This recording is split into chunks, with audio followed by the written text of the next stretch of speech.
Hello, it's me again. You're wondering streaming Yvenxiel. So I'm back and I'm ready to stream again. Another Wuwa story. That's such a lot on. So yeah, I'm back. Wait. So I know I always stream at the wrong time, but I go. Should I start with? Wait, I haven't done something. Set from. Anyway, let's do it quick.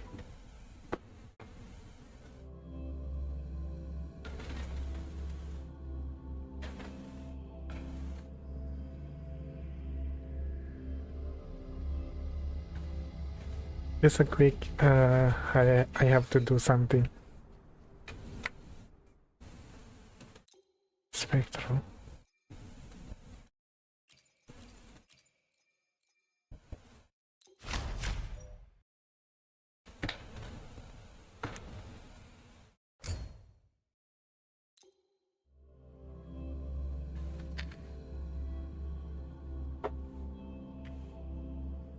Honor cannot be sullied.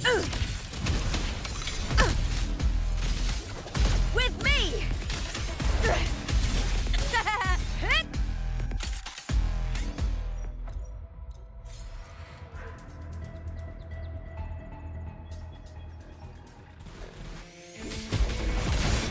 Face me, coward!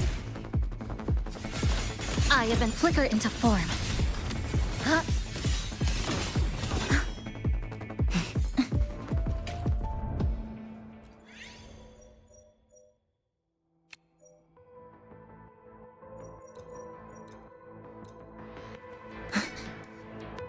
Obstruction. Dead center locked.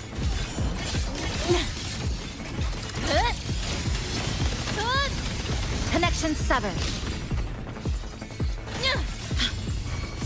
Stress points map flicker into form.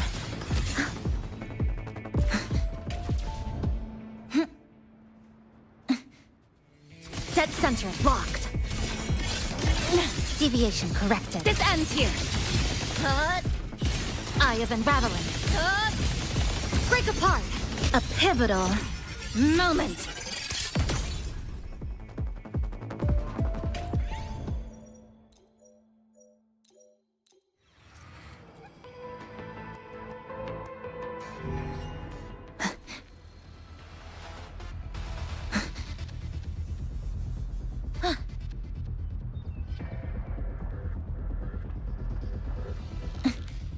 Obstruction. Stress points flicker into form. Fight by my side! Unmatched! Undying glory!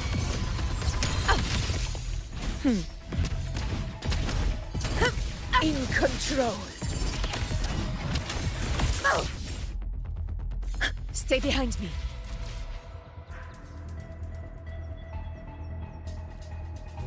Honor cannot be sullied.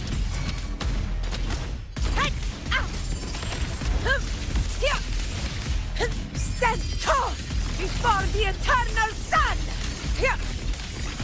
My valor never fades!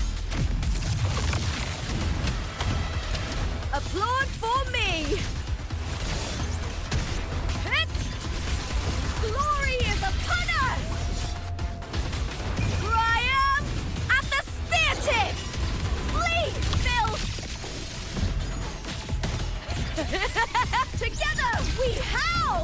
Blink. Structural collapse. Cutting through the numbers. Dead center locked.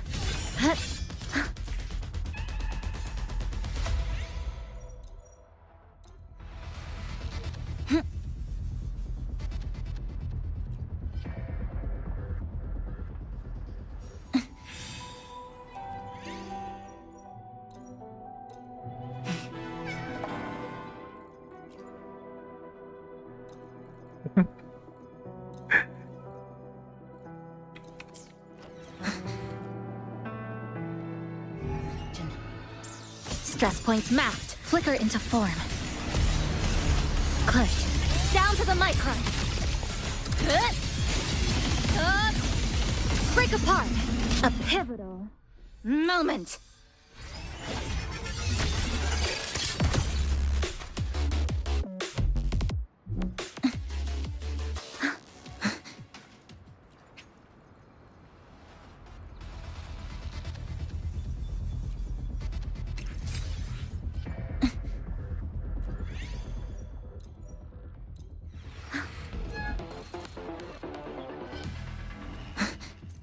I have a flicker into form. Excise. Fight by my side. Honor cannot be sullied.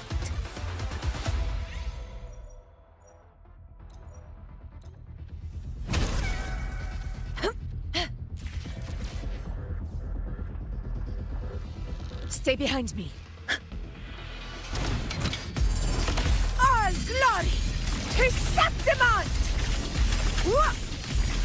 It ends now!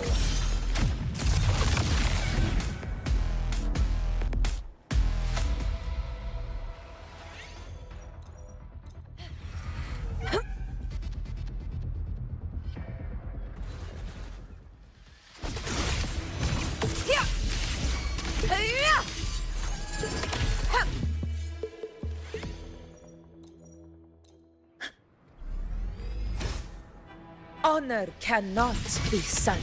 Chip me! With me!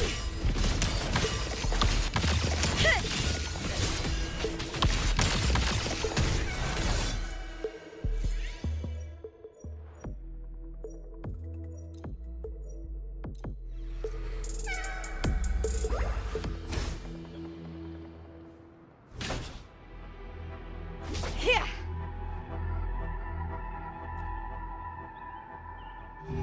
Cowering prey. With me! Ah! Glory is upon us! The fight is on! Flee, Phil! Ah! Into the spotlight! Lifeline plucked.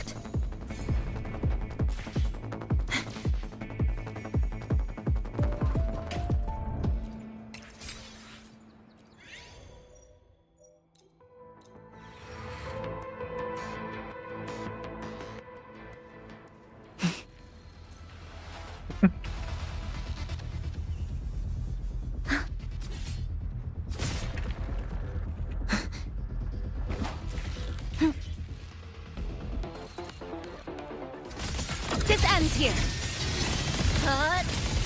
Connection severed. Nothingness. Deconstructed.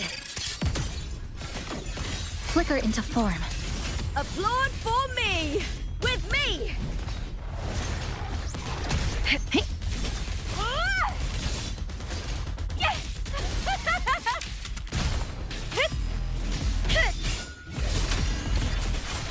Together we howl!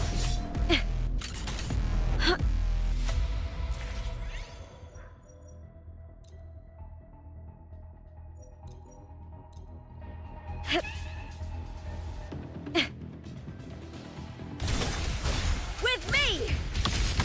Face me, coward! Let's start!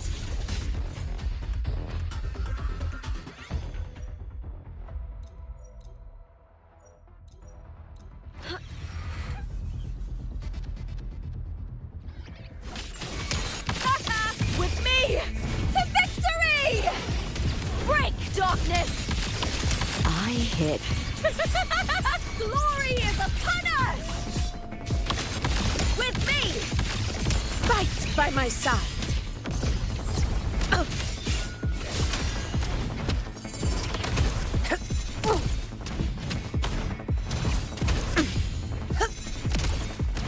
In control.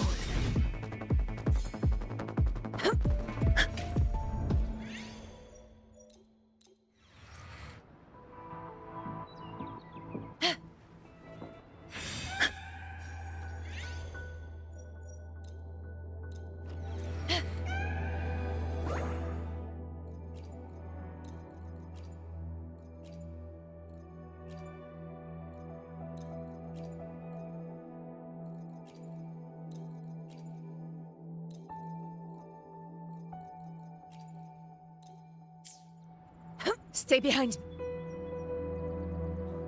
Not be sullied. In control.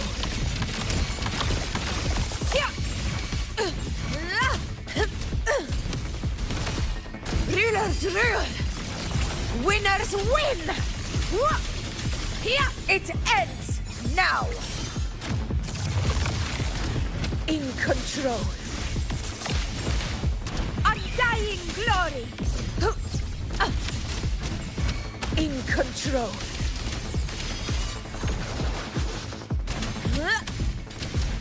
Stay behind me.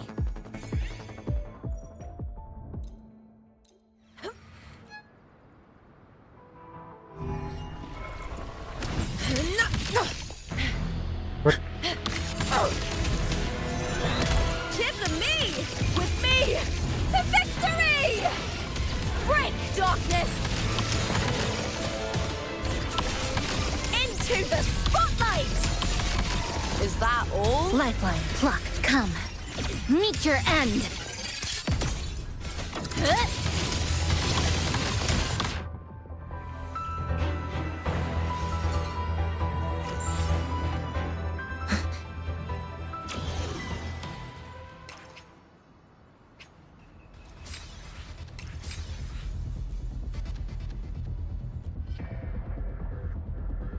Destruction. Stress points mapped. Flicker into form. Excise in a part. This ends here. Break apart. Applaud for me! Combat mode. Triumph at the spear tip!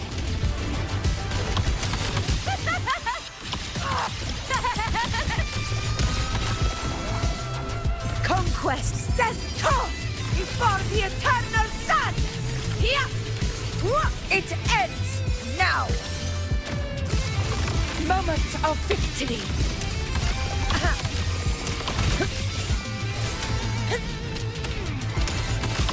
Unmatched! Blink. Flicker into form.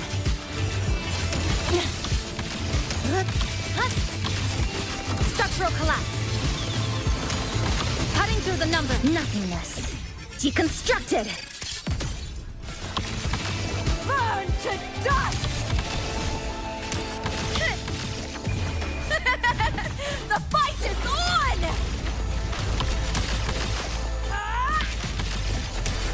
Together we howl!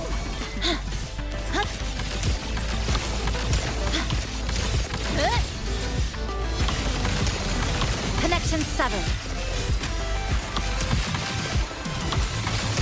Tether snap. This is Ruler's Rule! Winners win! Here! One strike is enough! In control. So tanky.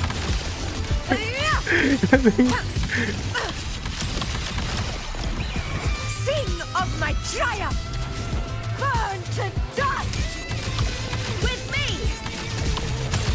With me! To victory! Die, evil! Glory is upon us! Here! Blink. Flicker into form. This ends here. Break apart. A pivotal moment. To pieces. Fight for our glory! To Septimon! My valor never fades! In control. With me! Time to fight! Into the spotlight! The fight is on!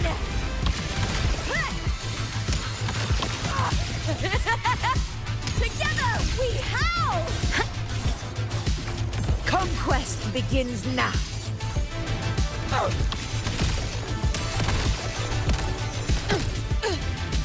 Moment of victory. Flicker into form.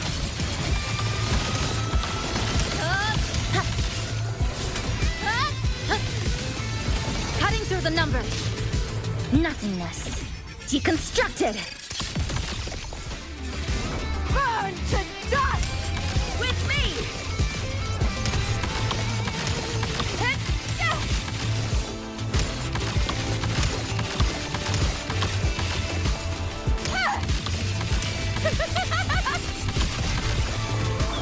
Triumph at the stanchion! Break darkness! It's so chunky. Glory is upon us! Lifeline. Pluck. Eye of Unraveling.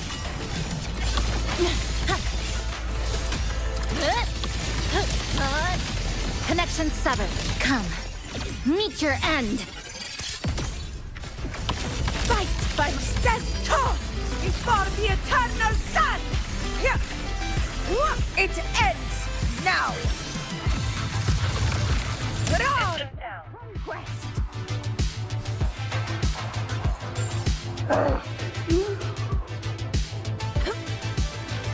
Stay behind me.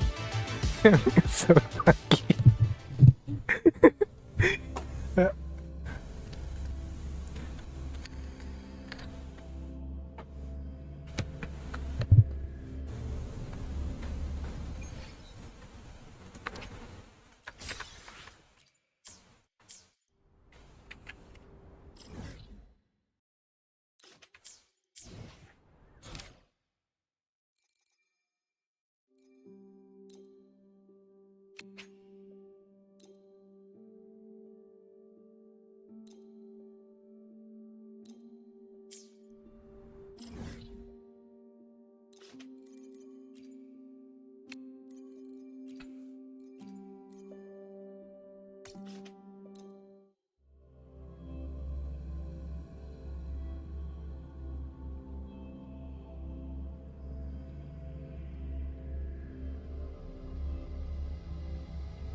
Two days later.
Stay behind me.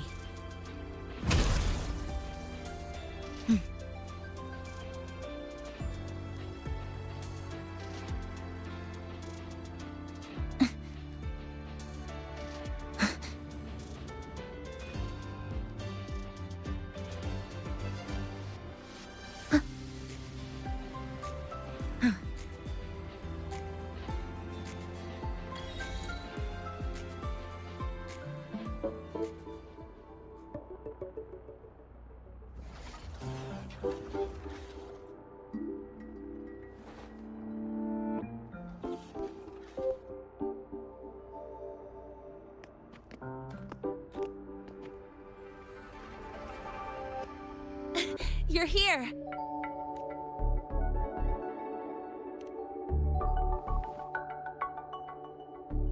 The Fraxidus investigation is still dragging on. And since I'm technically not enrolled yet, no classes for me.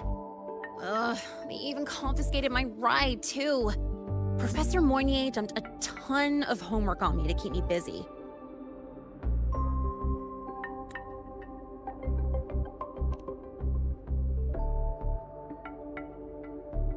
Not really.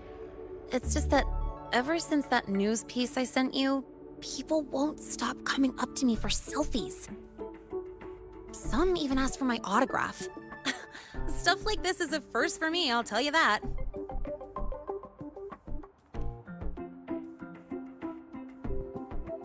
Yeah. The Academy still hasn't revealed my past identity. Feels wrong accepting praise from people who don't know the full story.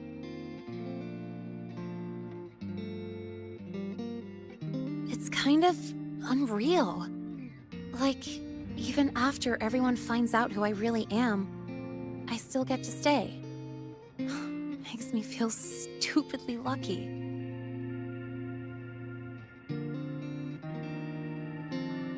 Anyway, enough about that.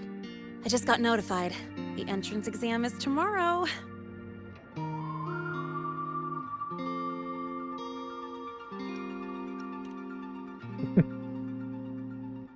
Thanks.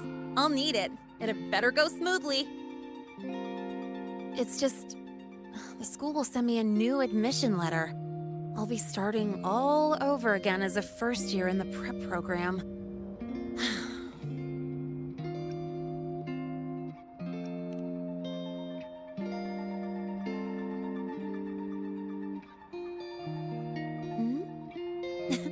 Come to think of it, that's not so bad after all.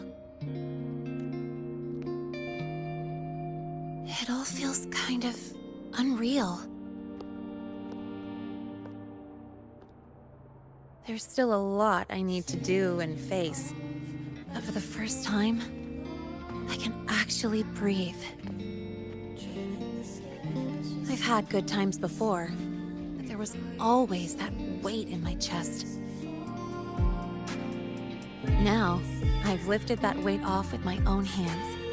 And maybe, just maybe, it's 'cause you were there that I could. No more ghosts on my heels. I can finally be me, just as I am. I met everyone, you included, as Lene. And I'm ready to let my Merc past close its final chapter. Hey.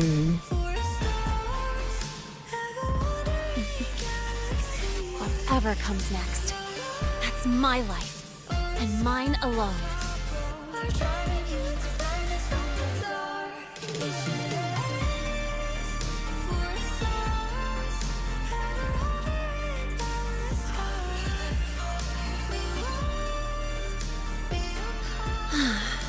Can't remember the last time I felt this refreshed. Before you rush off to save the next crisis, care to hang around a bit? Good. I'm in the mood to chat. Anything you want to know? Fire away. My future plans? Well, first on the list is to pass the entrance exam and join Star Torch officially as a student. As for what comes next, I haven't planned that far ahead. I never felt I belonged here, so I was taking things one day at a time. But now, it seems like I get to choose a future I want. I'm still wrapping my head around all the choices I have. Thank you. Anything you want to know? Fire away. Well, it was more of a mental health counseling session than an inquiry. The staff were really thoughtful, which caught me by surprise. My mercenary past, the whole fake Fraxidus operative act. This time, I spilled everything. No point hiding anymore. The Academy had to forfeit it as a key exhibit. But the one who built this device and caused the void matter barrier breach still hasn't been unmasked. Fraxidus moles may still lurk within the Academy. And that liaison? No way the Fraxidus will just fold and walk away. It's no time to let our guards down. I'll keep an eye out for anything suspicious. Anything you want to know? Fire away. The Academy has recycled that Void Worm's debris. The Research Institute is dismantling that metal chunk as we speak, in case it's engulfed again by the Void Storm. The Space Trek Collective is also working on plans for better defenses against this kind of attack.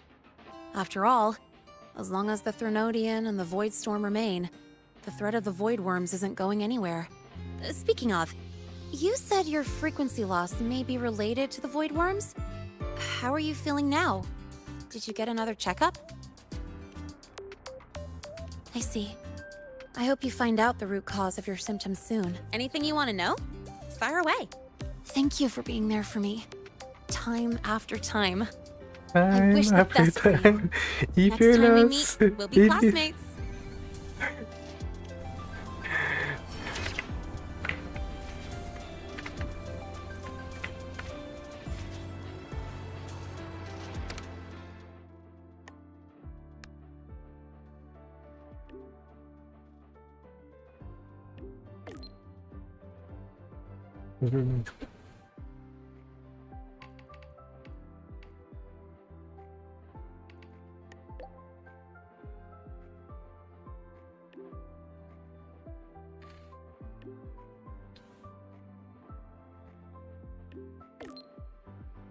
Investigate evidence of subsequent business.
Next day again.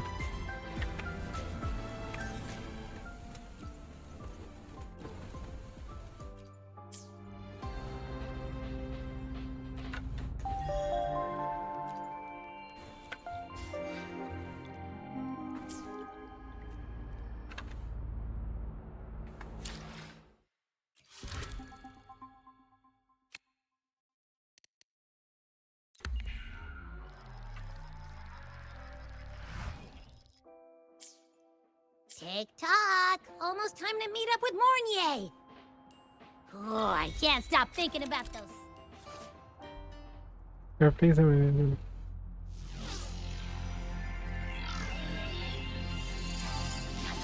Space Trade snacks! What are they gonna be, huh? Attention all Academy students and staff. Please review your attendance for this month.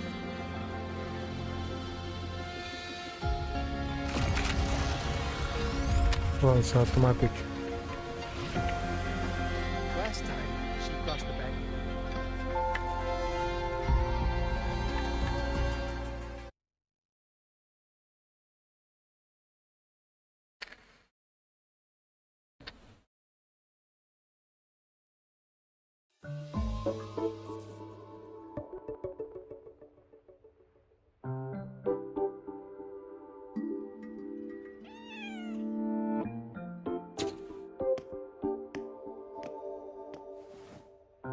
Rover, over here.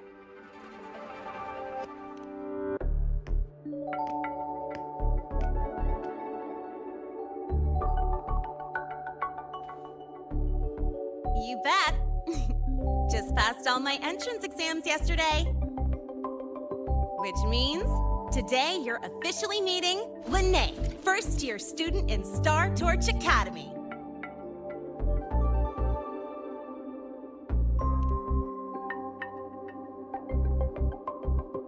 I really want to hit the road with you again, but I'm kinda on a mental health watch list. If I break even one tiny rule on day one, Miss Lucilla will be dragging me in for a friendly chat.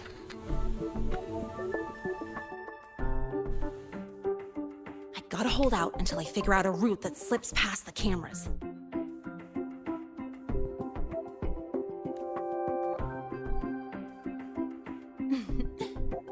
Oh, but hey, you got Mornier's email about the Hypatia detector, right? It's almost go time. How about we hang by the entrance and then we... huh?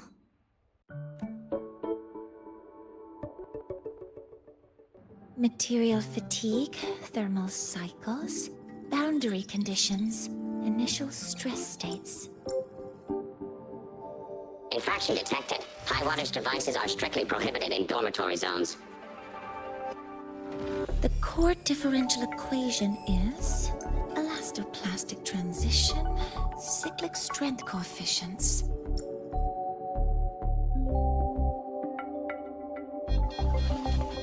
Please comply with the Star Torch Academy Dormitory Code of Conduct. Issuing first warning. Issuing second warning. Coefficient correct. Units mismatch. Recalculating.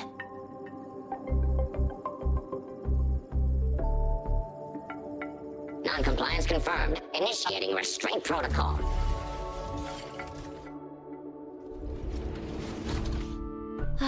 Conclusion, material upgrade required. I'll add it to the agenda for tomorrow's meeting. Right, now, time for the scheduled meeting with Rover and Lene.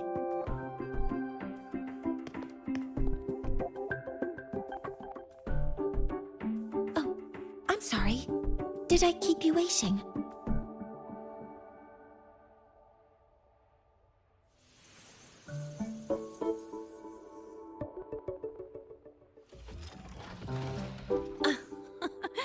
Not at all.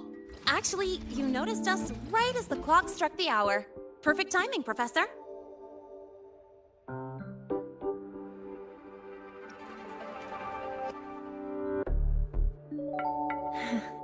Just a minor short circuit. It triggered a restraint protocol. I assumed it was malfunctioning.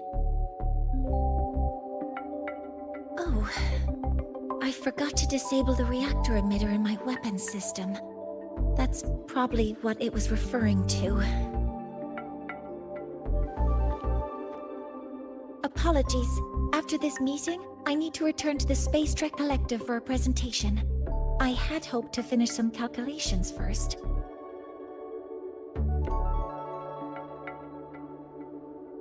I do have other appointments today, but I believe there is time for some light conversation.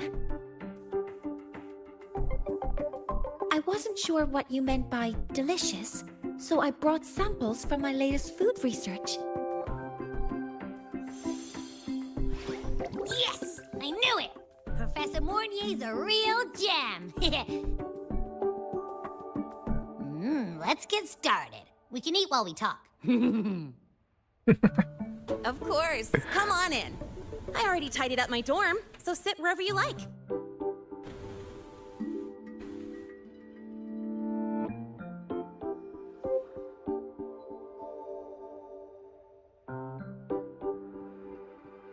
Detected. Strong behavior and spectrum signature match.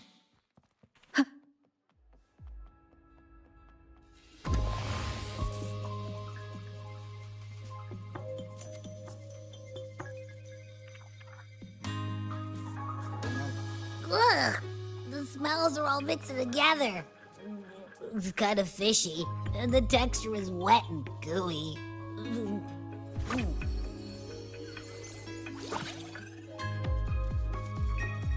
So, it's true, huh? You guys actually made food that tastes awful, but it keeps you running for 3 days straight. I thought that was just a joke.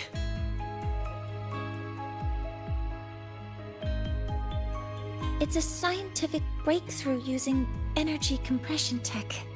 It's one of the Collective's most iconic achievements. Astro food. Do you also not like it?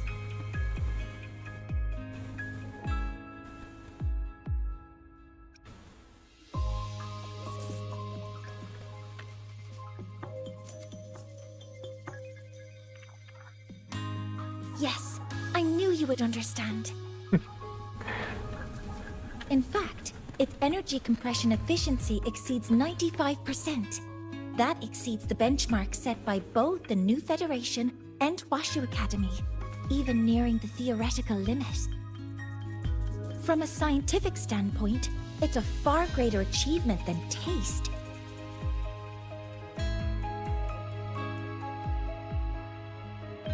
Now, I'd like to review the incident with the Hypatia detector.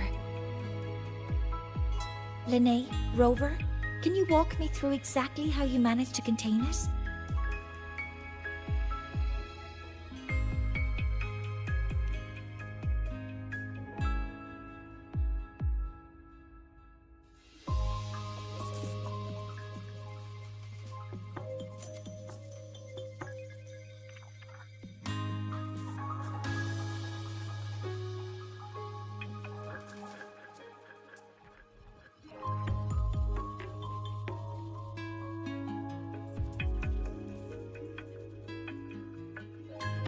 To summarize, your method of stopping the Hypatia included blade slashes, repeated shots with coated realms, and physical force, stomping, striking, until it was rendered inoperable and immobile.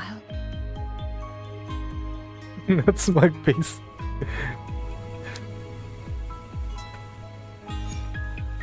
Did I miss anything?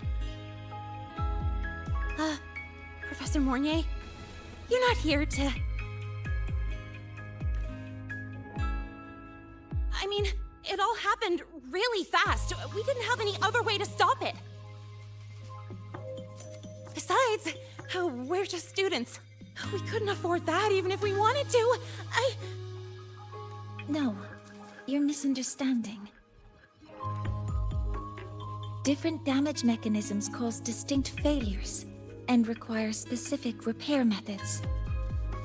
Damage from certain special resonance abilities is hard to detect through standard diagnostics without prior data, so you two did well to suppress it physically.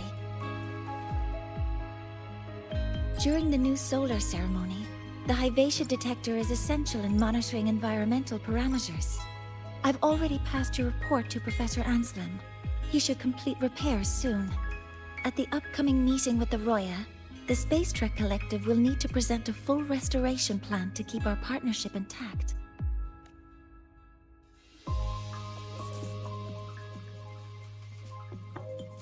Yes, though it's a long story.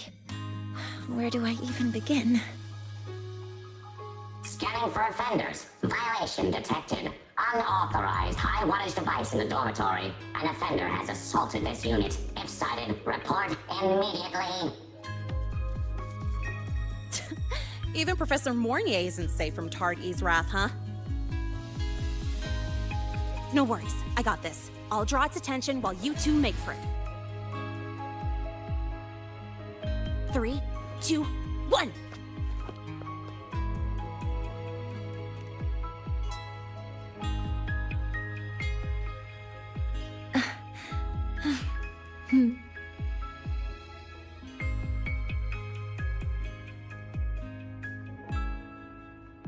Hey, Tard-E. How much power do you run on? Standard output.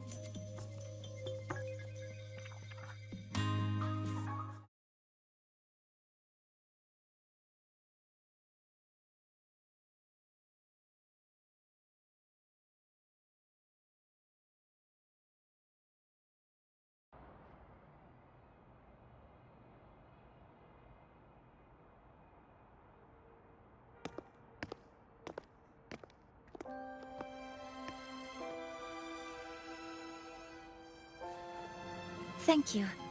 You don't need to go any further. I can head back to the Research Institute by myself.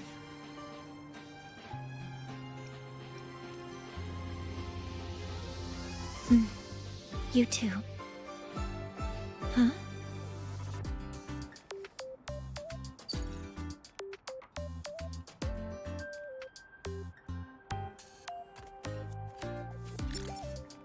Is something wrong? It's a notice from the collective. The Royan delegation cancelled a meeting. The ceremony is now on hold. That's odd. Warren handles Royan communications. I'll ask him what's going on when I'm back at the Institute. Since that slot is free now, I can use the time to recalibrate.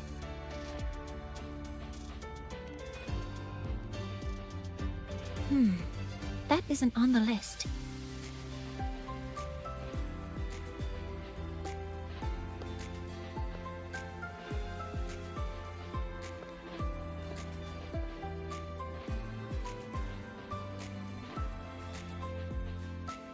The new solar ceremony is nearly upon us. It's the culmination of decades of work. Everyone at the collective is giving their all to realize it.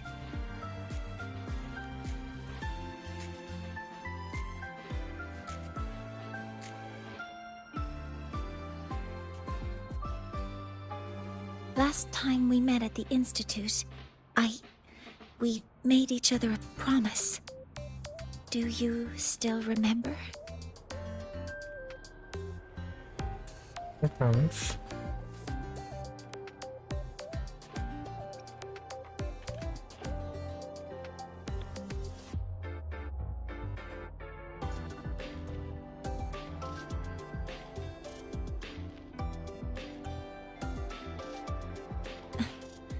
That's all right. Consider this my official invitation, then. I hope to attend the ceremony together with you. I'd want you there to witness it. The rise of the new sun, and humanity taking their first steps into the future they've built with their own hands. As the ceremony draws near, the Space Trek Collective will become increasingly occupied. Opportunities to meet like this will be rare, but this promise will still stand.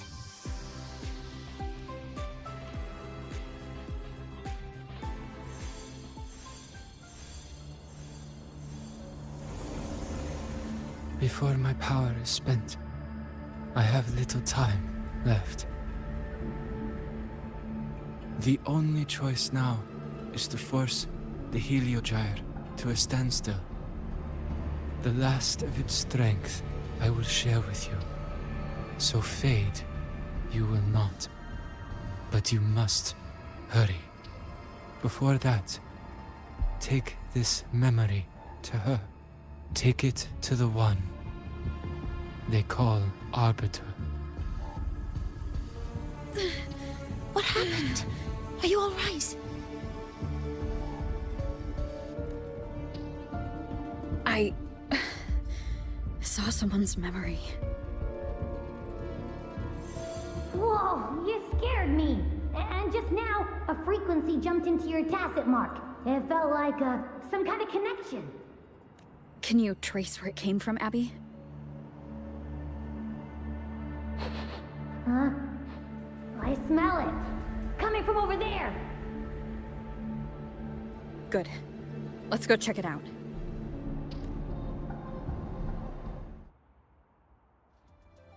I'm fine now, Mornier. Sorry to worry you. You must need to get back to the Space Trek Collective, right? That's okay.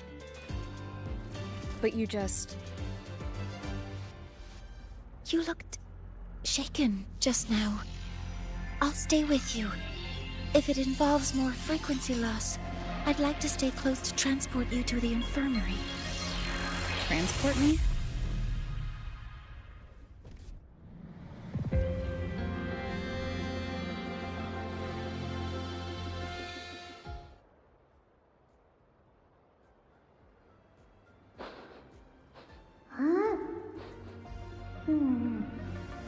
The frequency that connected with you was coming from here, but now I don't smell a thing.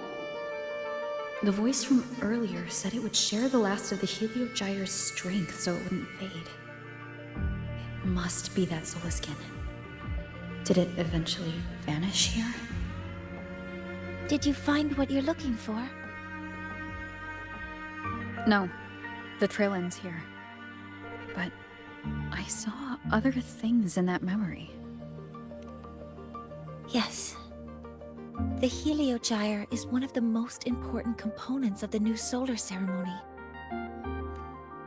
Hyvetia can monitor environmental data, but raw observational data on the reactor drive can only be obtained from the Heliogyre, a component of the Exostrider itself. Only the Roya tribe can discern the Heliogyre's readings. That's why the collective need their cooperation during the new solar ceremony. In that memory, I heard a voice say he would force the Heliogyre to a standstill. A standstill? You're saying you heard a voice asking for help, saying he would stop the Heliogyre's workings. Could that be why the meeting was cancelled? When I handled the Void Worm, a voice told me to protect the sun. Whoever she is, I don't think she intends harm. She offered to help.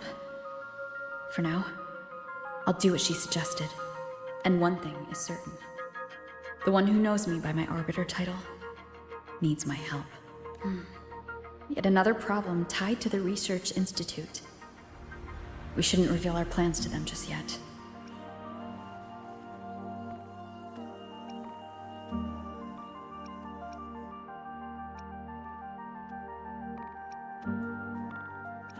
I need to find out who he is, Mornier.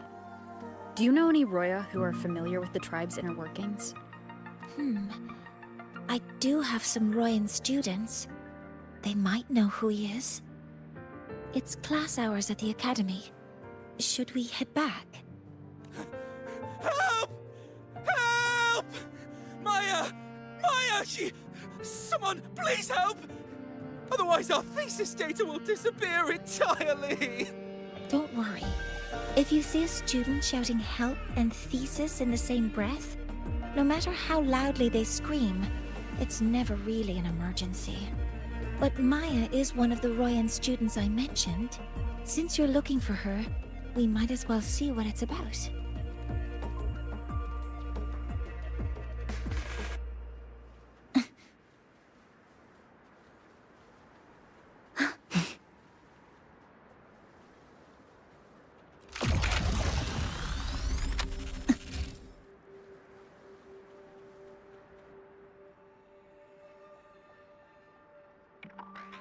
Oh, calm down, Maya. Calm down. Good. They've stopped for now. Maybe I should just shut them down? No. If I force the shutdown, I'll lose the data. Our thesis. Oh, somebody help. No. It's just a routine malfunction. But... Professor Monnier? Oh no, I've been caught out of class. Wait, let me explain. I wasn't skipping class. I'm here for a very good reason. It's not that I don't respect the class or my teachers. So, can you just... Even if you beg me, credits will still be deducted. Why don't you start by explaining yourself? Well, these are probe robots from a few days ago.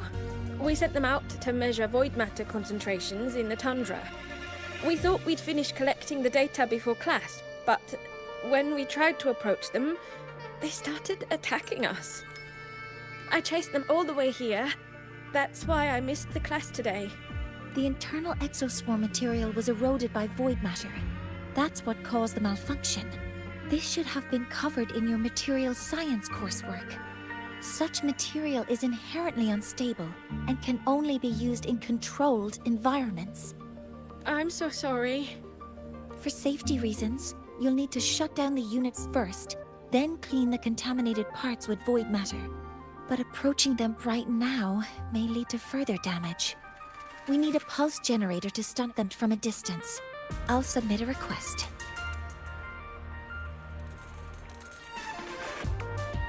No, wait! That's against protocol. Scanning. Target. Eradication. Never mind. I'll think about how to write the review report later.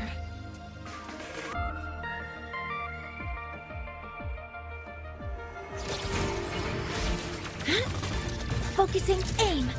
Command mode engaged. Access confirmed.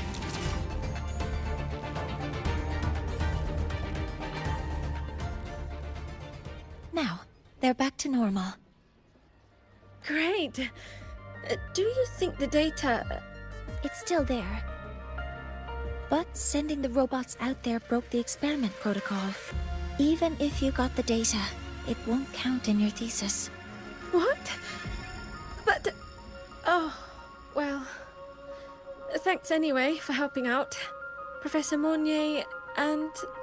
Maya, we do have something we'd like to ask you.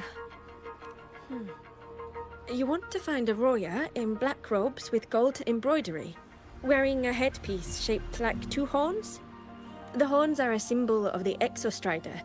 Shepherds wear them, but no shepherd would wear a robe like that. Could be someone higher up, like the Soul Swarm from the Soul Asylum, or even one of the Heliodic Six. The Heliodic Six? They're the ones who are supposed to give us the Heliogyre's readings during the new solar ceremony. That's right. They're the 6 most powerful members of the Roya tribe. The highest in rank, too. I've heard they use the Heliogyre to predict everything, from bird migrations to void storms. They know it all. How do I meet with one of them? Oh, that might be hard. They never leave the Soul Asylum. It's surrounded by light all year round. Very few Roya are even allowed to enter. But maybe you could try meeting with one of the unappointed Heliodic Six. Sigrika is currently out researching in the Frostlands. The only other one around is Fosir Ingvar, but he doesn't show himself much. If you want to find him, my mum might be able to help. She's a Royan shepherdess over at Artuya camp. Name's Astrid. Now then, I'd better get back to my class before I lose all my credits. Who knew I'd run into trouble today? I even asked my mum to help me with the robot. Very good. Good luck with your thesis paper. I'm better at talking with students in class. Did you learn what you needed? The last person that those robots likely saw before they lost control was Maya's mother. I think we can talk to her under the guise of a friendly house visit. In that case, I can accompany you as a professor from the academy. As for your identity, it's okay. It will simply be a convenient title. Would it be okay for you to act as my mentor? But aren't you going to tell me I should report this to the academy to handle? I was just thinking of ways to help you find who you're looking for. Your reasons are your own. I trust your judgment. And you can tell me later. Give me pointers, junior professor. Yes. Feel free to give me pointers too, mentor. I think the person I am now can be of help to you.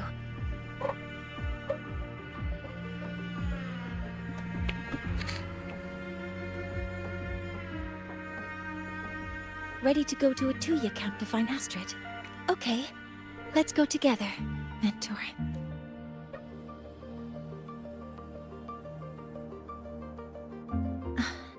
I'm Mornier, and this is my mentor.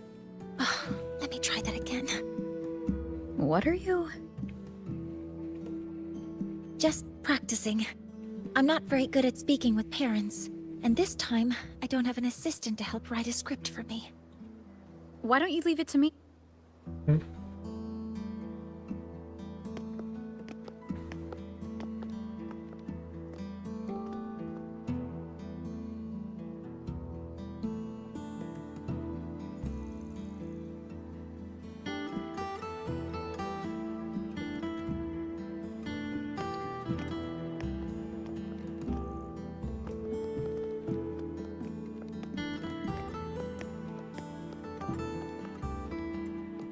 Hi, are you Astrid?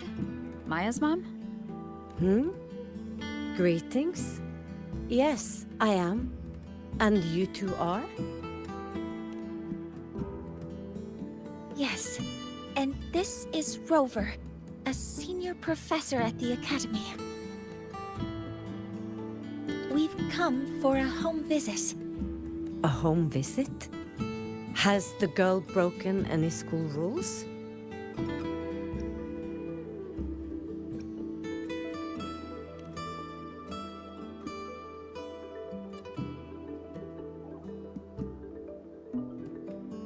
What? How could she? I am deeply sorry. I should have taught her better. Whatever she has done, I offer my apologies to the Academy on her behalf. Is the punishment severe? If compensation is needed, I will pay for it myself.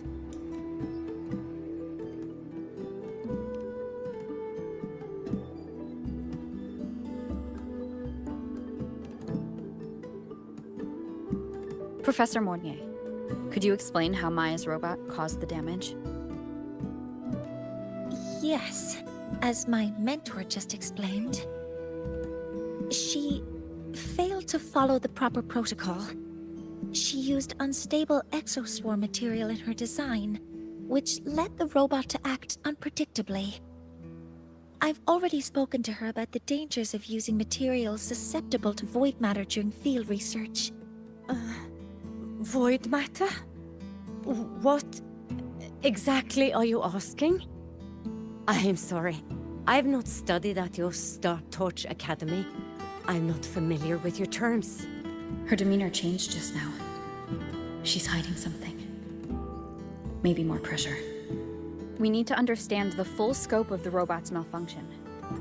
We understand that this morning, it was you who helped Maya activate the robots and enable auto-run. Yes, exactly what my mentor said. Please, lead us to the site of the incident. Once we're there, I'll reconstruct the robot's actions from the trace evidence.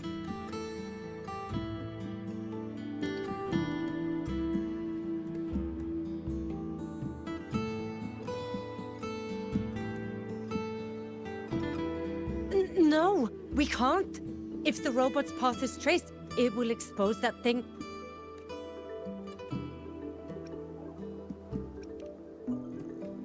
I am deeply sorry. Yes, help Maya activate the robots I did, but I can't remember the exact location. Please, you must return.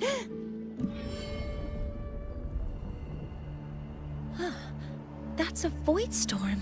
How can this be? The Collective hasn't received any recent warnings. We need to ensure the safety of those here first. Questions can wait. Let's go. The thing.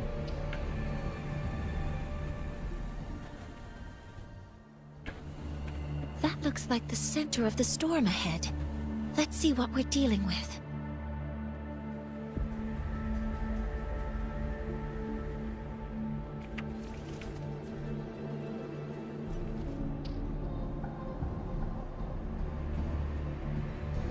We're in the Void Storm's range now.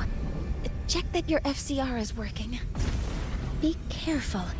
The exoswarm here have been contaminated.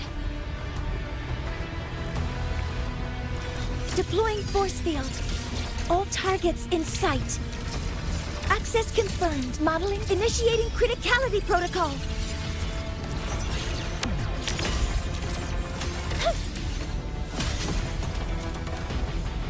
There's something over there.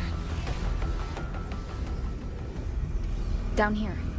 It's some kind of weird device. A device? Leave the mechanical work to me. Steady now.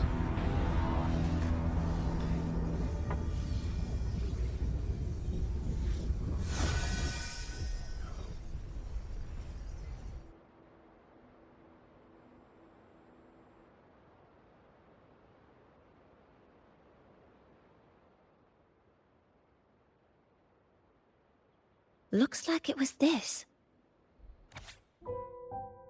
One device eye of the void storm. Meeting an unsettling aura. It seems unlikely to a probe robot malfunction. With this shutdown, the void storm is gone.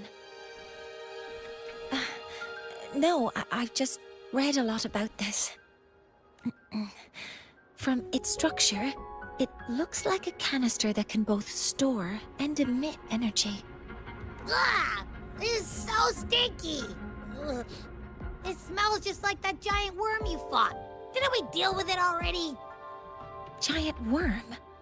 You mean the void worm? Huh, I see.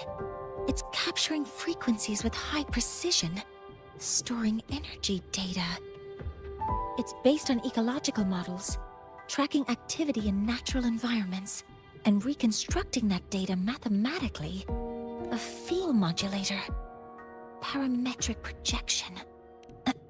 Oh, sorry. Right. Simply put, this device extracted the voidworm's frequency and used itself as the epicenter to spread void matter. That storm just now was artificially created. Maya's probe got contaminated because they likely made contact with it by accident. Huh? Did you guys just hear something? Could you... It's coming from under that heap of exoswarm material. Let's go take a look. Stay behind me.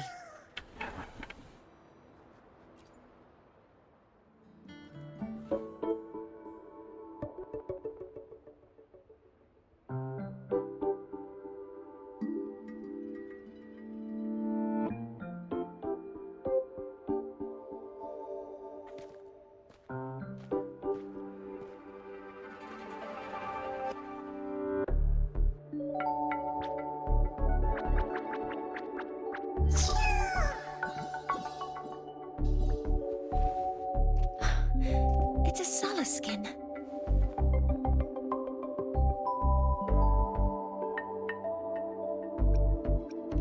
Yes, these special creatures typically linger around the Roya tribe. Royan records state that solace skin first appeared in Lahai Roy the day the Exostrider fell from the sky. They're believed to be fragments of the Exostrider's consciousness. The shepherds protect them, shielding them from voidstorm contamination until they mature and return to the solace trees in Biarter Woods.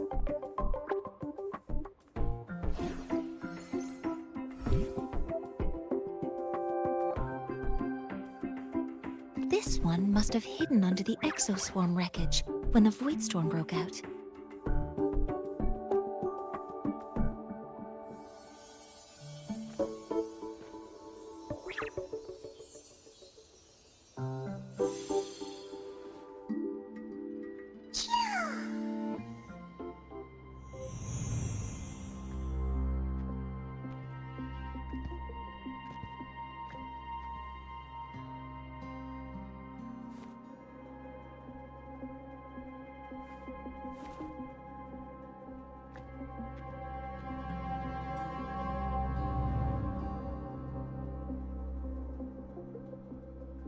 This feels like what happened back at the academy. I just saw the Soliskin's memories. That Royan woman planted the device here and triggered the void storm. This Soliskin is the only survivor. So our suspicions about Astrid are confirmed. Should we go back to the camp and talk to her? No need. I heard everything. I did place this device here.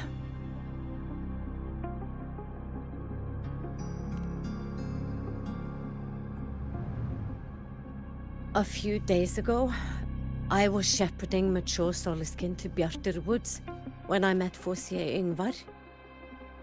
He looked tired, like he had just finished speaking to someone. When he saw me, he looked shocked and left quickly. I saw the device fall from his sleeve.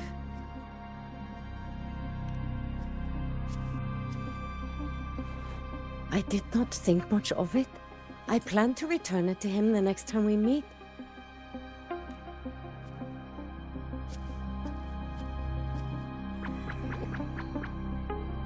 But, the Soliskin did not like it. It had an unnatural energy. I did not want to keep it at the camp, but I also did not want Yngvar to know I had taken it. So I buried it here. The rest, you already know.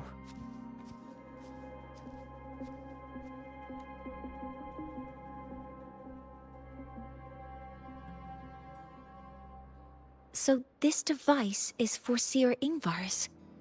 Mentor, what do you make of this? I trust your judgment.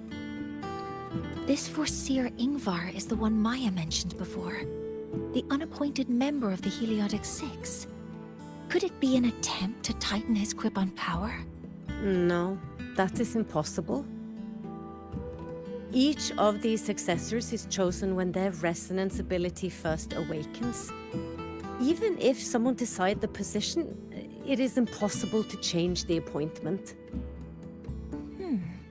Meaning no one can threaten Ingvar's position. But he could harbor animosity toward the current Heliotic Six. Ingvar is still our lead to find them. Things are getting more complicated. A direct approach with Ingvar might not be a good idea. The Solace Islands people usually abide in the village bordering Bjartur Woods, called Haldarheim. It is the time of the right of return. The Soliskin will return to the Solace trees and to the Exostrider. As is tradition, Forseer Ingvar will attend the rite. But you are not Roya. You may not be allowed to witness the rite.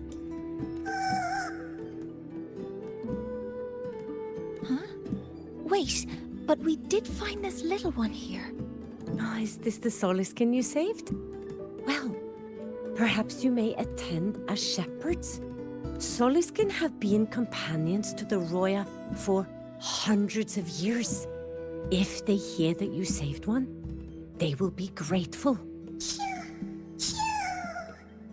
I've never been this close to a Soliskin before. Please let me know if I'm doing something wrong.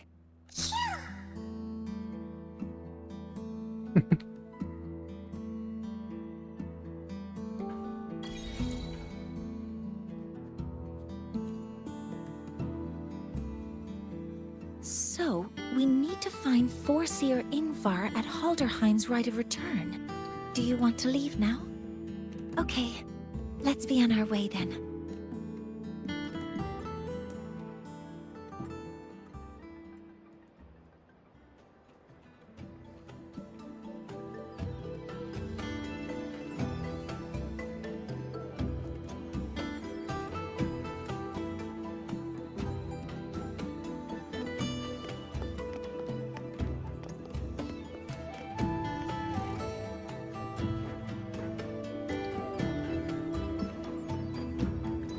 You two, please halt.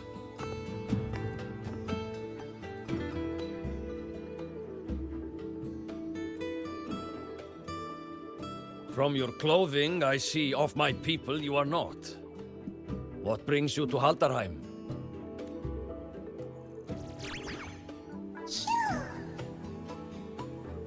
Oh, a Soliskin.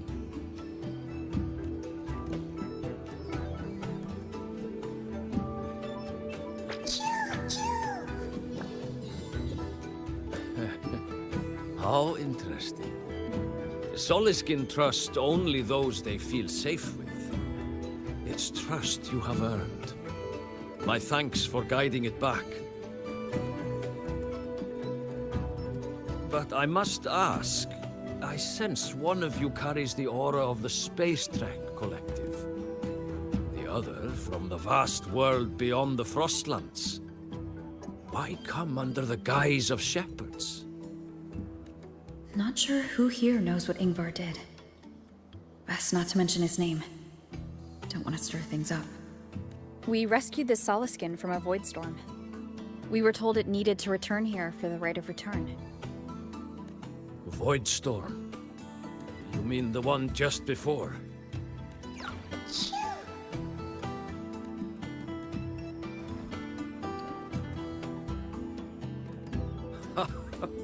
Then grateful I must be to you both. But ask I must. The Void Storm. It happened near Atuya camp, yes? A shepherdess named Astrid abides there. Saved the stray Soliskin you did, yet entrusted to a true shepherdess you did not. Why come all this way? I forgot about that. Without a solid reason, he might start to suspect something.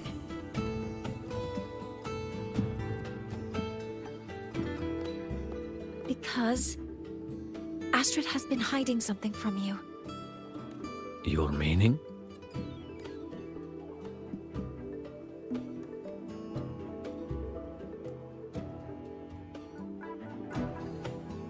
Astrid's daughter Maya is a student at Star Torch Academy.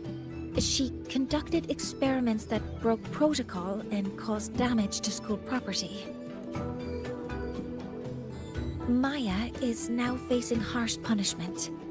Astrid is busy handling the consequences and cannot fulfill her duties as a shepherdess. According to the Star Torch Academy faculty code, as Maya's teachers, it is our duty to address the repercussions of a student's actions. Since Astrid can't shepherd the Soliskin, we must step in to do so ourselves.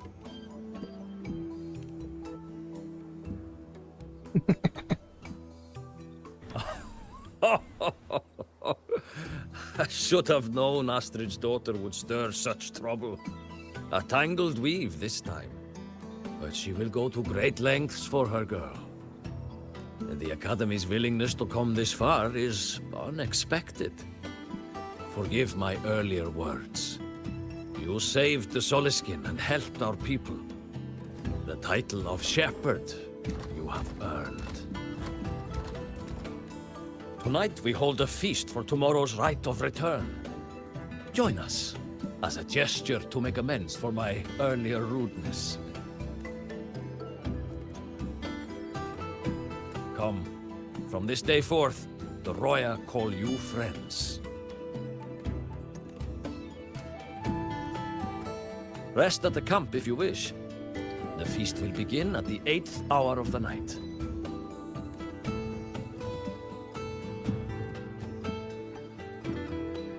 There's still some time before the feast begins. Maybe someone here knows something about Foreseer Ingvar.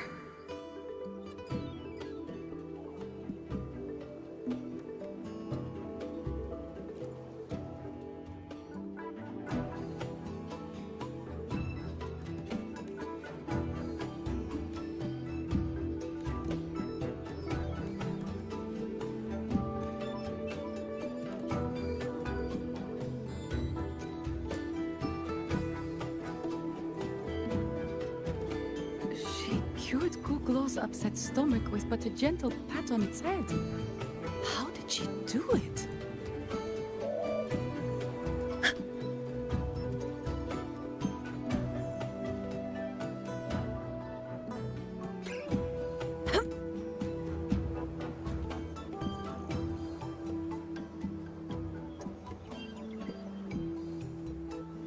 Stay behind me.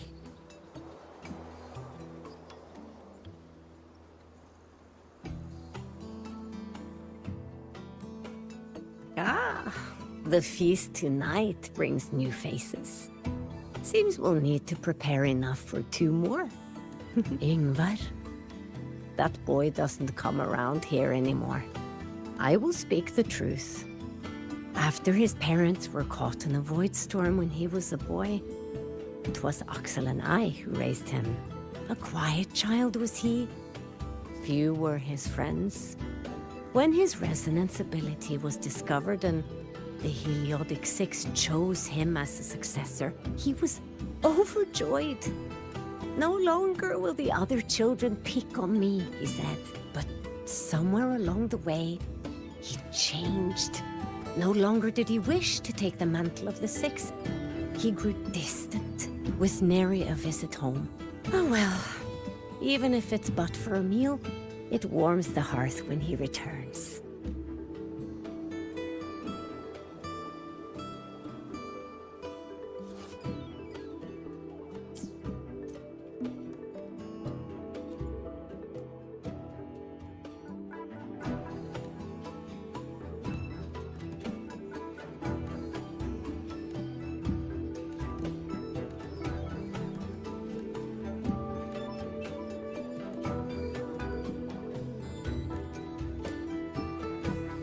Weird. I'm having empty head, no thoughts. moment. It is time to part, Marigold. Poor Seer Ingvar. Yes, with the right of return on the morrow, we will likely meet him. Truth be told, the Soulskin do not favor him much. We shepherds have little contact with him. Though as one of the successors to the Heliodic Six, his standing is not for us to question. Still, I would hope that the future Heliodic Six is one favored by the Soulskin. Someone like Sigrika, perhaps.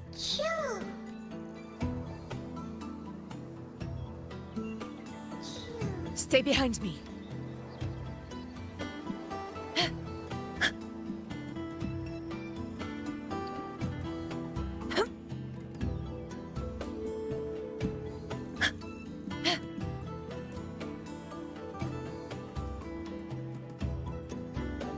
You have made an error. If we follow your calculations, the reactor drive's rotation angle stands at 4 points. No, it is you who is mistaken. I've recalculated it 8 times, and it is 4.08 thousandths of a turn. Or Seer Ingvar. Oh, we'd have no chance of such a meeting. In the history of the Heliodic Six, those like Ingvar seldom walk among us. If you seek him, your best hope lies in the right of return on the morrow. I still remember how the current eye joined us in such spirited debates of numbers before taking her seat.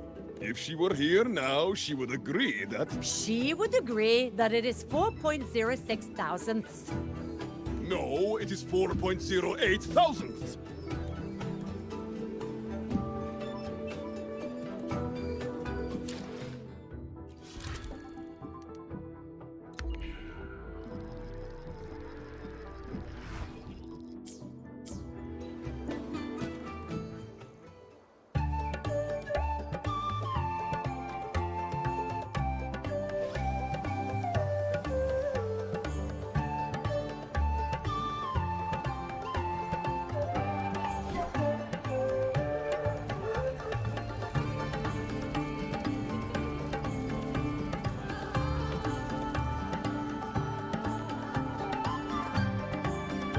Friends, it is time we feast. Tomorrow marks the rite of return, where we send our beloved Soulskin back to the great body of the Exostrider.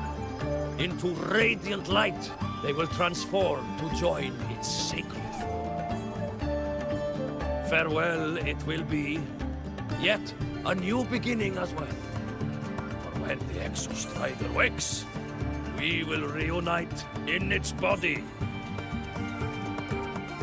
Now, let us put aside the sorrow of parting and embrace the joy of new life with good food and drink.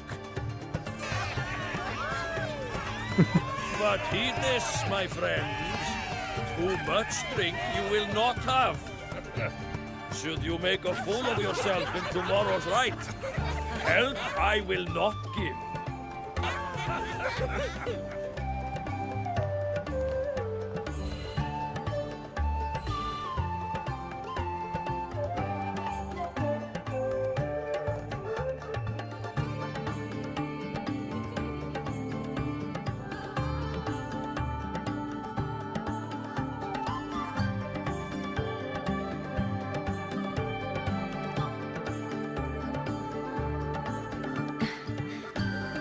Face for Seer Ingvar tomorrow. I've simulated 73 possible outcomes, but even so, I can't cover every scenario. If I could build a model that covers all possible outcomes, considering the target system, the chaotic conditions, and the necessary compensations. You were quick on your feet earlier. You've already got this. That's because I believed your approach was effective. I tried to follow along. Did I really do well?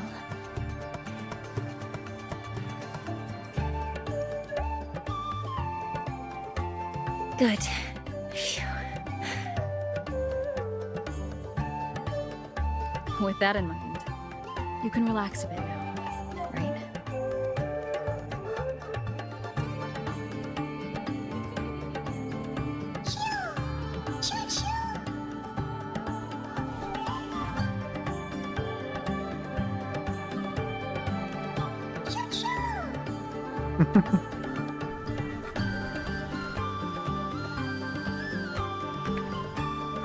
I know. It wants us to give it a name.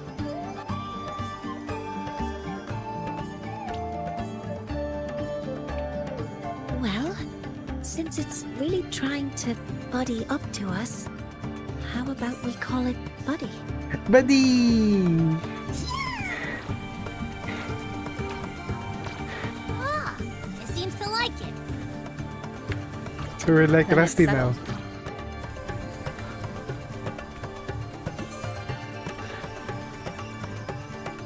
Well, that's a relief.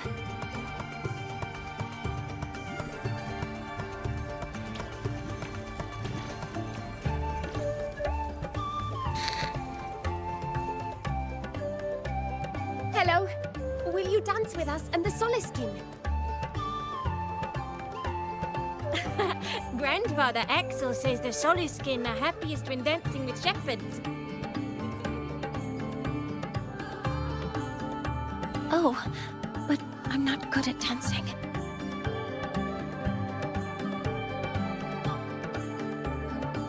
I'll join you. Let's dance with Buddy. What do you say?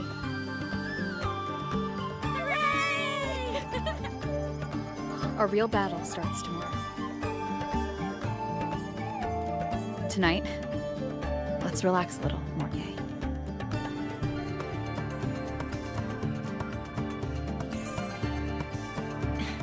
Yes, my mentor should take her own advice too.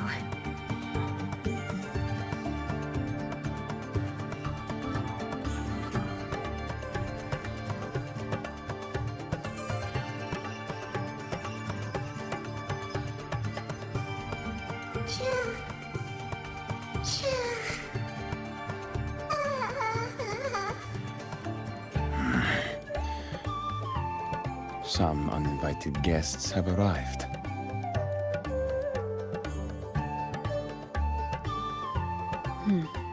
Where did Mornier go?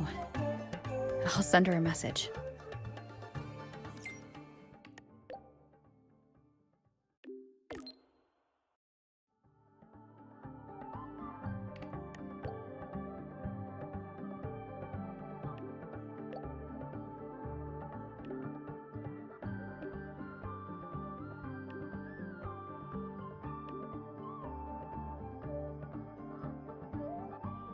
That is something she would say.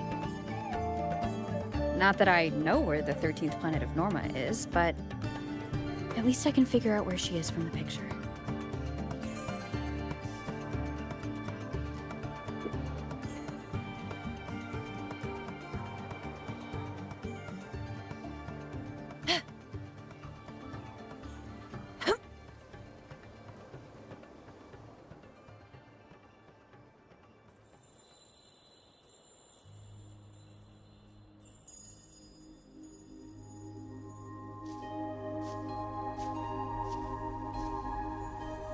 Mentor?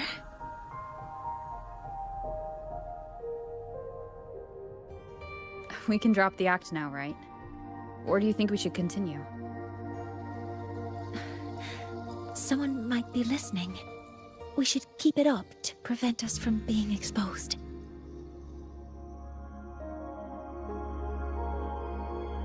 Do you want to sit for a while?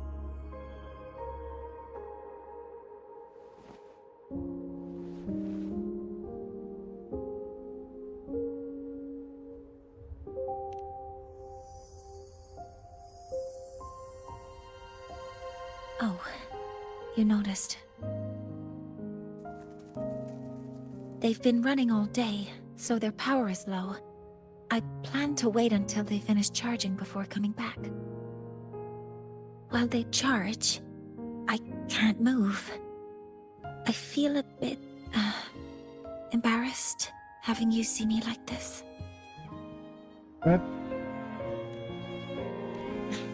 doesn't anymore.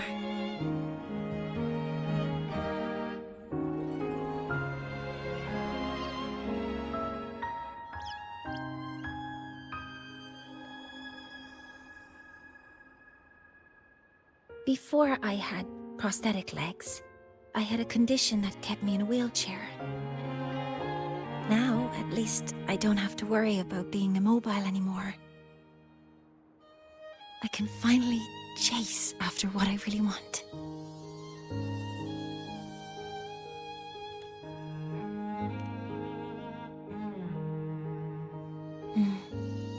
I love stars. Beneath Lahairoy's frostlands, the stars here are actually just lights created by atmospheric arrays.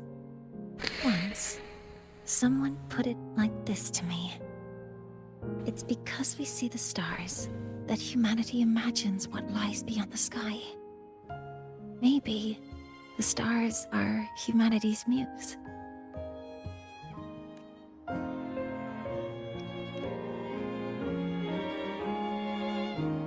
I think so too. But I also believe that reaching the stars isn't enough. There will be a day we build a miracle that lasts longer and is more beautiful than the stars themselves. That's the dream I've carried all this time. And now, I'll use these 2 legs to take the first step.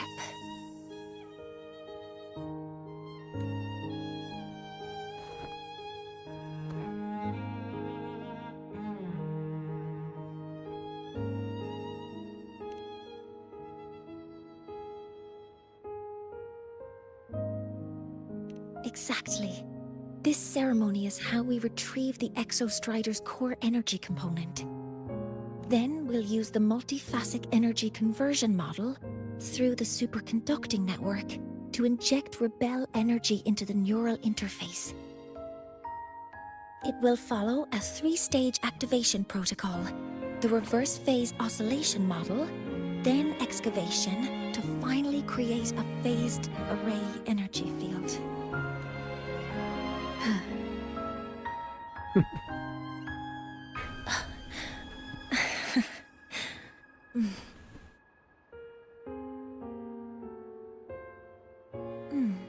There's still some time left before my legs finish charging. Let's stargaze a little longer. Okay, little buddy. I'll wake her up now.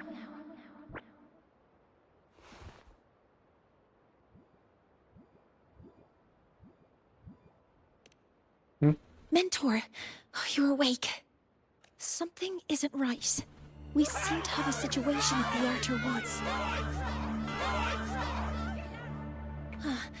I detect signs of a void storm in the woods. Waveform. Analyzing now. So this is what's causing the panic.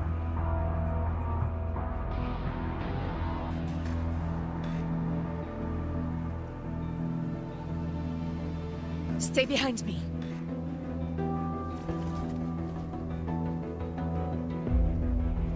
Skin children. Many have already entered the Outer Woods. The escape route is this way. Avoid Stormwood. The Roya No. have survived worse I don't want to think of disasters. it.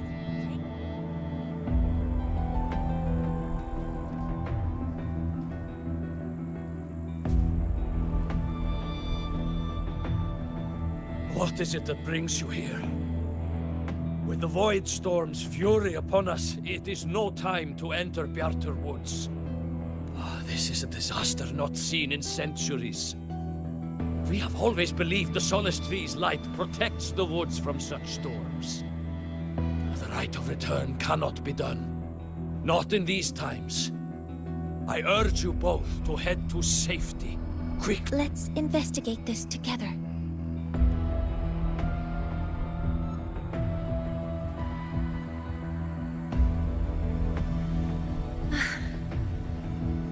Energy consumption increasing.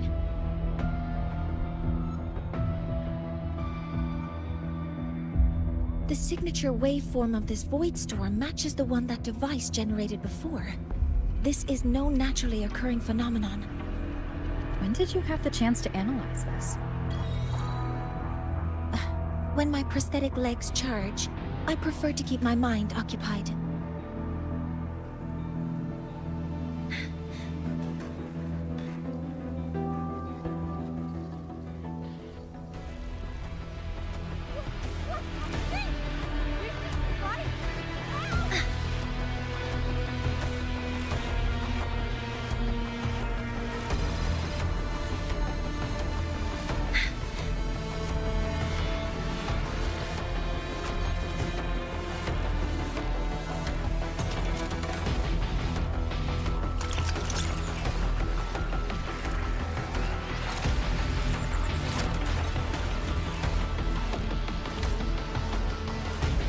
Be careful.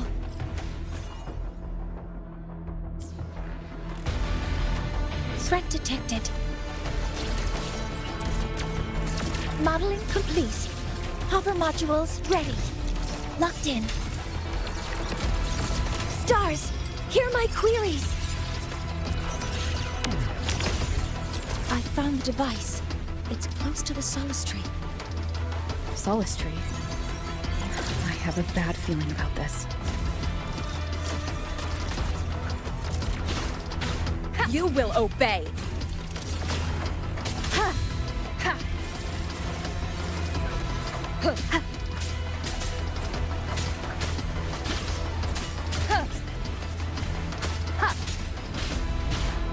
No hesitation. There are so many contaminated exoswarm here. The void matter concentration is also very high. Maybe the device Astrid had was incomplete. This could be the real deal. Access modeling complete. Attack confirmed.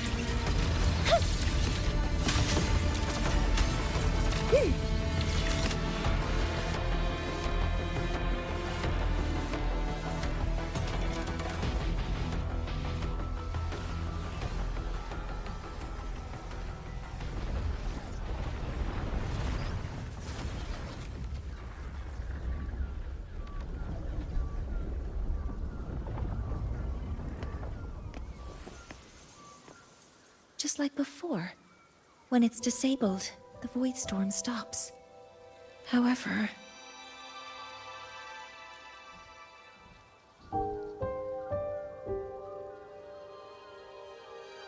if this really was the work of Foreseer Yngvar, what would make him do something like this?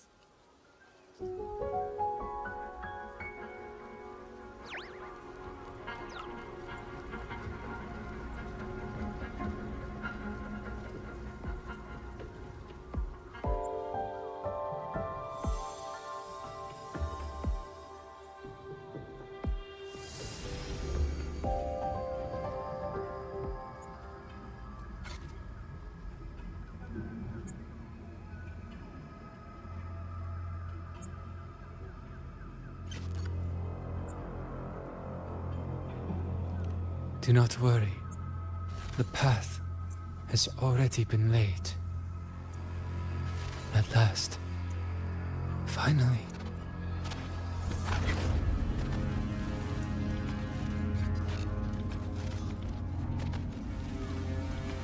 Mentor?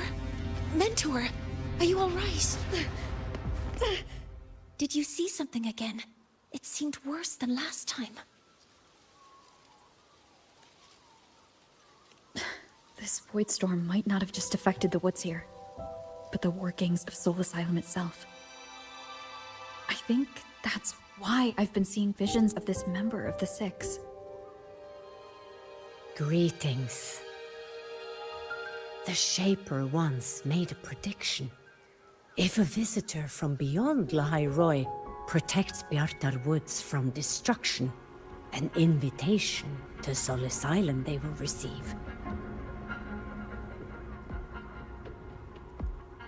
Now, the one from the prediction appears. Soul Asylum awaits your arrival. Choo. Choo. Choo.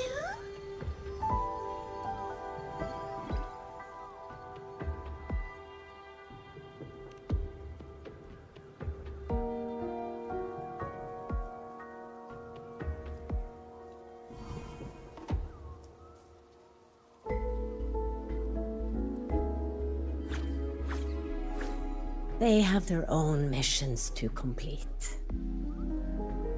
The road to Solar Asylum is here. Please, follow this path.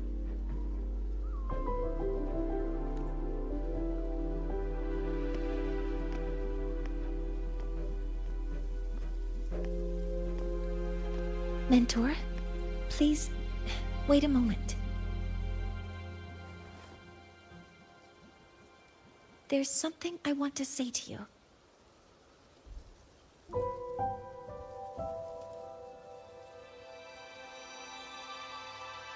What's the matter, Mornier? I really wish I could accompany you to Sol Asylum, but I think it's best if we part ways here. Yes, when you touched the Solace Tree earlier, and even during your first vision, you looked like you were in intense pain. But I lack the ability to connect with them like you do, and the Space Trek Collective's knowledge doesn't align with the ways of the Roya.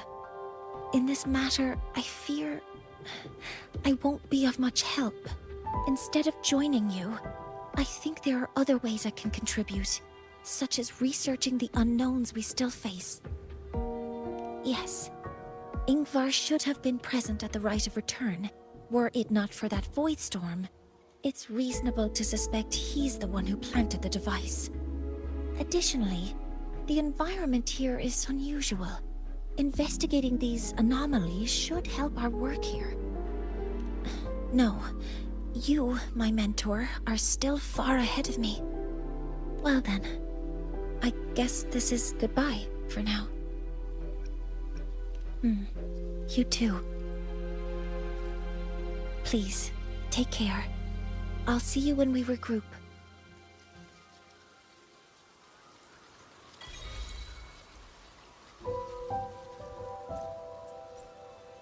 Stay behind me.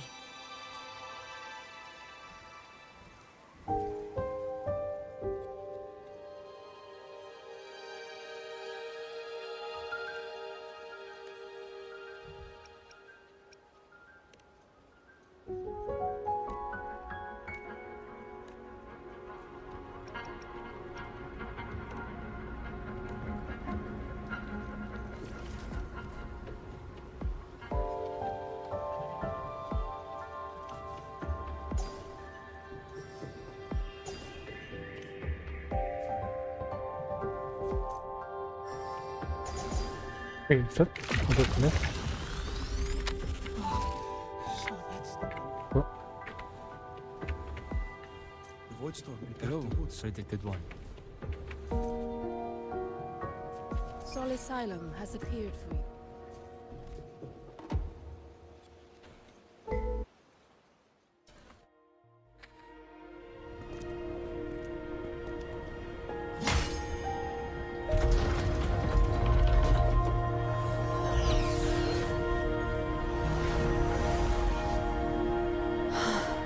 You may approach. The Heliotic Six are expecting you, as was predicted. Stay behind me.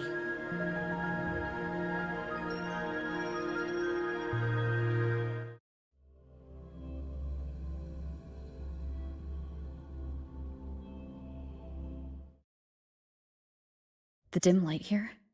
It's like something I saw in those memories.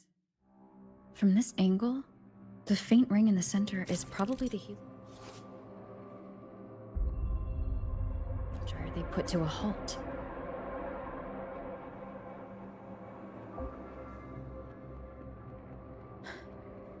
My tacit mark. It's resonating with this star-like object. Seems like I'm able to move it.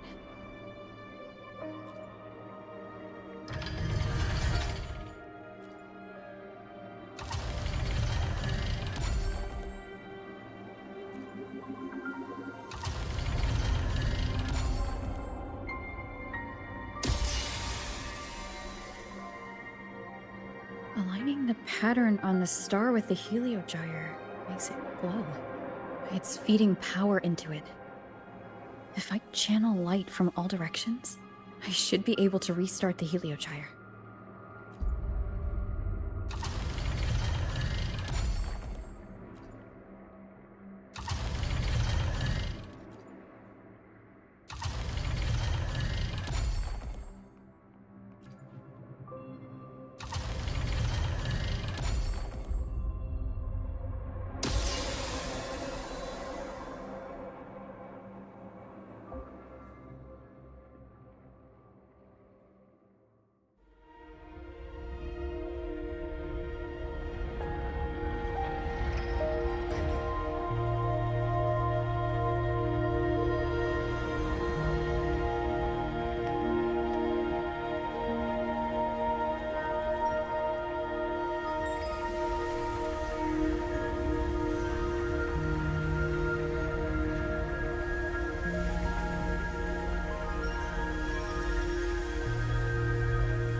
The Heliogyre has awakened.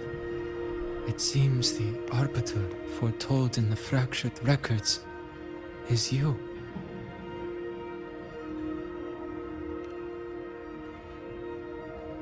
Yes. With great reverence is your presence here met. Soul Asylum, as you see it, is not as it once was. 5 of the 6 have lost their minds, and the light of the Heliogyre no longer flows. This is why I summoned you.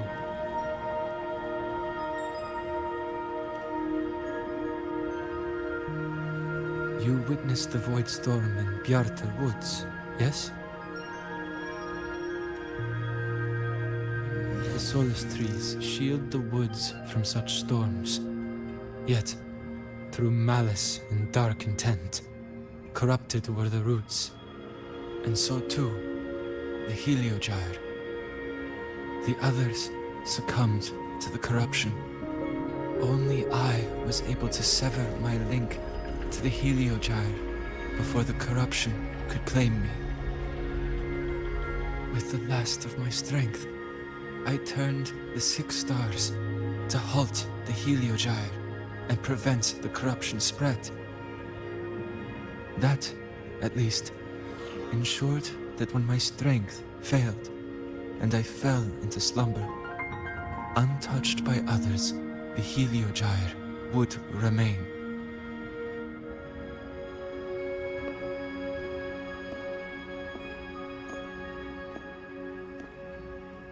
No one, save for one.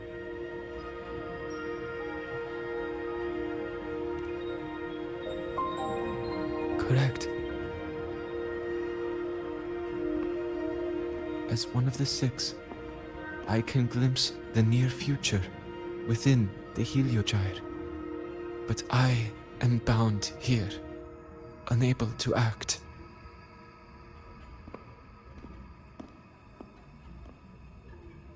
All I could do was send a Solaskin entrusted with my message to you. That Solaskin that vanished just outside the academy. Because of your actions, the source of the corruption has stopped. The stars are now aligned, and the Heliogyre turns once again. But the other 5 are no more. They can no longer fulfill their roles within the Heliotic 6. I have one final request. But before that, allow me to tell you what the Heliotic 6 truly are.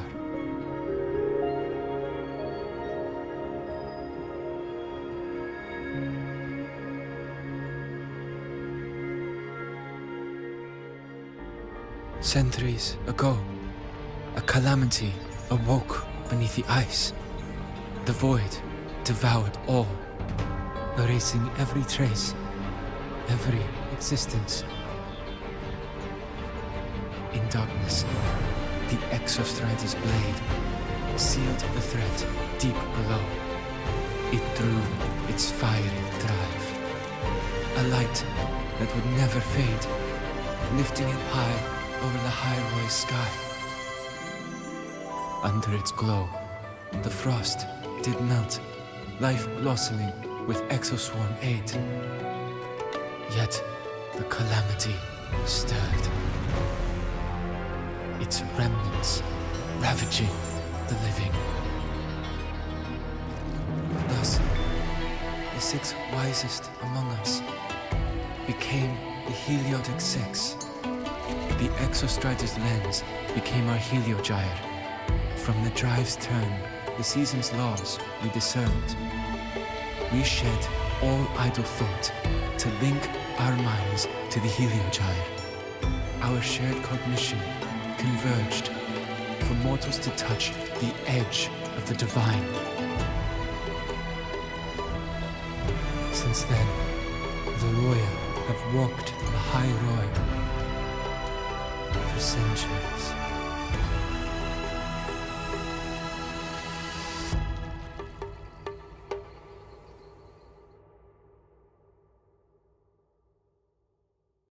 The 6 shared their computational power, weaving a vast network to reach the Exostrider in a dimension beyond mortal understanding.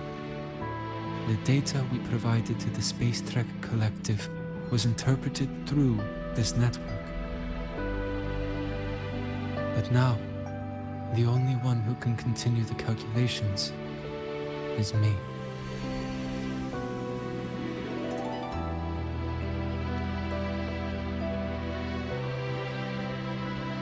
The ones chosen for the 6 are born with resonance with the Heliogyre. It cannot be forced.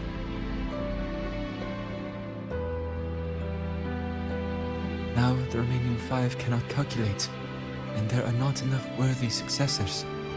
Even if the Heliogyre resumes its rotations, unable to interpret its readings, we will be.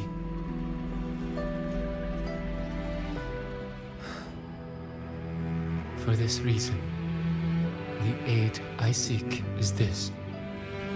With your authority, allow me to bear the calculations of the 6 alone, and act in their stead. The Heliogyre was meant to be interpreted by 6. If you bear all the calculations alone, what will become of you? I cannot say. All I know is this. If no one remains to interpret the Heliogyre, the Void Storm's occurrences will be unknown. Life will once more fall into peril. The Space Trek Collective's decades of effort in preparing for the new solar ceremony will come to nothing.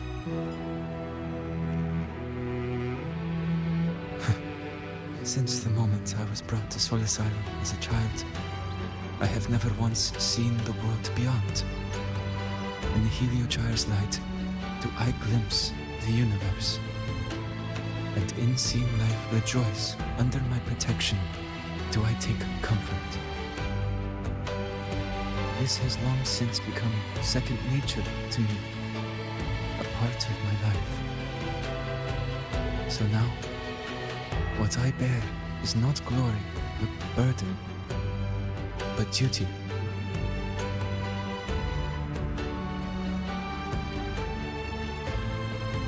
Arbiter, please, grant me this authority.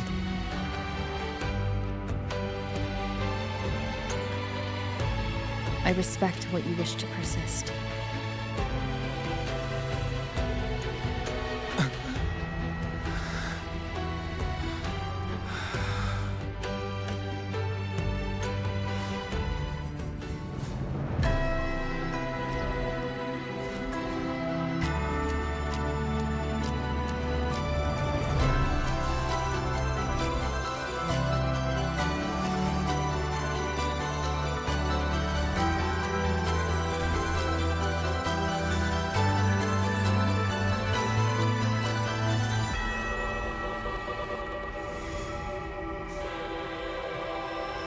Interstellar bites.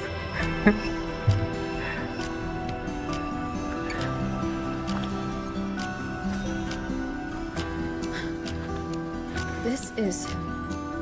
Soon, a great calamity will fall upon the High Roy.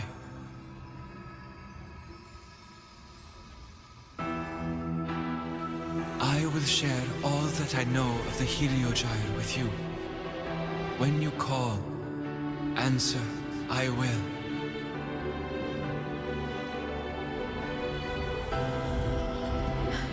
residual void matter corruption. I need to find a way to cleanse it.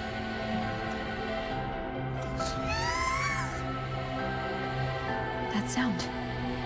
Is it Buddy? Save your strength for the calamity ahead, Arbiter. The children will help.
The rite of return. The ritual that once sealed the calamity deep underground. Just now, the children have offered their strength. The Heliogyre can once again begin its rotation.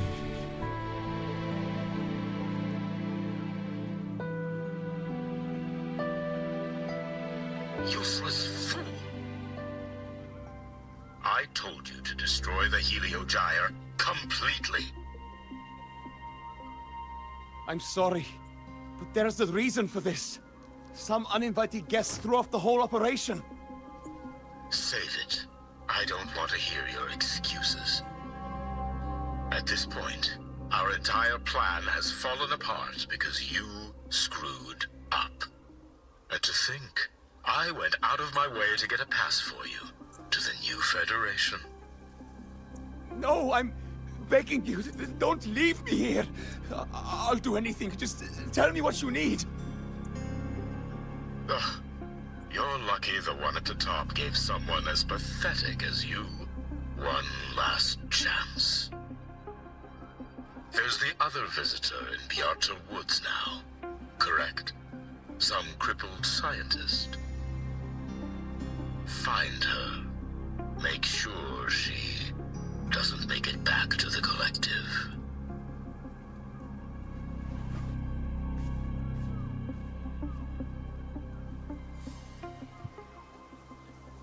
Well, since Mentor is already headed to the Heliogyre, I'd best get started on what I can contribute. There are signs of void matter contamination in the plants and water. If I follow these traces, I should be able to find the source.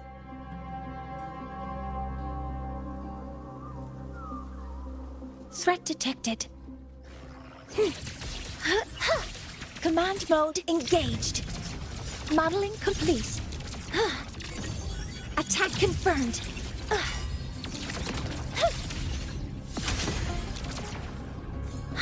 Found it. This must be where the contamination is coming from. Heavy encryption, but it's sloppy.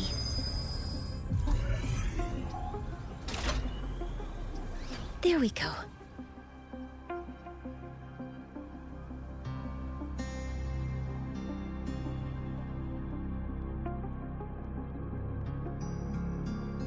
A terminal. It must belong to the owner of this lab. It's encrypted. If I can open it, there's bound to be information about this device and its owner. The password can only be entered once. I could force it open like I did last time, but the risk is unknown. I should look around first. There might be clues about the password.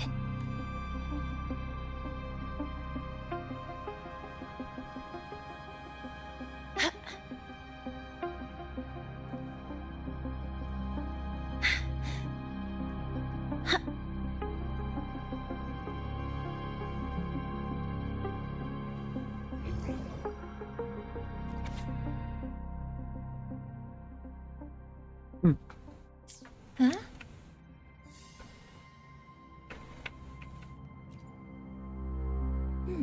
There's a note tucked here.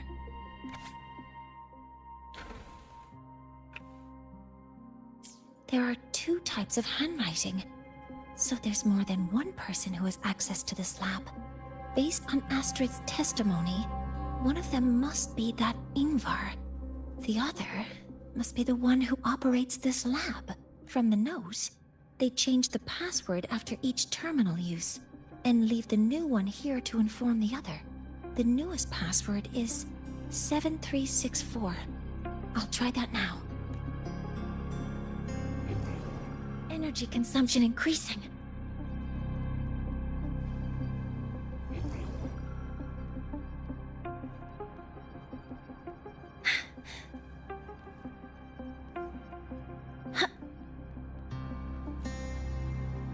This must be the device capable of generating artificial void storms.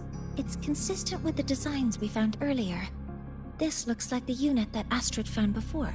Some prototype under development. It seems all the devices were produced here. Energy consumption increasing.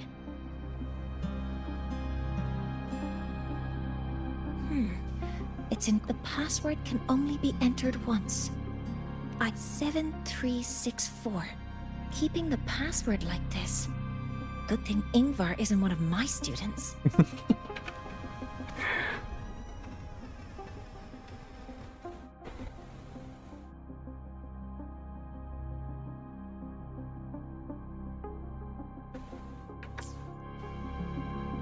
This is a Space Trek Collective project proposal. The valuation result. Proposal not approved. And these marks on the devices. Looks like I'm going to need her help again.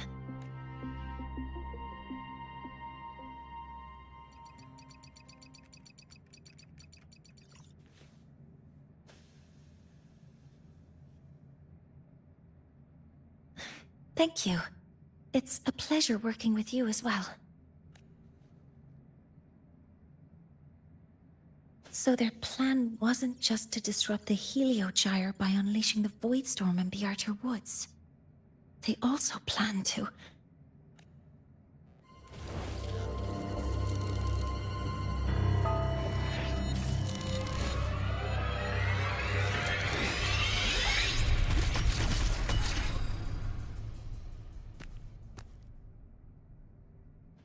Scientist. Crippled. It's you.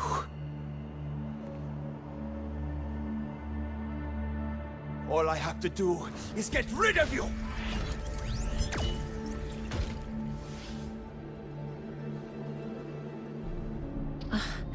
I'm I'm not really good at dealing with this kind of conversation. Access to this lab? Wearing Royan attire? You must be Ingvar, one of the successors to the Heliotic Six. Heliotic Six. The Six. Just because of my resonance ability, would I be forced to spend my entire life trapped in that Heliogyre? They call it Aroya's highest honor. But did they ask if we wanted that fate?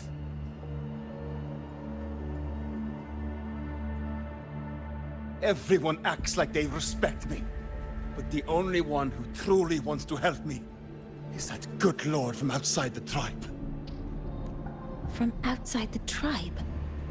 You've joined forces with the Fraxidus? Huh? What's that? Who cares?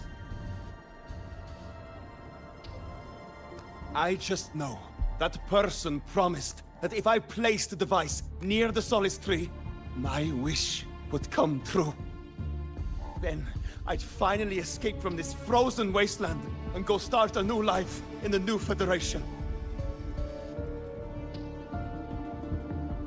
You have no idea what you're doing, and no idea who you're aligning yourself with.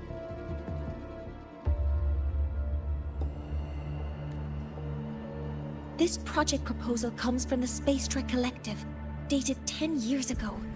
It outlines an idea to use the drive's emergency response mechanism to artificially make it fall from the sky. And the method for triggering this mechanism is to pollute the Solace Tree's root system with void matter, making the reactor drive determine that the Threnodian had breached the lock. You're saying that because I dropped that device there. The drive is going to...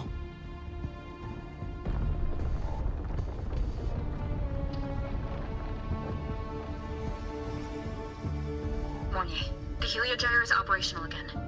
We can get the readings you need for the new solar ceremony. But something happening out there isn't right. Yes. Once I handle something here, I'll regroup with you. Move aside. Before the drive falls completely, I need to go back to launch Helios.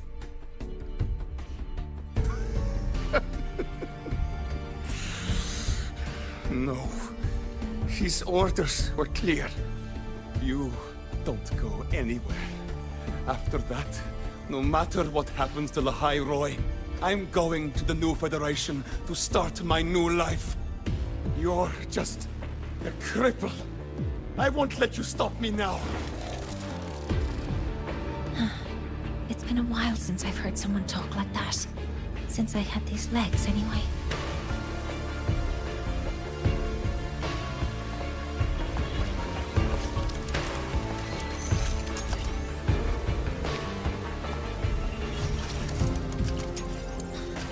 I've been told that in situations like this... Wait a second! I should make my displeasure very clear.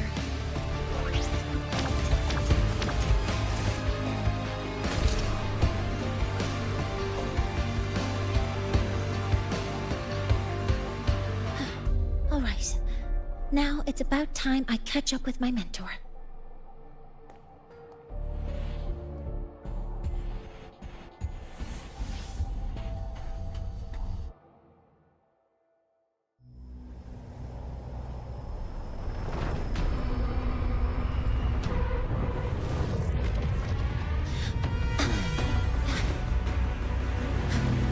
Mornier!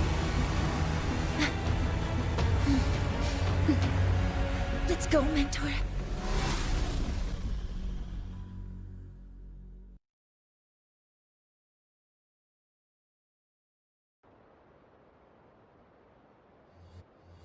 We need to get to Space Trek Collective quickly.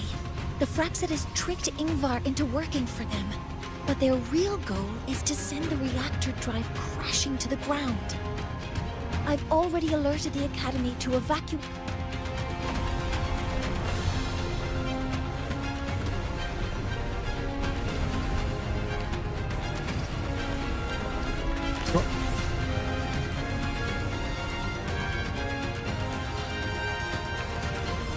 How are things on your end?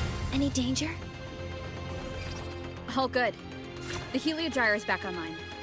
I now have direct contact with Soul Asylum and can relay the data you need for the new solar ceremony. It's time for the final step. We're running out of time. I'll use my resonance ability to create a more efficient path. Please, hold on tight. Huh?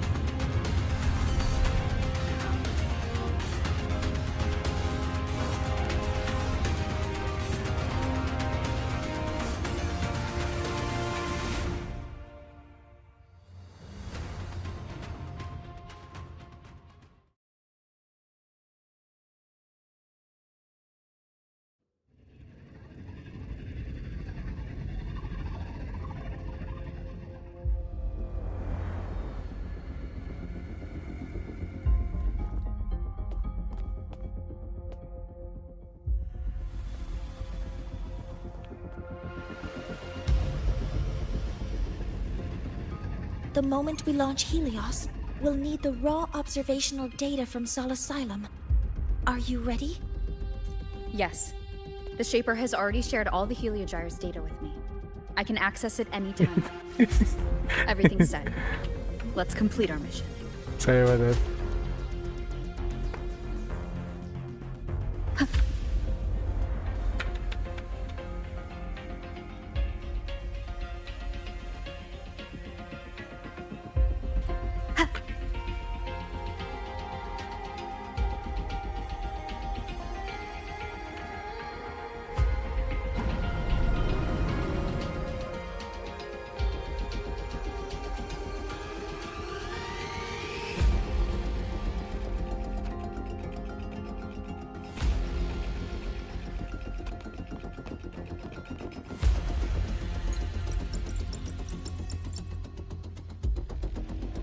Where is Anselm at a time like this? Who else can calibrate Hyvetia? Cody, Vance, examine the orbital status of Helios again. Also, the propulsion system needs to be double-checked. Professor, do you really plan to launch it without the raw data? I understand your concerns, but we are on the verge of a disaster. The Collective can't just sit by and watch it happen. This is my decision as the supervisor of this project. I will bear the consequences. No need for that. We've established contact with the Roya tribe and obtained the drive's raw data. We can proceed with the new solar ceremony as originally planned. Professor Mornier. Did you just say you managed to obtain the data? Wonderful news. I'll prepare the connective instruments for you. There's no need for us to continue pretending anymore. Warren, or should I say traitor, aligned with the Fraxitus.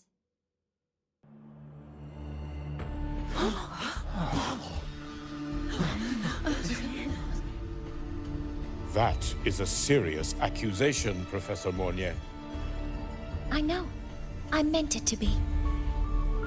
You must be very familiar with this device, Warren.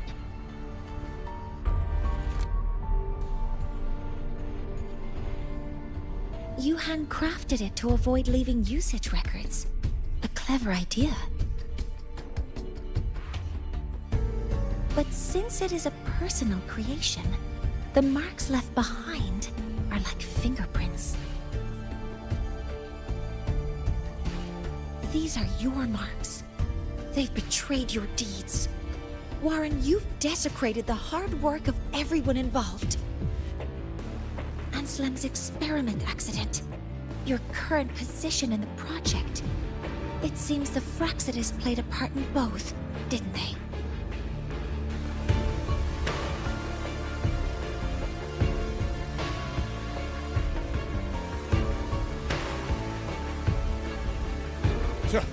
That is a lot of assumptions and conjectures, with no evidence. I could easily sue you for slander.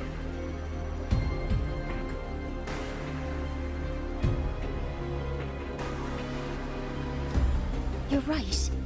All I have right now are assumptions and conjectures. But my ultimate goal isn't to have you face justice today. Once we've identified the suspects, we'll have plenty of time to gather the evidence. What I need in this moment is for you to step down as supervisor of this project. The one taking over will be me. One more thing. Your subordinate provided us with some key evidence already. You want me to testify against Professor Warren? That's practically perjury. Sure, I could work some verbal magic, but honestly, I don't even know who I'm dealing with on the other side. It is a dirty tactic, but it's effective. I'm confident in my analysis of those devices, but we'll need the university's verification to use them as evidence. In the limited time we have, the quickest way to detain Warren is your testimony. Professor Mornier... You can keep this recording. If I'm wrong, it'll be your guarantee later. Or you can refuse. Nice working with you, then. Thank you. It's a pleasure working with you as well. How did that traitor manage to...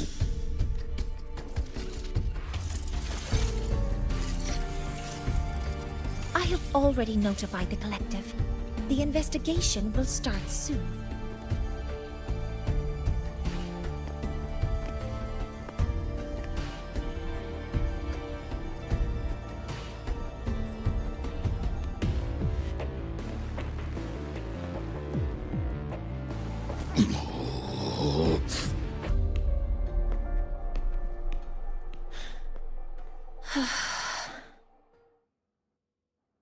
From here on out, Rover and I will be overseeing the launch procedure. All Space Trek Collective personnel, to your stations.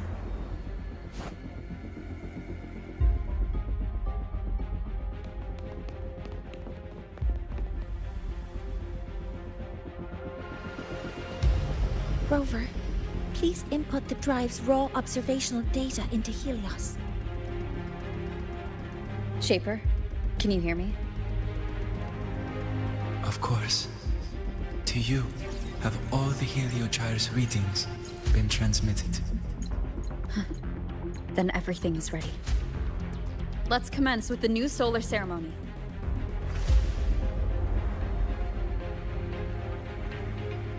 Pressure in the reaction chamber is stable. Preparing to open the energy out.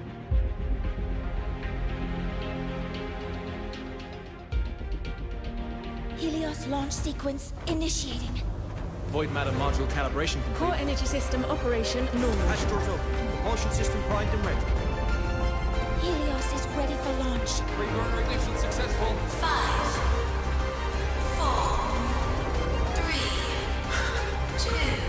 3, 2. Let our light shine in the sky.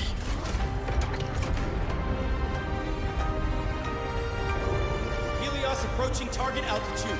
Progress 16%. 47%. 92%. Warning, light output decay exceeds expected rates. Critical failure detected. Data reading compromised. Unresponsive. Control program failure.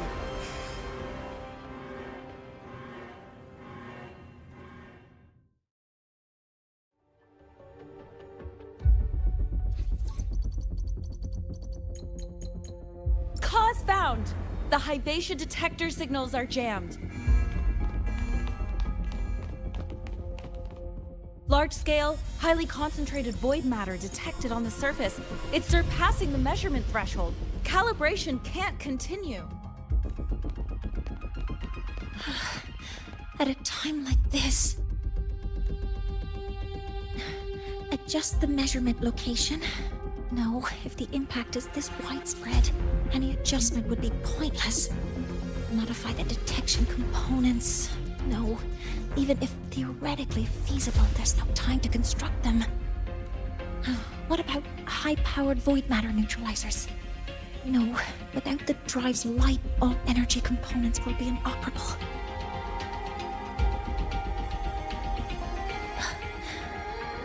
Oh, sorry, I'm just...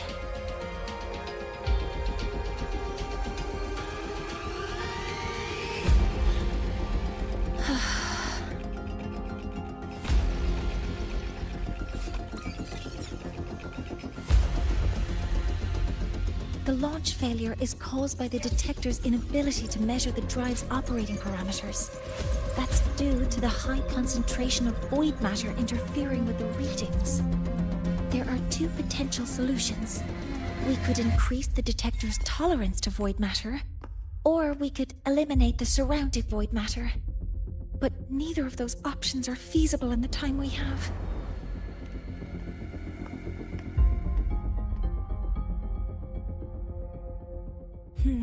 That's not realistic.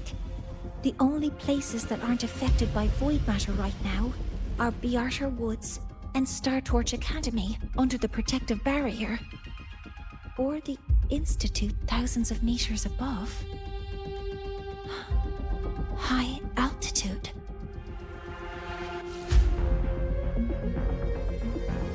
Do we have spares for Hypatia's measurement modules?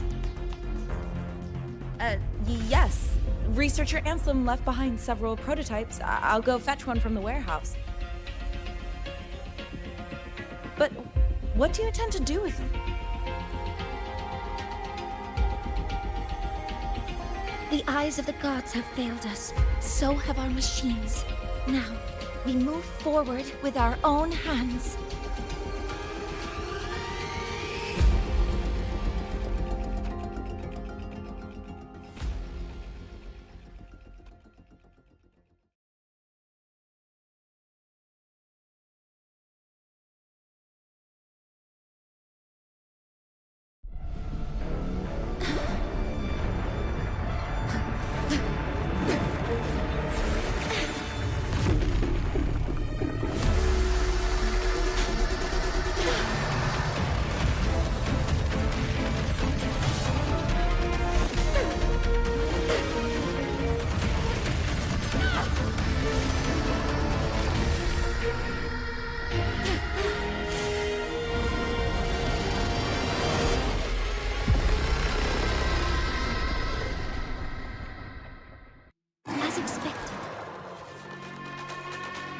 After horse range attacks, see the attacks can deflect back, dealing damage to the house and reducing vibration strength.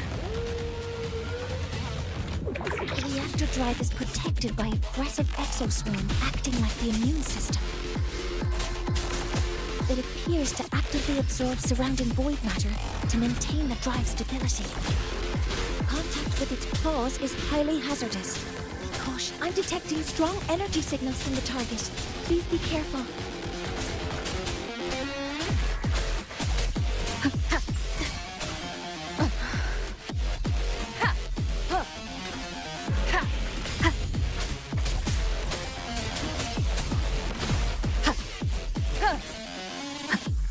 Assuming master control.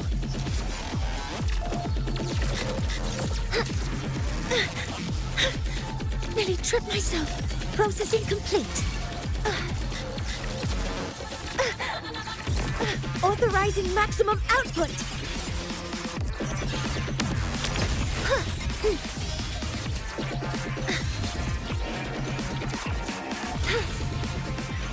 Hover modules ready. Modeling complete.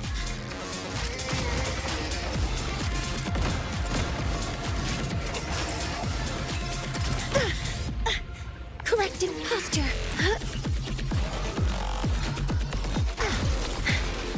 Command mode engaged. Hover modules ready. Modeling complete.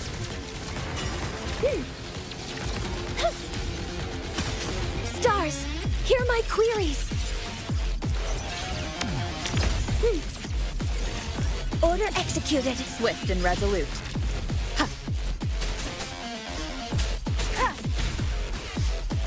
Nowhere to hide.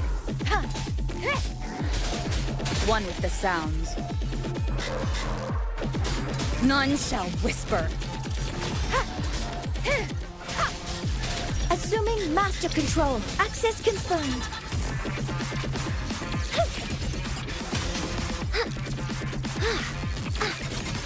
Attack confirmed. Initiating criticality protocol.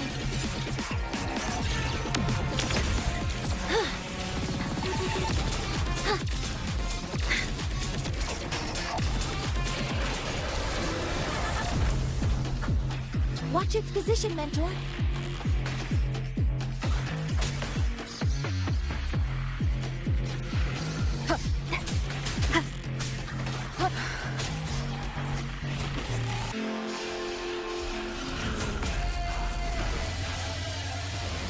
Keep it together.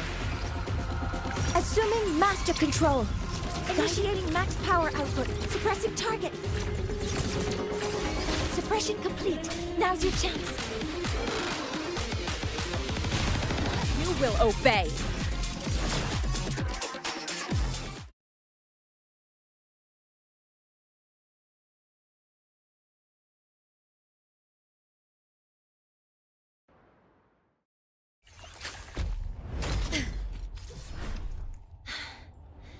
Approaching the target location. Preparing to receive data.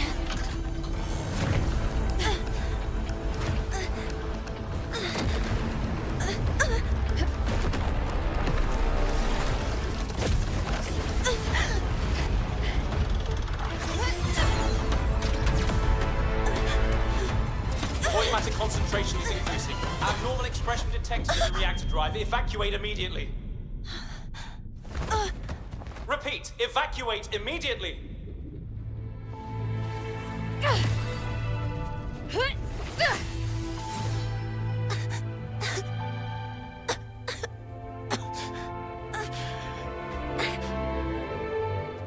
We have already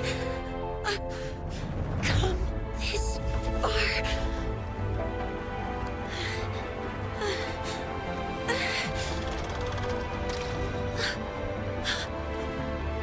So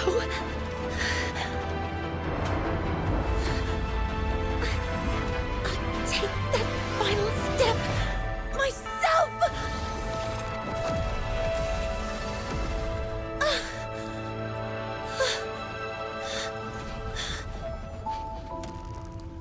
Pity.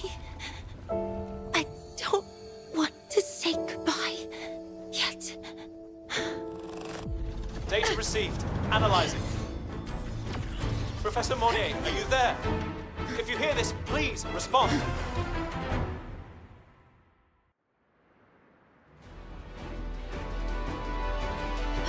That light just now.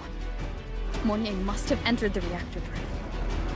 Rover, the Space Trade Collective has connected to your vehicle and will provide assistance. We can't reach Professor Monnier. You're our only hope now. Leave it to me. I'll find him.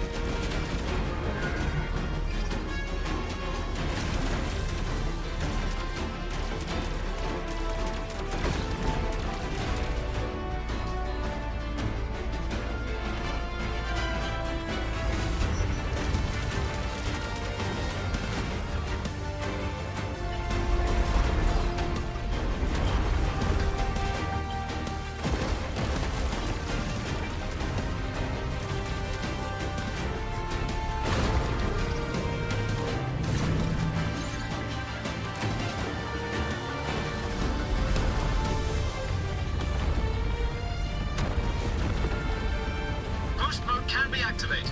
Fuel is limited, so use it carefully. This should be enough for what I need.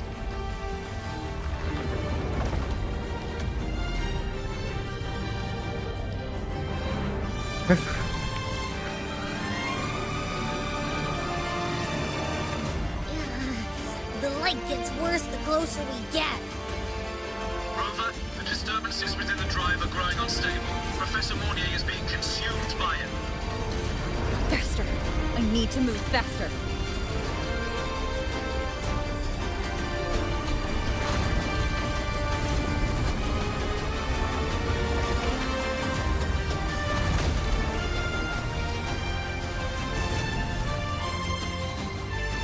So, let's try out the Institute's new tech.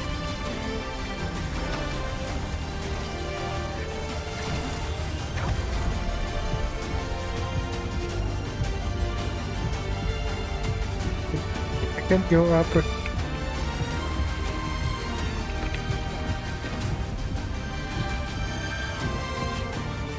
Oh. Whoa! Do that?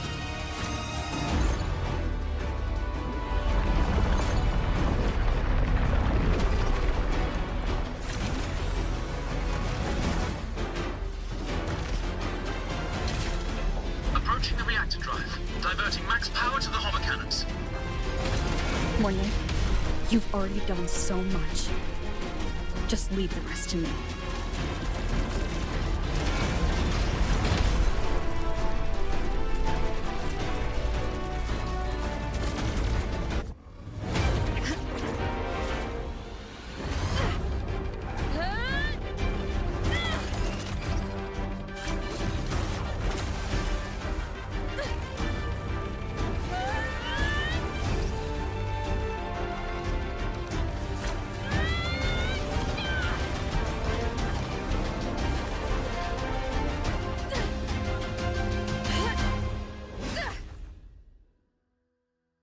Are you leaving Lahairoi? Yes. Sometimes, only by saying goodbye can there be progress and change. After all, even if I leave, Lahairoi will still continue forward on its own feet. Isn't that right?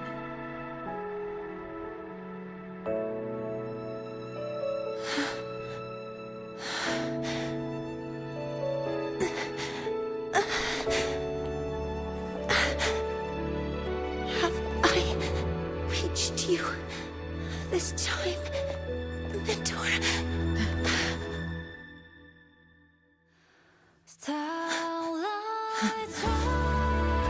Report. Data analysis complete. Helios is operational again.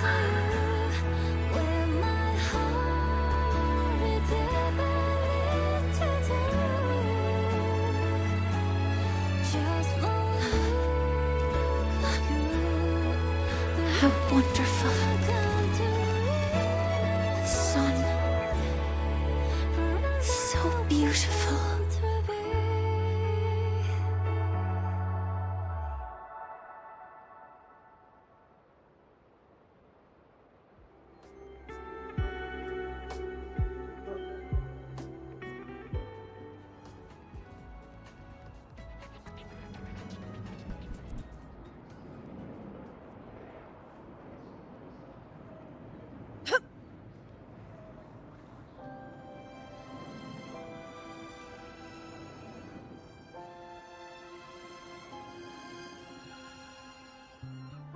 Over here! First, the good news. They've crossed my name off the mental health watch list. I'm finally free!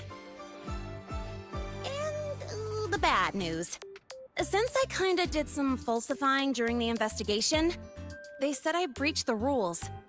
But since I did it to make sure the bad guy didn't get away with anything, and I actually helped out, the final verdict is I'll still have to stay on the mental health watch list for a while. Well, once you have your suspect, the rest is easy. Plus, there's one teacher whose forte can wring out the truth from anyone. But I do have Professor Mornier to thank for sending an official email that explained everything. That's the only reason they believed me. I guess that means it'll be harder to skip her classes now. Dr. Herson said she was overclocked for too long. I'm worried.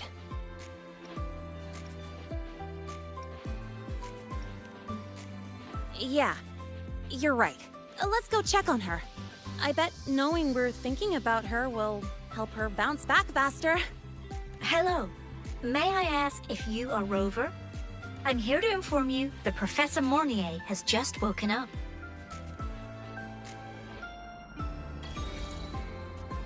Stay behind me.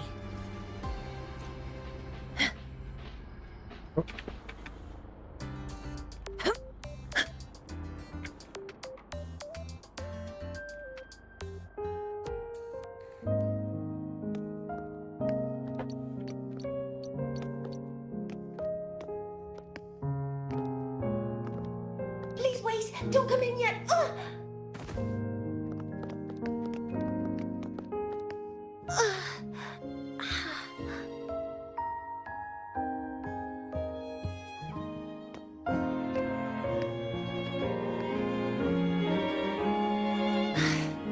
Sorry. My body... I still can't move like I normally do. I've gone through rehab before, and it's been a while since this happened. Don't worry. I can handle this much on my own.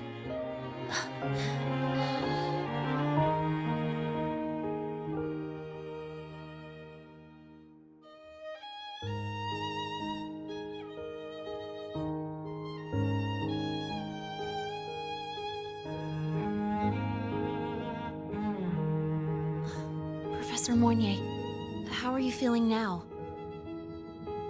Dr. Herson said you were in bad shape. It's great to see you've recovered a little. To be honest, at that time, I didn't think I'd make it.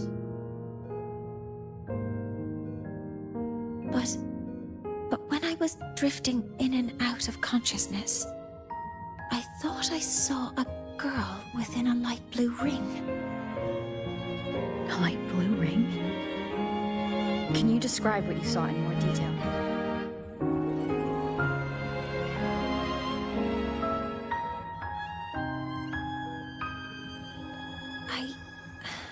I can't be sure, but I think she protected me.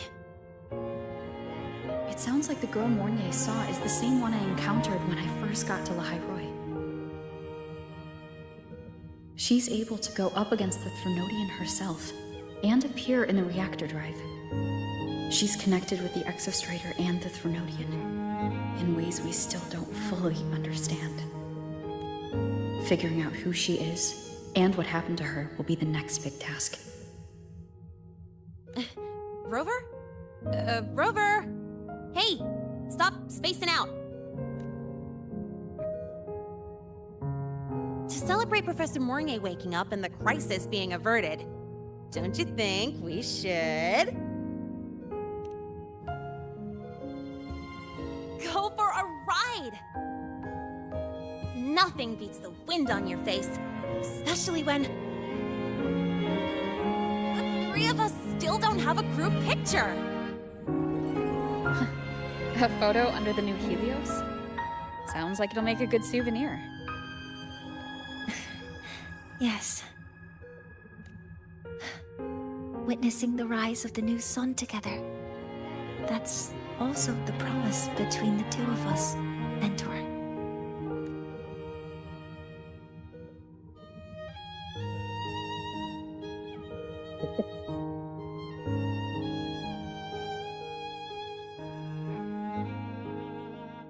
Let's go.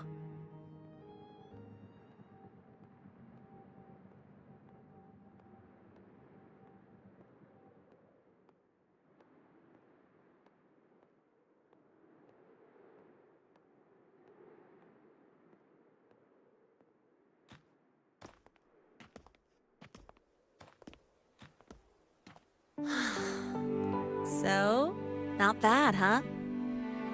Back in the day, whenever I was stressed about the future, hanging out here always made me feel a little better. Look, now we can just enjoy the breeze without a care in the world. I used to think that when I saw this view, I'd cry because my wish would be fulfilled. But now, when I see Helios's light pouring over the land, with the ancient frostlands and people who've been here for only a few decades, sharing the same warmth. I just think, what a beautiful sight.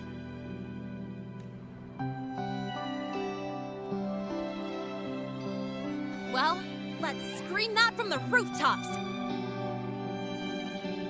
To freedom! To civilization. To new beginnings.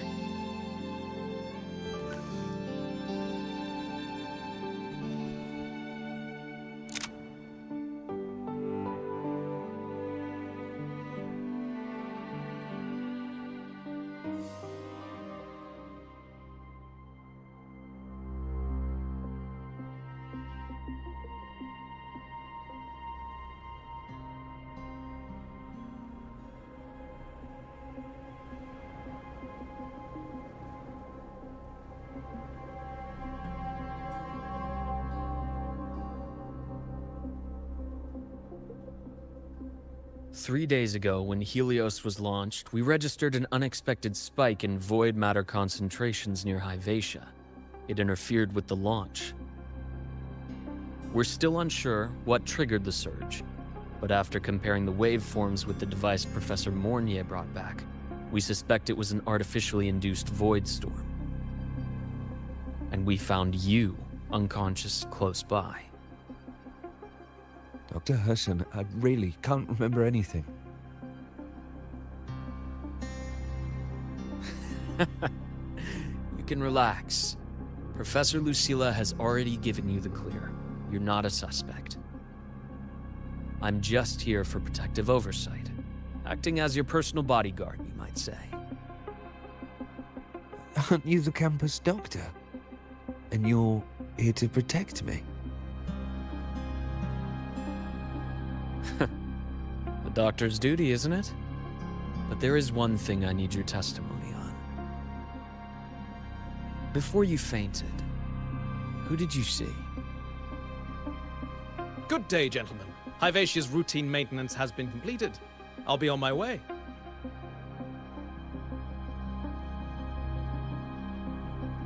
Who's that? Oh, never mind. No time to think about that.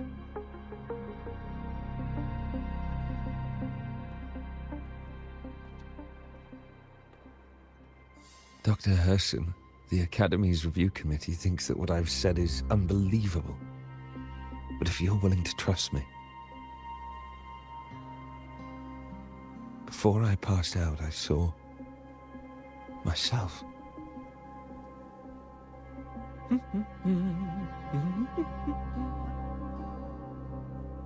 It seems my hastily chosen pawn has proven to be utterly ineffectual. It appears I'll have to add the final flourish to push the story to its climax. But no matter, no matter. I'll simply chalk this up as a poor judgment call. A band of fools who enacted a farce. Such a pity, though. With this piece expended, the chapter where the girl forms her bond with a Threnodian must be delayed. But that is a tale to be savored later. Right?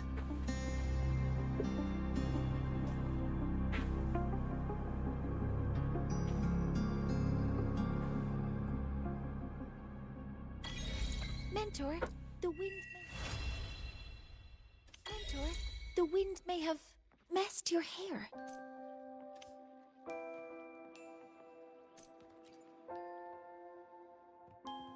The wind feels nice. I could stay here a little longer. Do you want to join me? Yes. The Space Trek Collective has given me a whole month of paid sick leave. My schedule is clear. The last time I had this much time off, I think I was back in middle school when I tumbled down a flight of stairs. Well, at the time, I dropped the book I was reading down the stairs. So I accidentally... No, I shouldn't mention such embarrassing things like that in front of you. Now, what would you like to discuss? The reactor drive didn't land as the Space Trek Collective had originally planned. But now that it's on the ground, we can finally start researching it. And then, someday, we'll prove that both the sun and the stars are within our reach. It would be nice if you could be there to witness it with me.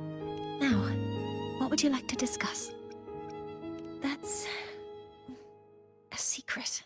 It's because someone made me promise that when they left, only by saying goodbye can there be progress and change, they said. So until their goals are achieved, that goodbye must remain final. Maybe until the reactor drive is fully analyzed, the exostrider on the Frostlands is activated again, and the disaster buried deep below is finally dealt with. Or maybe until there are no more calamities left on this planet. Until I can give you that answer myself, please, hold on to that curiosity for just a little longer. Now, what would you like to discuss? Oh, it's because it prevents your identity from being exposed. You're right. I suppose I can't call you that anymore. But I have a friend. She faced a medical condition, and during a difficult time, she was guided by a mentor. Even though that mentor left soon after, their influence stayed with her, and, well, still affects me. I mean, my friend. As long as you have something to teach, you remain a mentor. So, can I still call you that? Now, what would you like to discuss? Okay. See you next time. Oh, one more thing.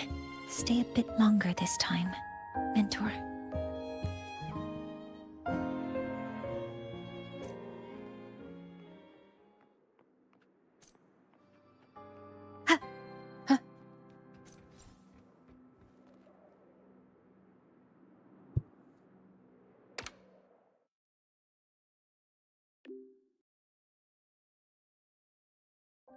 My symptoms have stopped for now, but whatever drained my frequency is still somewhere in the High Roy. The only thing I haven't surveyed yet is the exostrider out in the Frostlands. The Roya's trying myth likely mentions it. This lecture could be my chance to find a clue.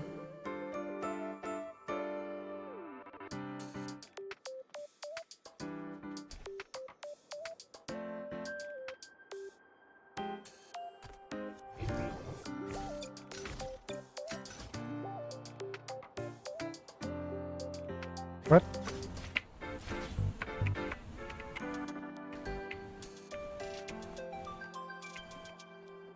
Stay behind me.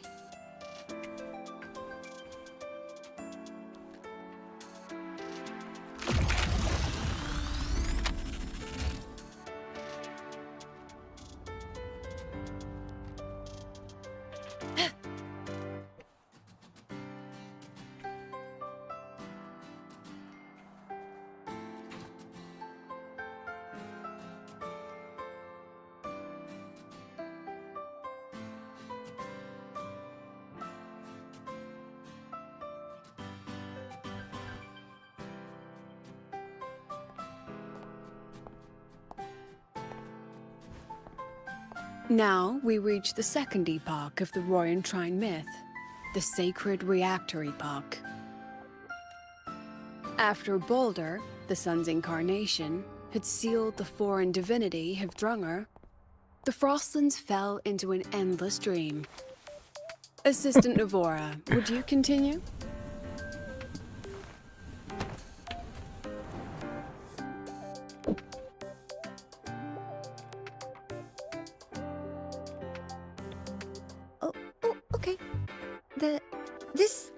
Section.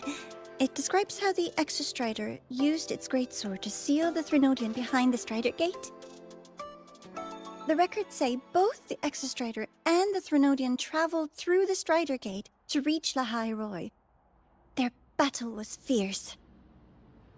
The Threnodian pushed the Exostrider to the brink of defeat.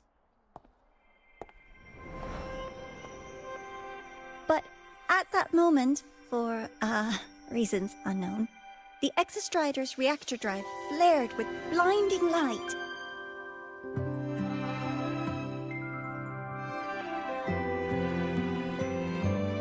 And it found the strength to raise its sword and seal the Threnodian away. Lahai Roy was saved. What a relief.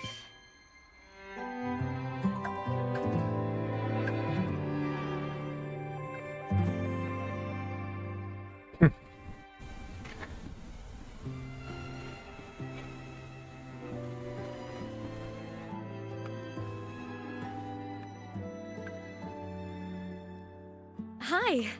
Nice to meet you. I'm Imeth from Rebel College, same as you. First time seeing you in class. Trying to collect credits from all 4 departments? That's ambitious. Welcome to the academic quagmire. Imeth, I've been looking for you. I never got the chance to thank you. Thank me? The day the Eye of the Threnodian appeared, you drove it back and saved me. Did I? Sorry, I don't remember that. She doesn't sound like she's lying. Then how?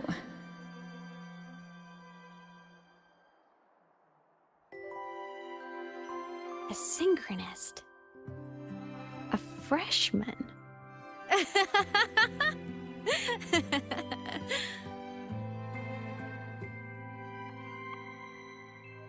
What's so funny? Oh, don't mind me. I'm just not used to seeing you like this. I mean, look at you. Something's missing, though. Oh, I know! A uniform! The Academy still hasn't issued you one? They're painfully slow sometimes.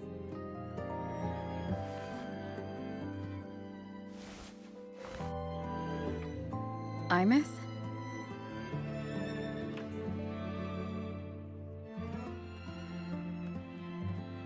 I have to go.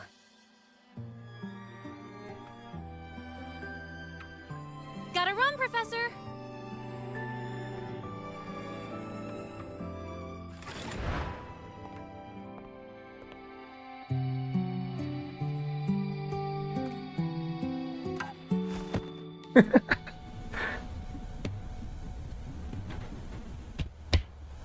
Rover, let's try to channel that enthusiasm into listening.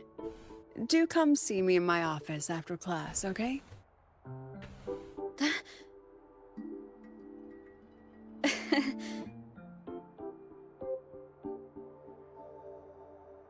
Assistant Navora, if you would. Pick up from the Twilight Epoch's unending winter, please.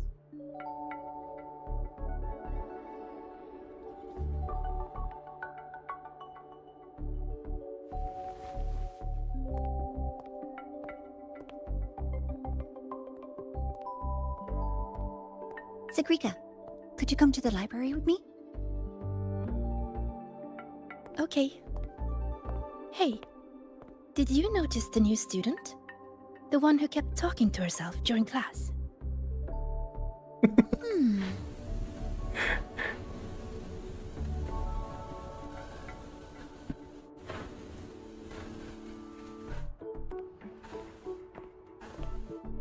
Rover, something happened during class, didn't it?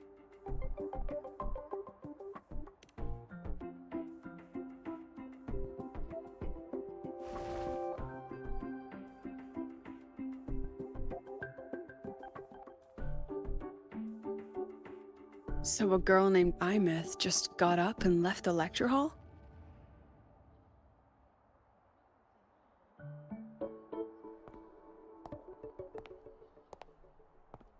Huh. I never expected to hear that name again. Certainly not like this. Perhaps you've just had a run-in with a ghost. After all, you were the only one who saw her. President Lucilla. What do you know about her?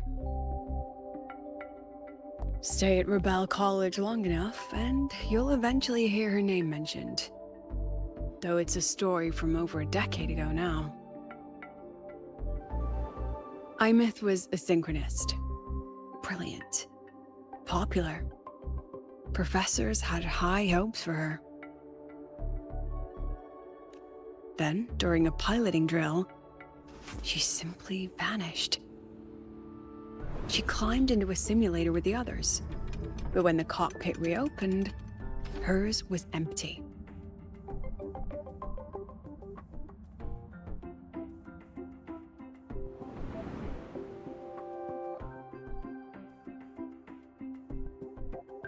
Intrigued?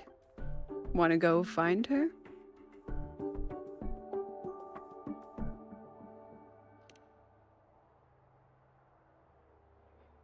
Oh, of course. You're exactly the type to get pulled into Imeth's story. To see someone who vanished years ago, presumed dead, lingering around the Academy, a figment of your imagination, or is there more to it? I'm very curious to find out. She disappeared from the Synchroling training grounds. The very cockpit she vanished from is still there. The Academy turned it inside out at the time and found nothing. But if you're interested, go take a look.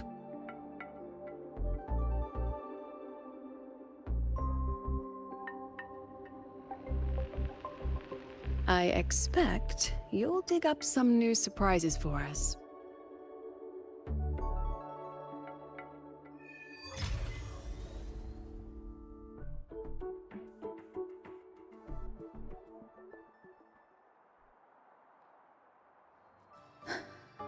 Soliskin? What could they be doing here?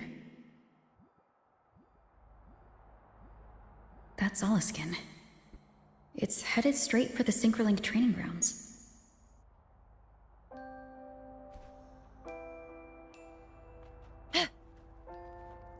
Okay.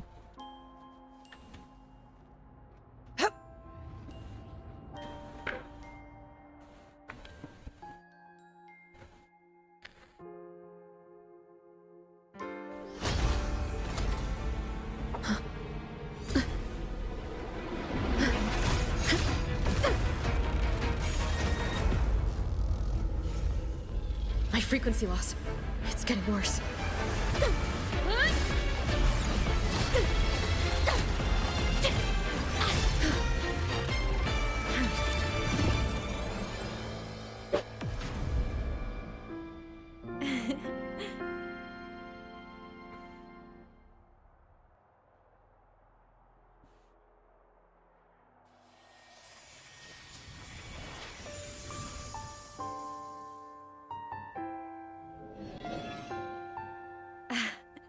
And nope. Still on the fritz. How are you feeling? I'm okay.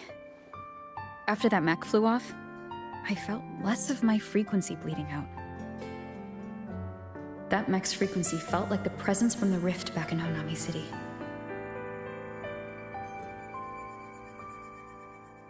Imeth, that mech only left after it saw you. After you clashed with it. That's twice you've saved me. Each time I'm left with more questions than answers. They say you're the Exostrider synchronist who's been missing for over 10 years. And your hand back there.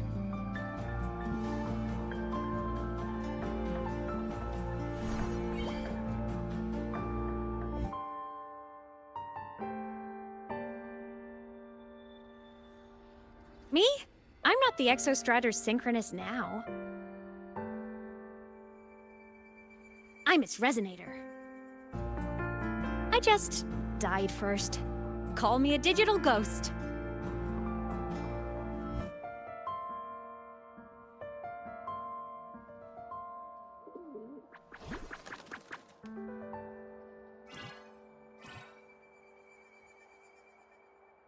10+ years back, the underground seal broke.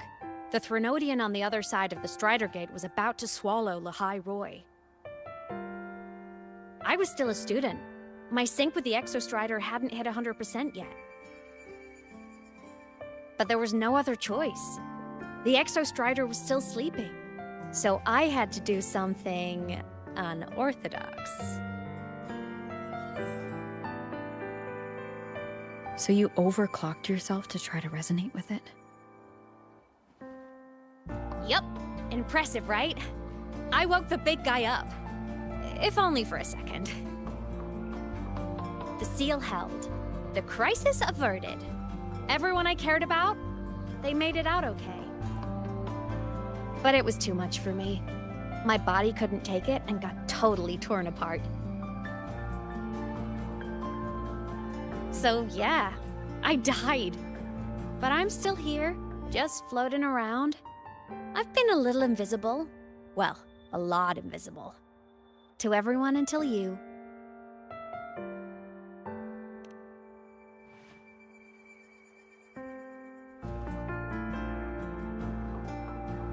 You can see me now because of this little guy.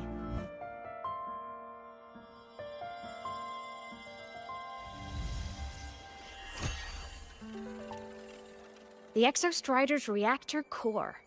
My existence is kinda tethered to it now. Think of it as my heart. Even as a digital ghost, I never stopped trying to pull myself back together, to get back to reality.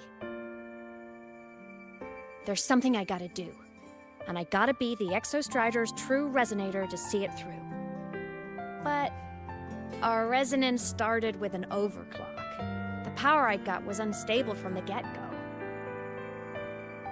I've spent years building it back up with this core. The Soliskin have been my little helpers too. Then, not long ago, you ended up with it. That became your backstage pass to seeing me. Not long ago. You mean when the reactor drive fell? Bingo! Since then, the core has become energy stored inside you. This is the first time I managed to make it solid. Took me a bit to figure out the trick.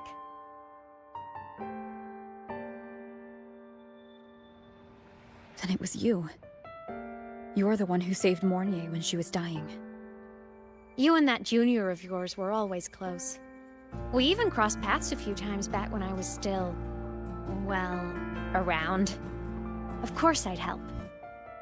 A junior of mine. So I really did know Mornier in the past. Oh, and by the way, when you charged in to save Professor Mornier, you looked pretty cool.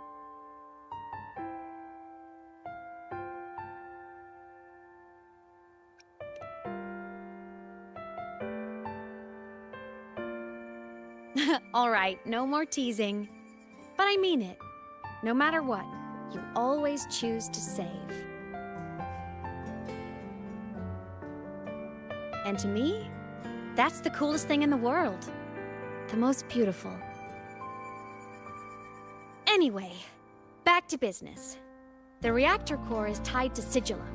That's the mech that attacked you. It's like those void worms you fought. Made mostly of Exostrider parts, but corrupted. Contaminated by Threnodian void matter. Sigillum stole a chunk of my power. That threw a wrench in my whole reassembling myself project. Now it's after the core too.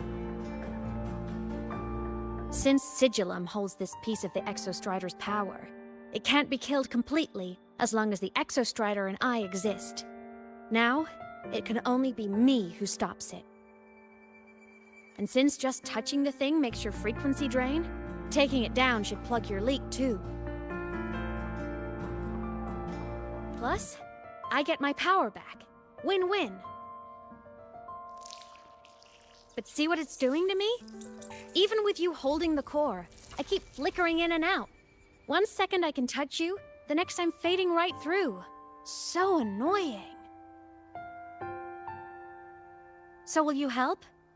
You've got the core, and the reactor drive is wrecked. I can't do this alone.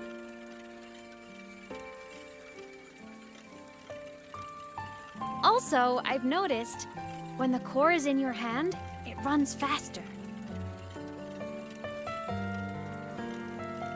I can tell you're leaving a few things out, Imeth. Still, you helped me and a lot of people in the High Roy. That's enough for me to trust you. What do you need me to do? Existence is the imprint life leaves behind. Being remembered, talked about, and seen. All the places I went when I was alive bear those imprints. The core's running lets me find and record those frequencies. These little cuties have been my scouts. And they'll be our guides now, too.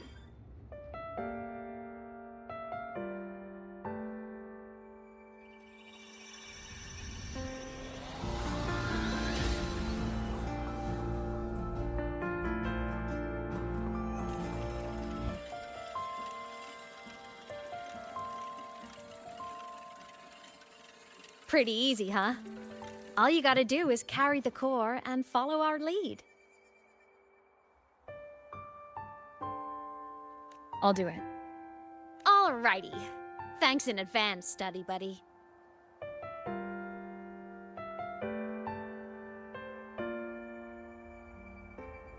The Soliskin went down the lift.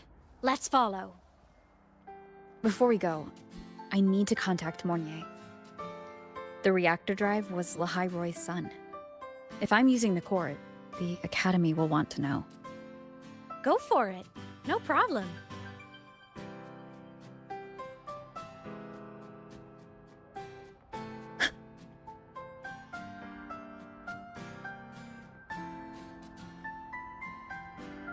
Stay behind me.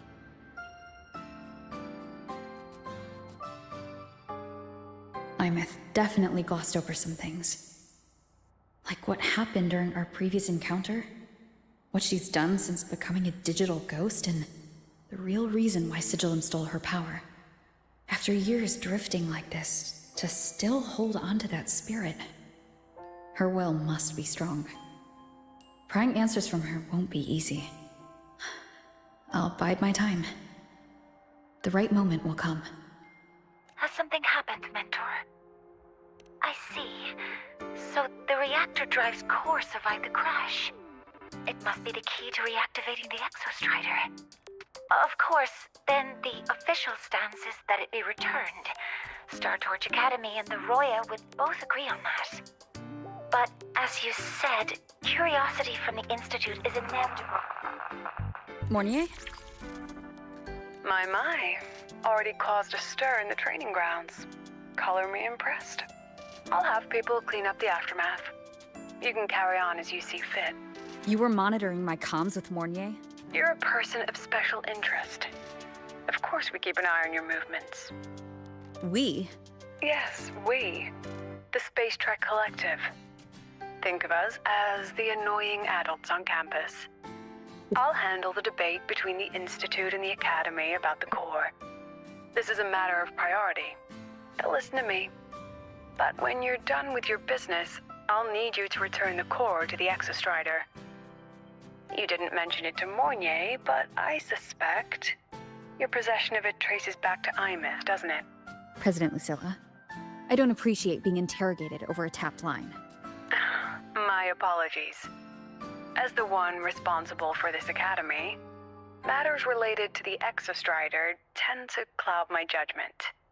After the incident with Warren, we upgraded safety protocols on public lines. No more overstepping.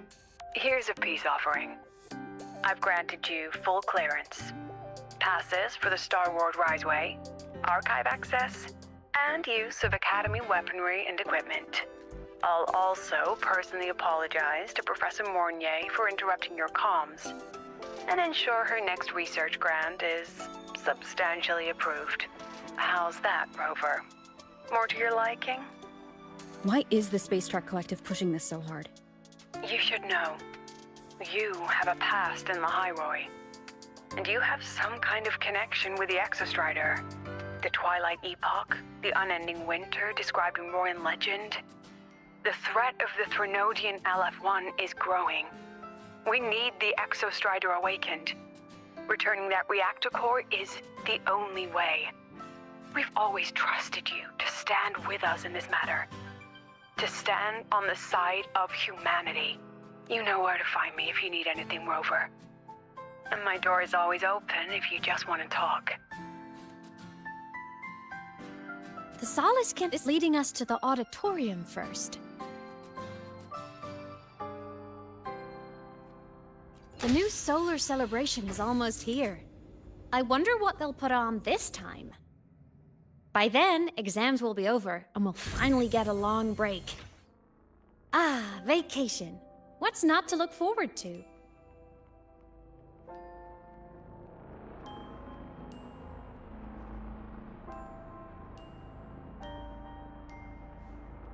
Stay behind me.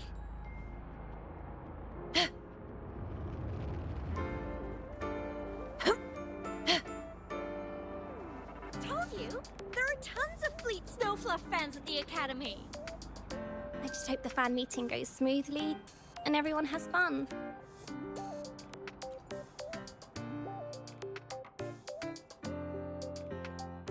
Oh, hello. Are you here for the Fleet Snowfluff fan meeting? The venue is still being set up, but once it's ready, please join. She's a singer, a campus legend. She's only released online, but she's super popular. But her site hasn't been updated in over 10 years. She posted one last demo, and then nothing. Don't be such a downer. Maybe she just graduated and moved on to bigger things. Probably never showed her face to keep her life private. Doesn't matter. We still have her music. Here, even if you're not a fan, you should give her a listen. I'm new here, but even I was hooked when I first heard her songs.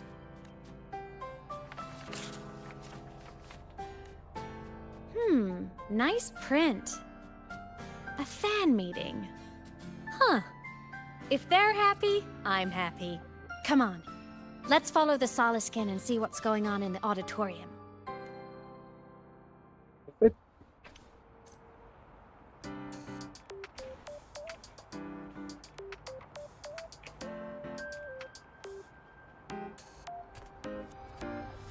Stay behind me.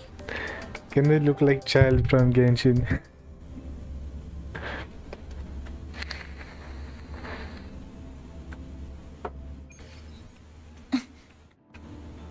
After scrapping so many drafts, I finally got this poster ready for everyone. The fan meet.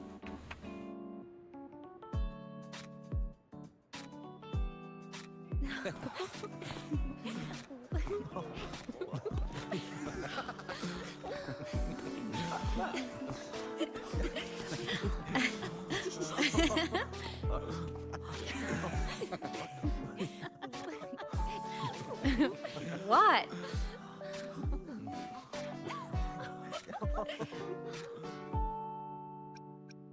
Oh, just a habit of mine. Waving, chatting, going to class. It makes me feel like I'm still alive.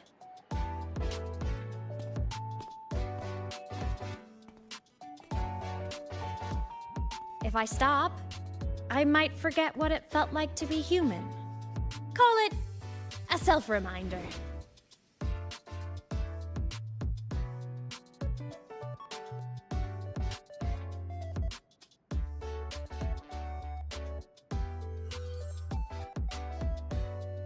Fleet Snowfluff?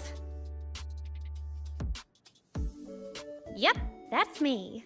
But don't say my alias out loud. It's embarrassing. So you weren't just a synchronist. You had a whole other life here. Just one of my many hobbies. I was into photography, gaming, movie nights with friends.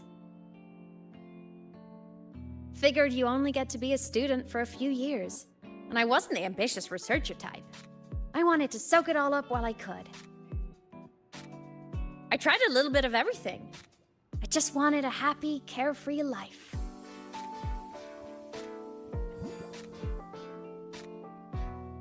Who knew I'd end up as a ghost? Stuck as a student for 10 more years. How awful is that? Wait, does this mean I'm never gonna graduate?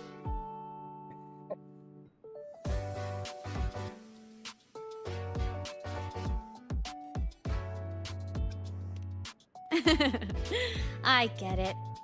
School life is easier. A whole lot less complicated. But I have to say, it's really moving to hear people talk about my songs after all this time. I wrote those for myself, you know? Never expected so many people to care. But if they made someone feel something, joy, pain, anything, that makes me really happy.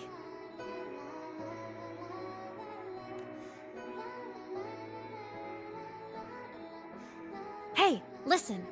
Hear that song playing in the auditorium? That's the unfinished demo I left on my site. What a shame. I really should have finished that before the training run. Now it's my little musical epitaph.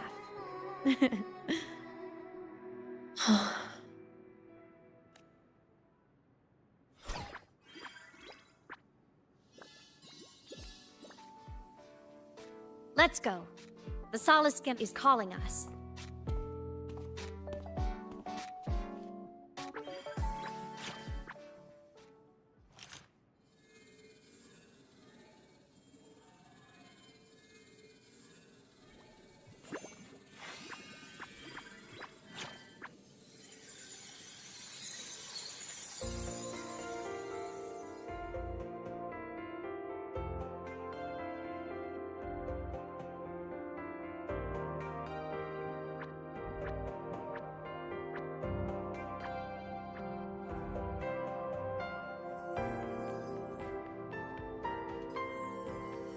Is that the student rep from Rebel College?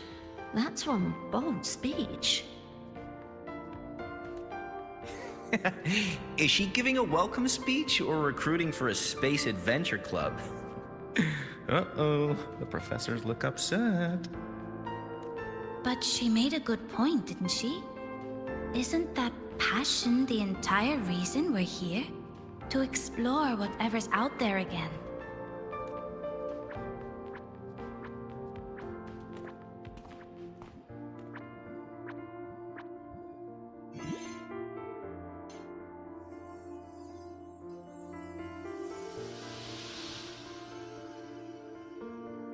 Imeth, right?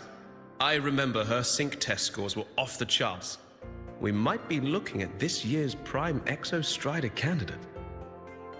Don't be so sure. Heard about her extracurriculars. Put nicely, she's quite the dabbler. Put bluntly, she doesn't take anything seriously.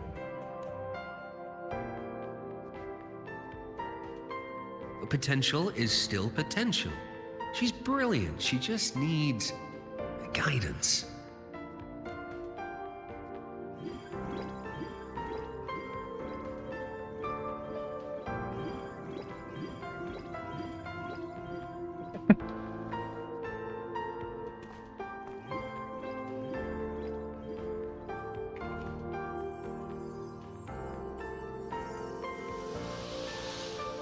May we one day walk among the stars, to touch with our own hands a universe so cold, so real, and so breathtakingly beautiful. That's all from me. If I keep going, my credits this year might be in danger.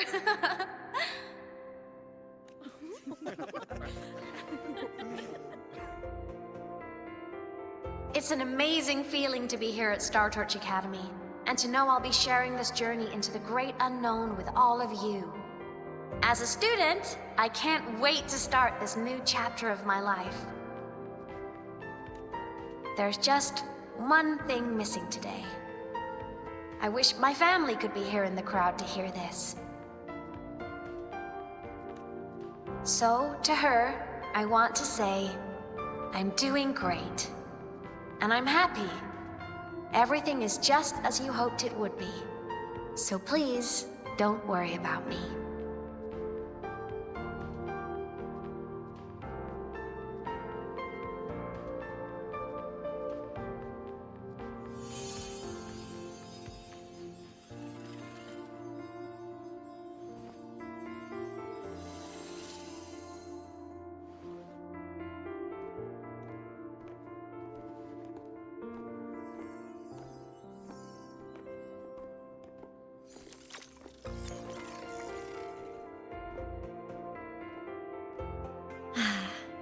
Looking back, I really do miss those days. Star Torch Academy is a nice place. I mean, I caused my fair share of trouble, but the professors never turned me away from lectures. You saved the Hyroi, Imeth. But you paid for it with your future. And no one even knows. Maybe a little. But it's fine. Loneliness doesn't kill. Besides, I still have plenty to keep myself busy with. I wish I could have been there. At graduation. To hug my friends and wish them all the happiness in the world.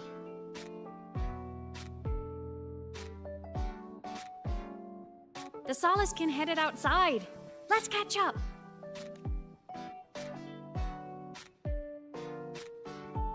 If it's leaving the campus, it's probably going to the Frostlands.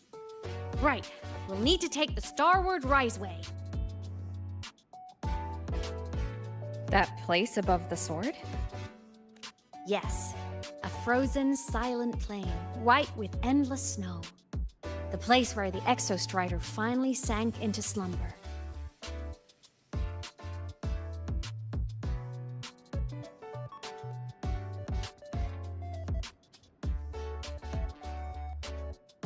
Our next stop is the Starward Riseway.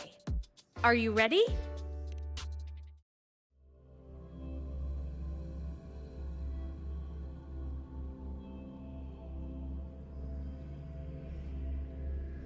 When I was a kid, I once hid in the Starward Riseway and made it to the Frostlands all by myself. Bold even as a child. Hee hee. Like the last time. Everyone confirm you've got everything.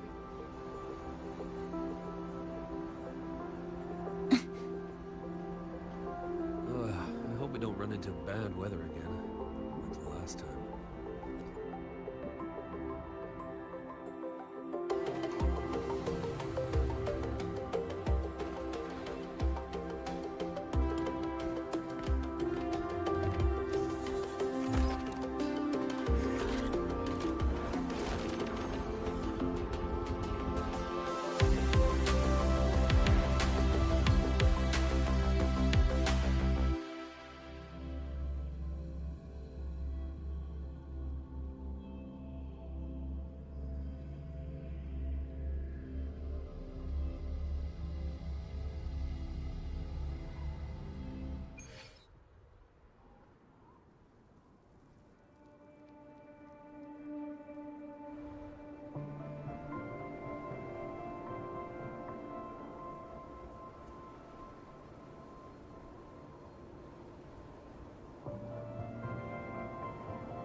Cold? I'm fine. What about you? Between you and me, ghosts can't feel the cold.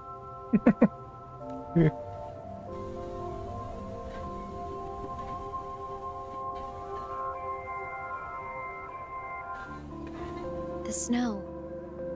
It's so beautiful. What a coincidence to run into you here. This is a pleasant surprise. Oh, it's Dr. Luke. When he's around, just pretend I'm not here. Otherwise, you look like a weirdo talking to thin air.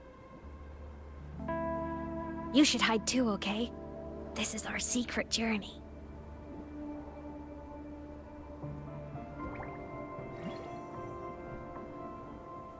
You know him? He's the school doctor. All the students know him. I didn't super well, but I do know that he's been in Lehigh Roy for a long time, and you can trust him. You came to the Frostlands for the Exostrider?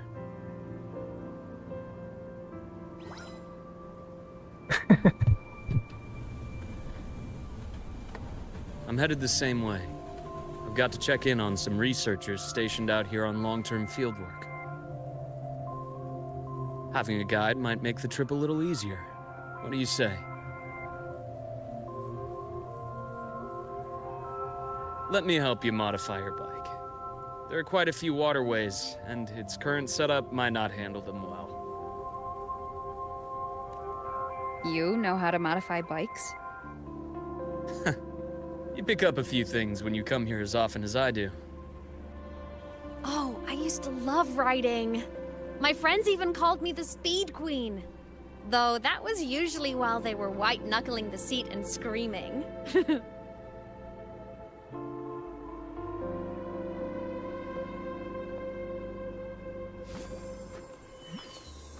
Look at this place. Hard to believe it, but years ago, all of this was a lush green forest. Back then, the Roya were nomads, the true natives of Lehigh Roy, who walked in step with nature itself. Was it the lament that changed it into Frostlands? Yes, it triggered a magnetic pole shift. From then on, Lehigh Roy became the new pole. But a lament wasn't the only cataclysm stirring back then.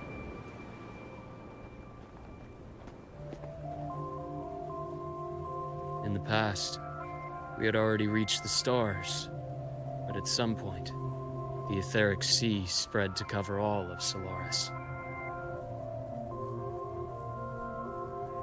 From that moment on, the universe locked its doors. We couldn't verify whether the sky above us was real or just a reflection. countless spacecraft were lost. Our space exploration programs were abandoned, and space became out of reach. But times have changed. Since its founding, the goal of Star Torch Academy has been to use the Exostrider to explore space, whether through the Etheric Sea or the Strider Gate. I understand the Etheric Sea part, but the Strider Gate? You know Lehigh Roy's history? Both the Exostrider and the Threnodian first came to Solaris through the Strider Gate. The Academy has its theories, but here are two you might find interesting. The Strider Gate is a gateway to outer space, and Aleph 1 is a Threnodian alien to Solaris.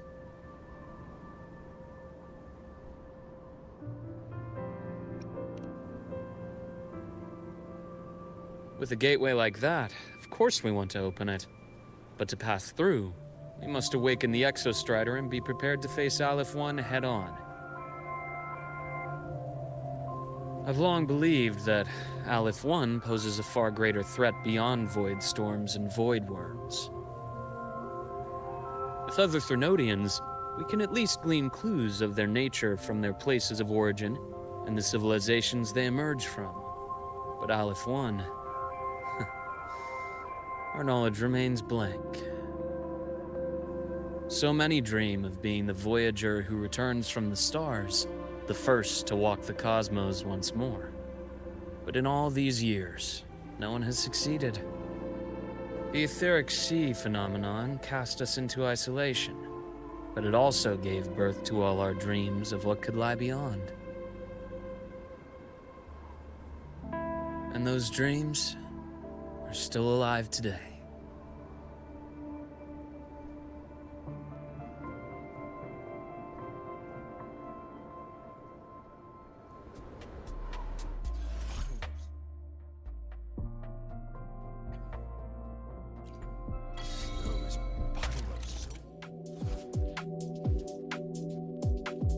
Green bike modified by Luke Harrison module. This module motorway can freeze water surface in a closed trouble across them. Wait, really? To unlock a new expedition motorbike modules with special function. You must switch between expansion modules.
Dr. Herson?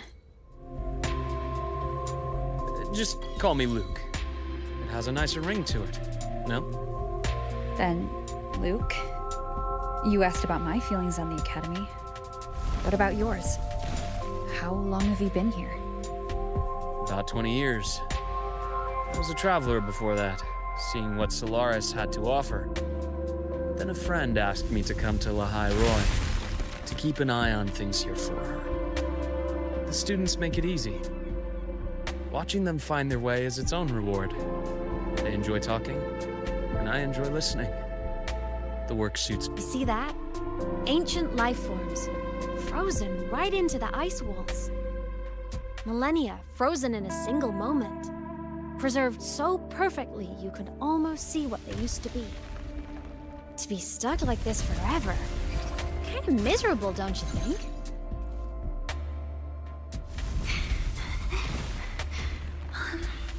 Must be around here. Someone's ahead. That voice. I remember.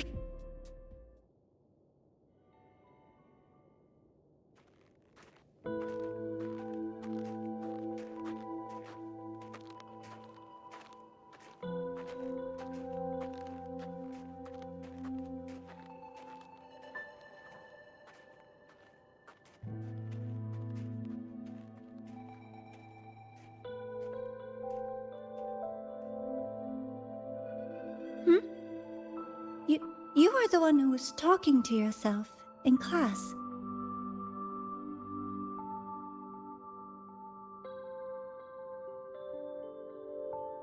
Whoopsies! Oh, and Dr. Herson. You are traveling together? Did the Academy greenlight a new field trip? Just my routine checks on the field researchers. Rover here has their own business to attend to, but we're headed the same way.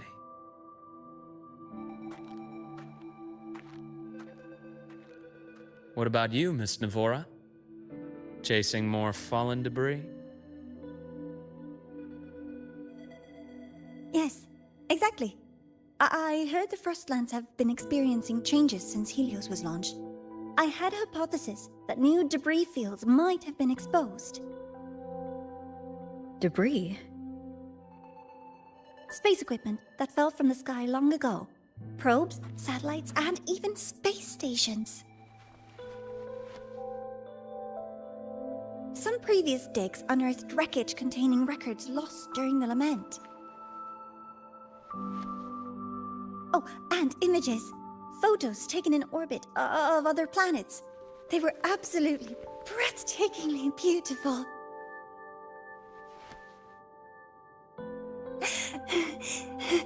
Oh, sorry. I got carried away.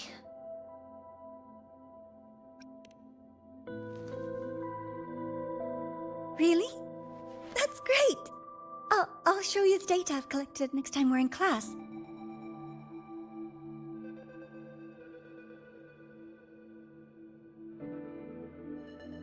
The universe. What secrets is it hiding behind all those infinite stars?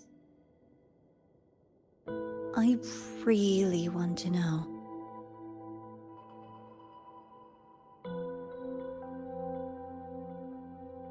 Anyway, in short, I came here for the fallen debris.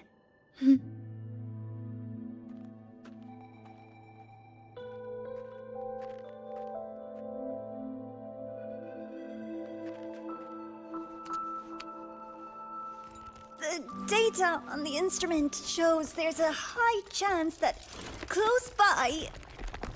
Huh?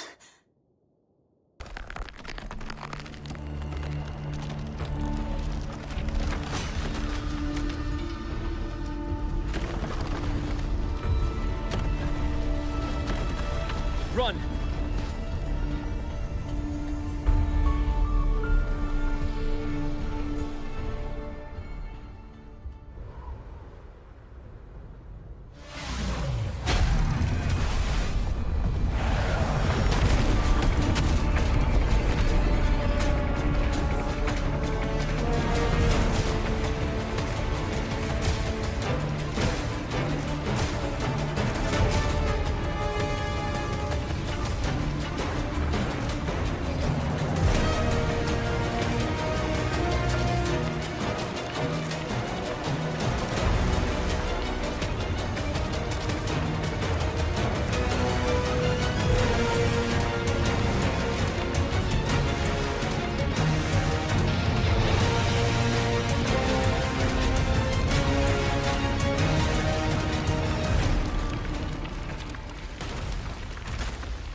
Never Spankion from Ice Age.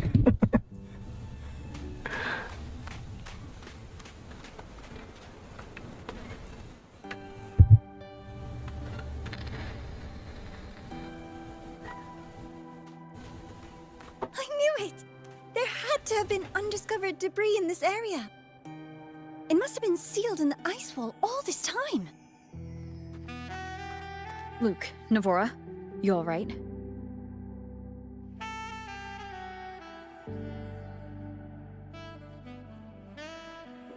Oh, I'm good. Perks of being a ghost, you know? I'm so sorry. It's my fault for putting everyone in danger. The collapse was an accident. We're all okay, so don't blame yourself. But the way we came in is completely blocked.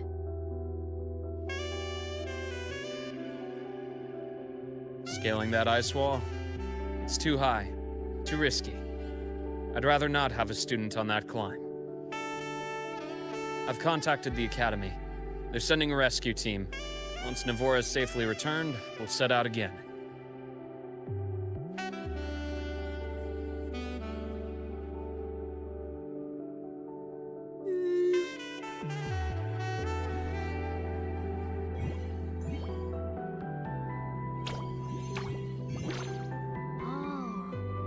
Hey, little guy here says our next stop is deep in the ice. There's a path at the bottom of the station.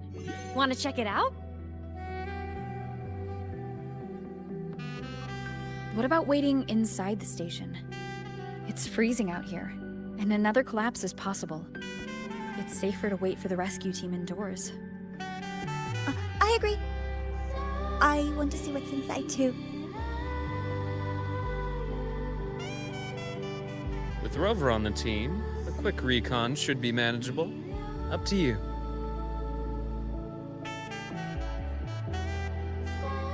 Hey, question. Before you came to Lahai Roy, did you do this kind of thing a lot? What do you mean? Like traveling with a crew, seeing the sights, stumbling into trouble, then going your separate ways. Like a classic road trip movie, you know?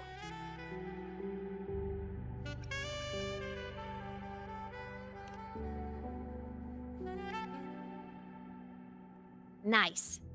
I happen to love those. Looks like this time I get a co-starring role. Amazing! Let's keep going, study buddy.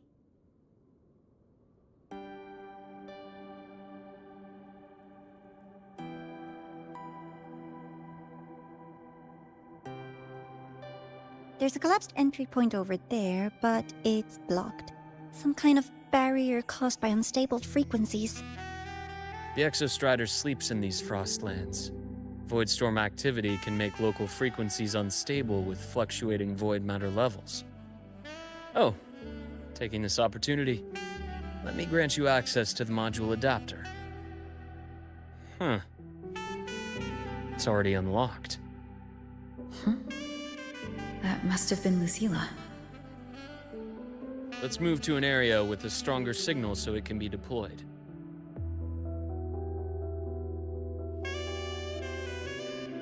Wait, I have to totally for a bit. Oh my god, it's so hot.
This is a testament to my connection with the world around me, and it's very much my companion now, bearing witness to everything I've experienced on this journey.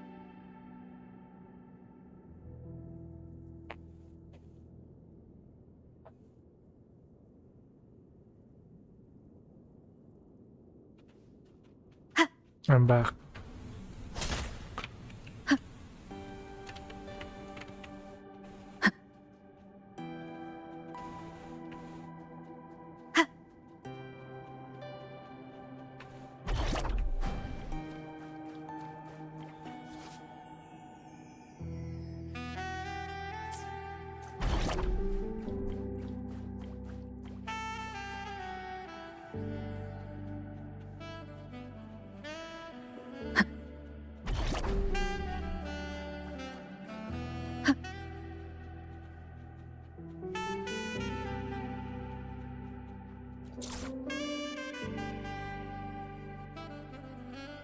This module adapter was developed by Star Torch Academy for Frostland expeditions. It lets you interact with frequencies disrupted by void matter. Give it a try. You'll need it here.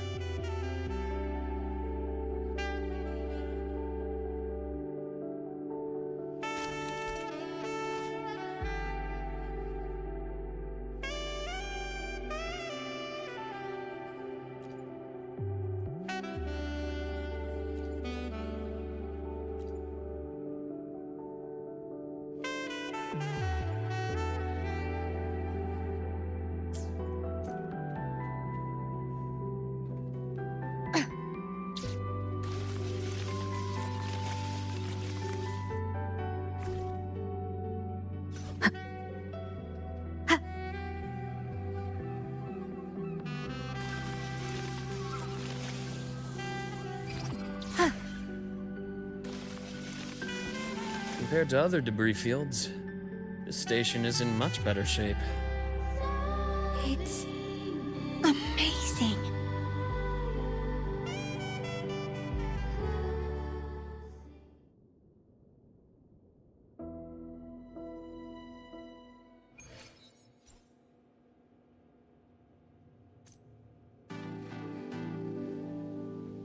Back in Mount Firmament, I saw characters like this.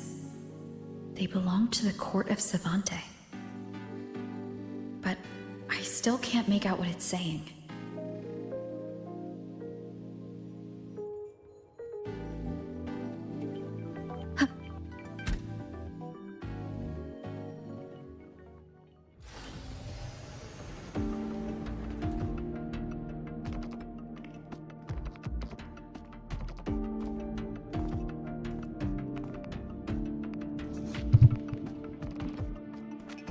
This is...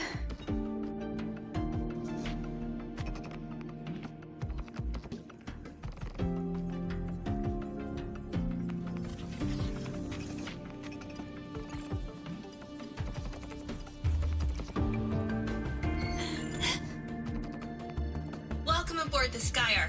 I'm Wenlu, your guide for today's tour. Teachers, please stay with your assigned groups and ensure this one-day tour goes smoothly.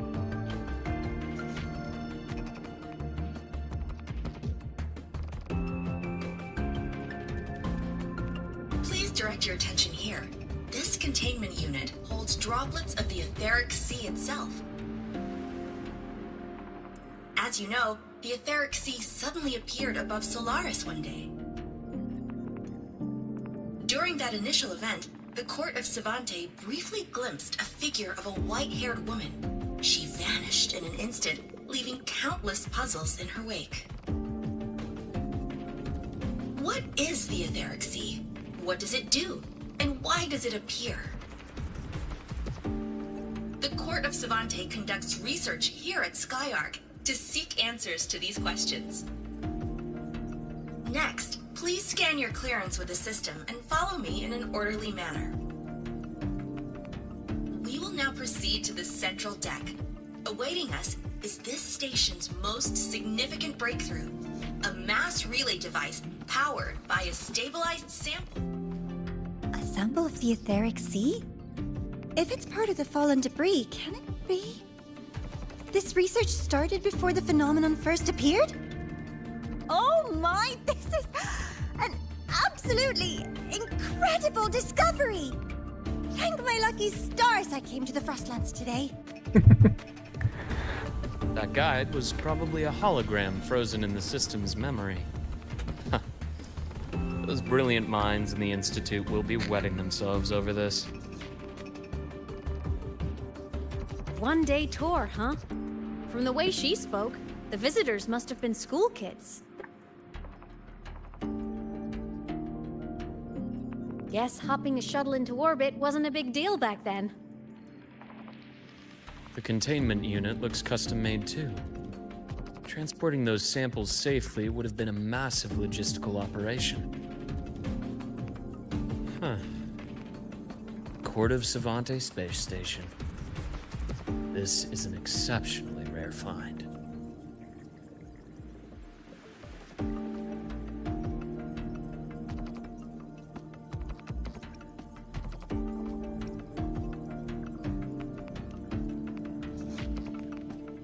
The Academy has recovered other debris from this era. The systems have enough common architecture for me to manage a basic reboot. As for the Court of Savante's characters, let's just say I developed an interest in it, under unique circumstances. The characters on that pen, they're Court of Savante letters. I obtained it by chance. In fact, it happens to involve you. But this isn't the place for that story. When we're back at the Academy, come by the infirmary. I'll explain then. After all, it is a long story. Ooh, sounds mysterious. I want to hear the story too. Please, pretty please.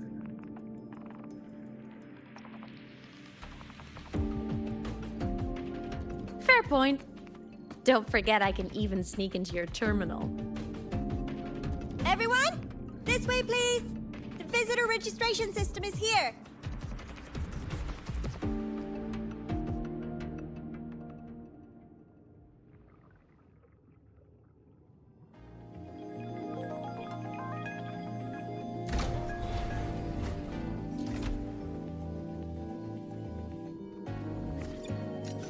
Seems like a new discovery. Remnants of the past. Welcome aboard the Sky Arc space station.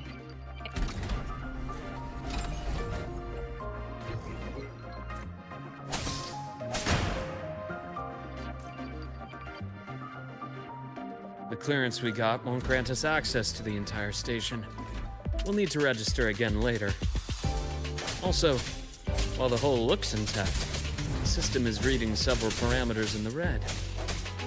Could be the etheric sea's droplets affecting the surroundings, spreading through the station.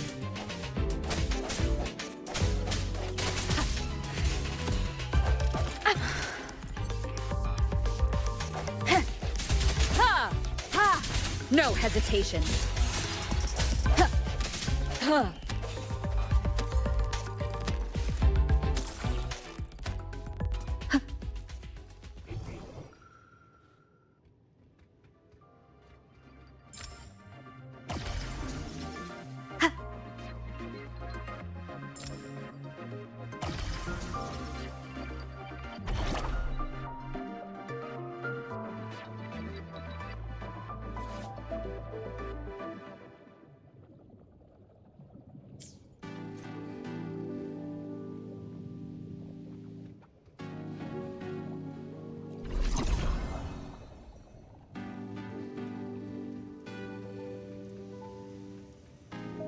That flowing sphere is the mass relay device, with the etheric sea as its core. Let's check the console.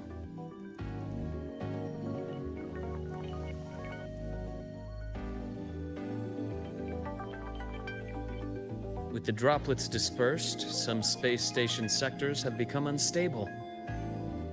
This mass relay device shares the same origin as the droplets. It can stabilize them and also punch a corridor to other sectors. Incredible that it has such capabilities.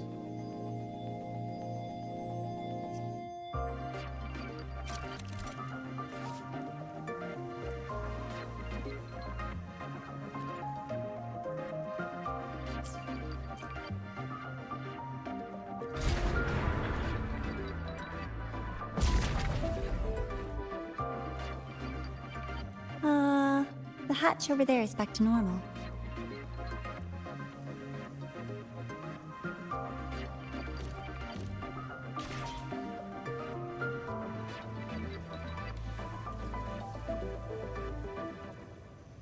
Interesting. Feels different from how I usually move.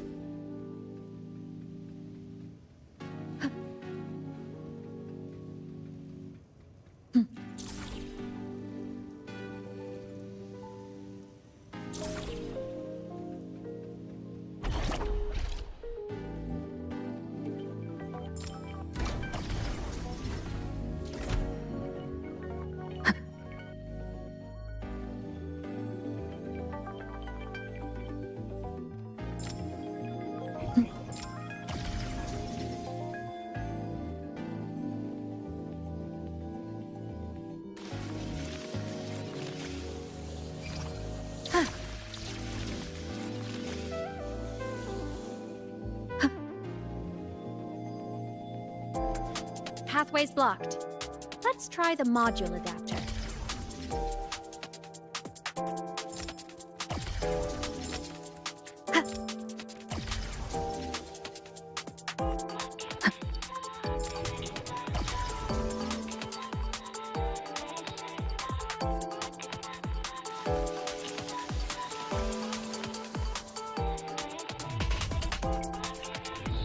Look here! Hello? Digital ghost, remember? Hacking this is easy. Welcome to I Me Maps.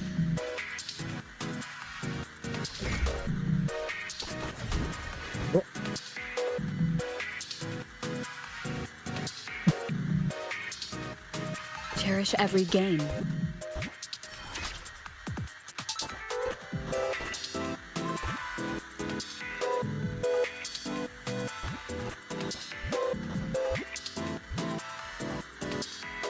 An unexpected discovery.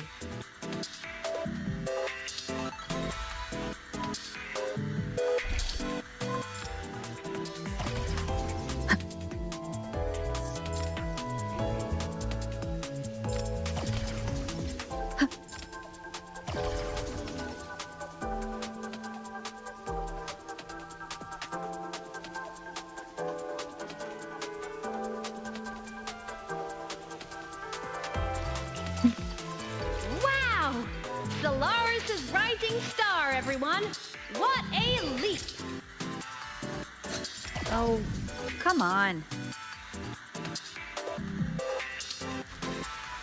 Track system activated. Done.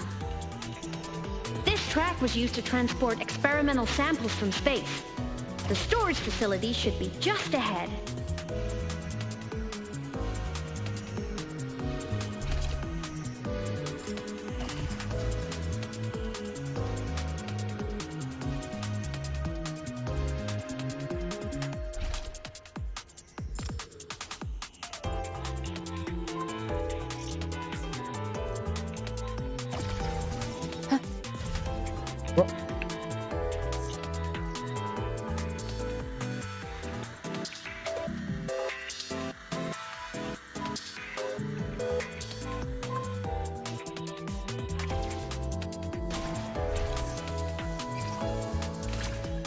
Wait.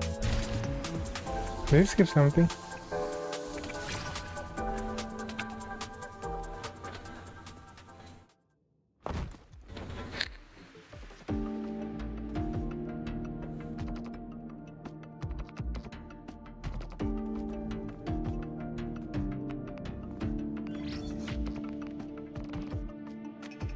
These containment units hold star fragments and etheric sea droplets, all collected in EVA missions by our very own Uncle Clement, who just gave you a tour. It's exhausting work. After each mission, he requires a full cycle in a recovery pod. Let's thank Uncle Clement, and then gather here.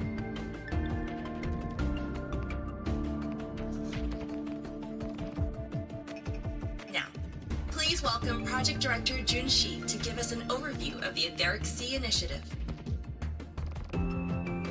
By now, you will have experienced our mass relay device.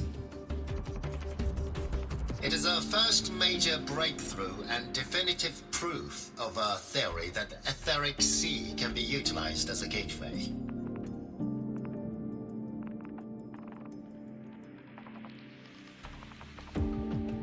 The droplets exhibit unique quantum properties. Used as a medium, they could help us reach places no one on Solaris has ever set foot. We haven't found the way yet, but I believe these obstacles will be solved soon.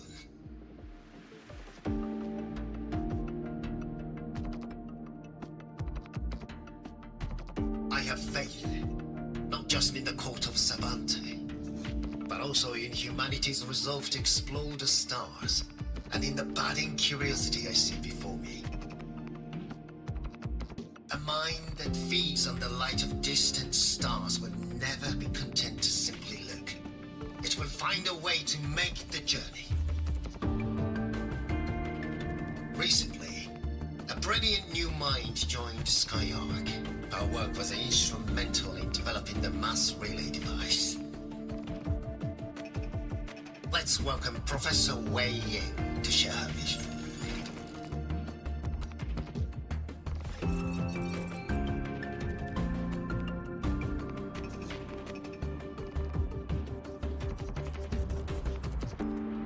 A pity.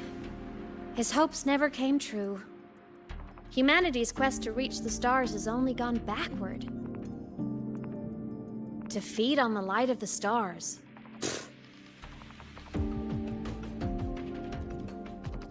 Venturing into the unknown beyond the Etheric Sea. Romantic idea. Though who says something ugly isn't waiting out there in the dark? Over here. I found something interesting in the system logs. The station fell long ago. But according to this, the Skyark system was briefly reactivated after years of silence. Could someone still be alive? Not likely. We'd have found signs of life long before now. The activation sequence was used only to seal hatches and lock equipment. After that, nothing. Can you see who activated it? Hold on. Yes. Clearance belonged to Clement. The one who gathered the droplets. That's all I can pull for now. But the Academy will run a full investigation later. I'll keep you in the loop. Good. Keep me posted. Shame the director's speech got cut off. I can't help but wonder what that colleague of his was going to say.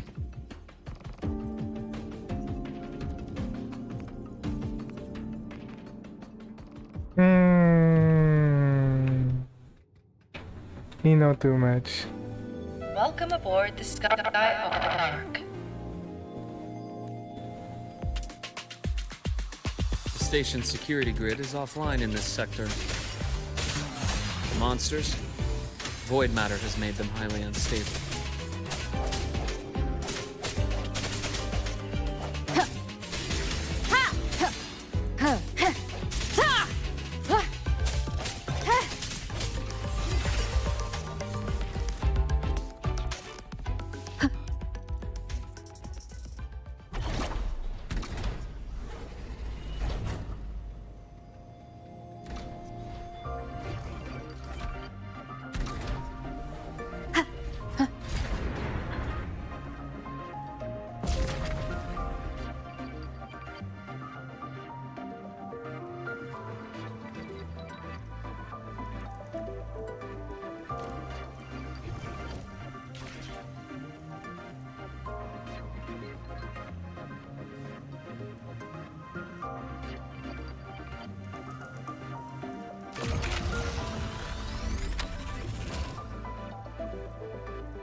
Leave it to me. Break. Hopefully this helps. I sense your weakness. Moment of resonance. The frequency here is unstable too. Try using the module adapter to disrupt it.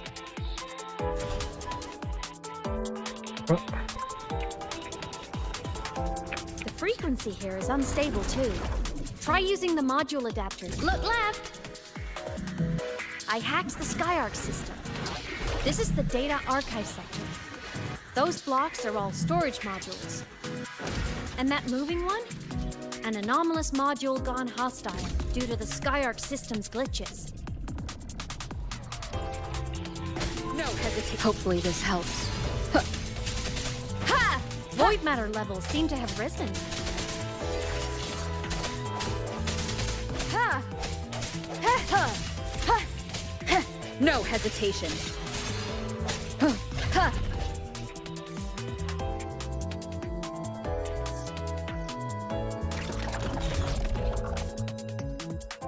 It's moving deeper into the sector. I'm on it.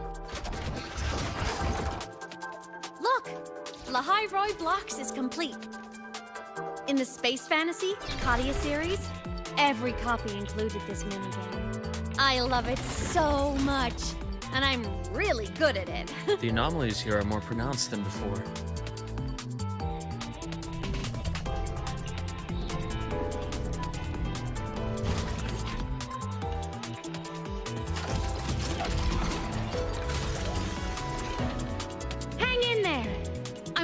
on something in the Skyark system. Use the adapter to disrupt these error modules.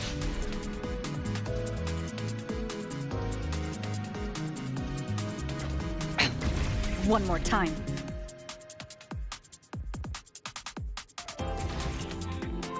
Breach complete. Hey, do you know how to play rock, paper, scissors? Good. Now, go rock!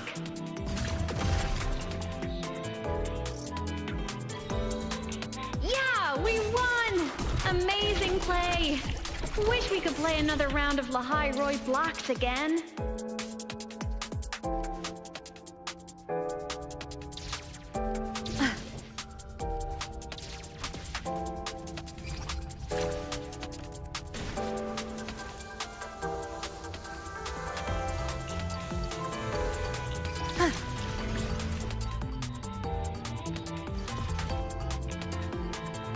These things are just like minions in the Space Fantasy Kadia series.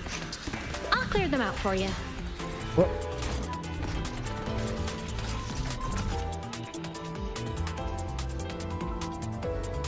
These things are just like minions in the Space Fantasy Kadia series. I'll clear them out for you. Those modules fell and took out the hostiles? Doesn't it feel like we've been extra lucky this whole way? You're right, but some modules did attack us. Hard to tell if the Skyark system likes us or not.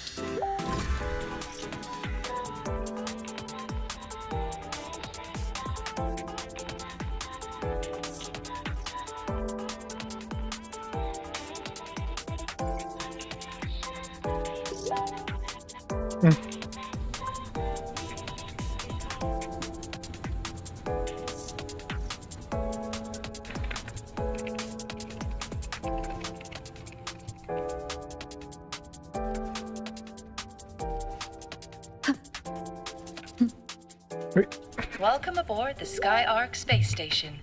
Your one-day tour has ended. Please follow your guide back to the central deck and log out of the visitor system in an orderly fashion. May we meet again among the stars.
Oh my god, I type so slow.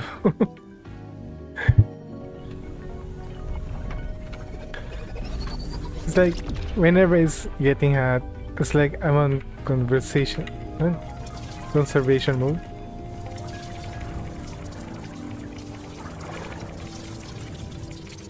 Like my energy is not on its best peak. There are traces of void storm contamination everywhere. This concentration of void matter should have flooded the upper decks by now. Could something be containing it down here? Further in. Something's down there.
Huh?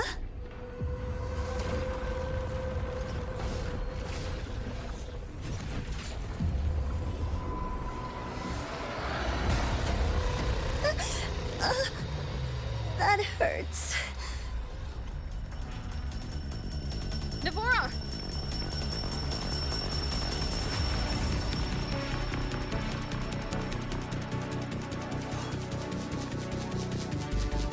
Void matter saturation is critical. The Skyark system is going into failure. I'm going in to try to stabilize it.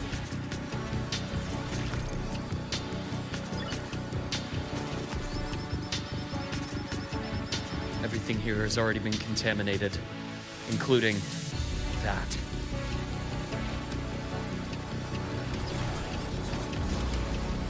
From a doctor's perspective, the only healing left for what this man has become is release.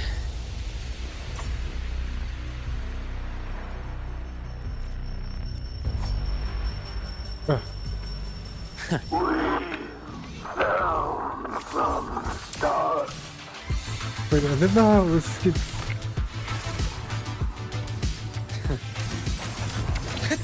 Ash takes form. Game over. Veins exposed. Return to silence. Charge. I am the vessel. I bestow eternal peace. Gotcha. Rot, resected. Unbearable.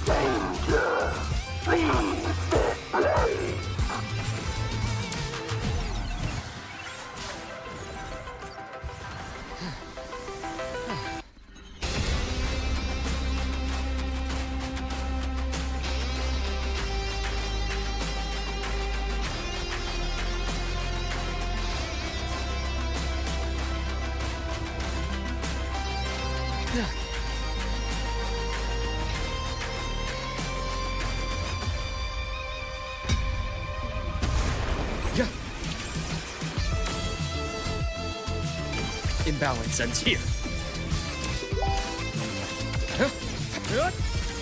Time to incise.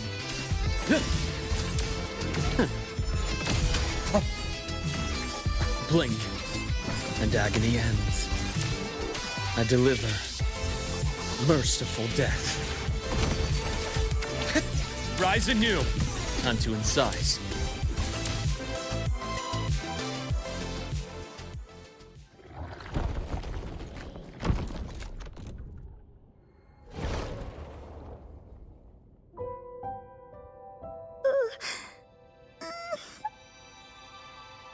I'll check her injuries. Will you patrol the area to make sure there are no more threats? Got it. You go check on her.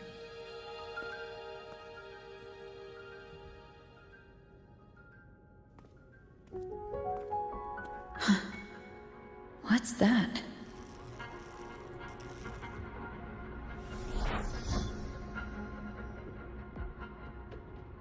The Skyark system is stabilizing. Look, a log entry. Clement. That must have been the astronaut's name.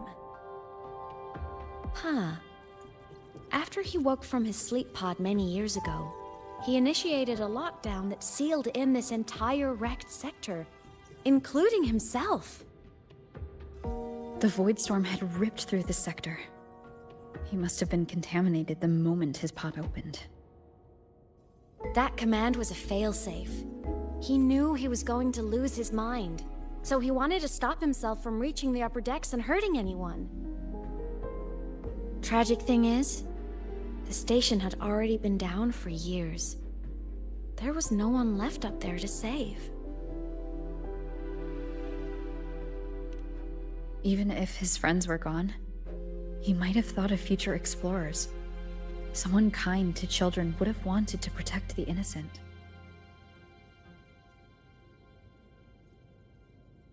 To wake up from one long dream, only to fall into a deeper nightmare. Maybe it would have been kinder to never wake up at all.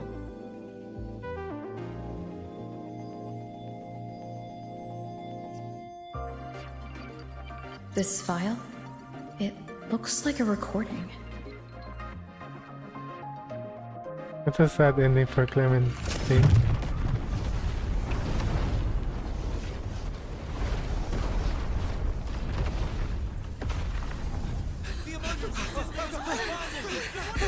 Professor! Solaris's magnetic poles are shifting! Professor? Look. Someone's falling straight from the etheric sea.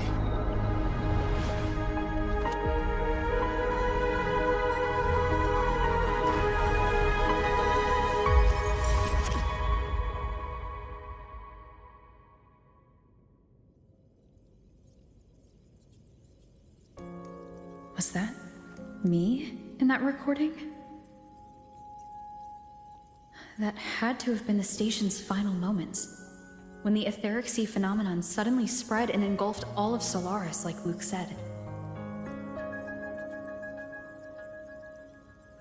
But those droplets in the sky, that was retroact rain.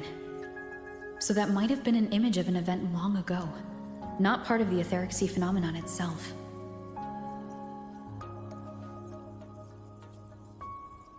Did I really fall from the etheric sea?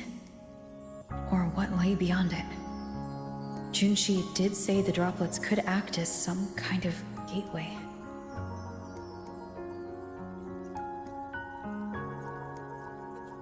Back then, could I have?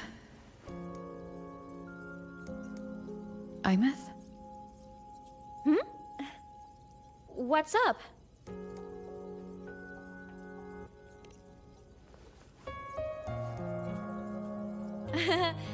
Not at all. I'm fine.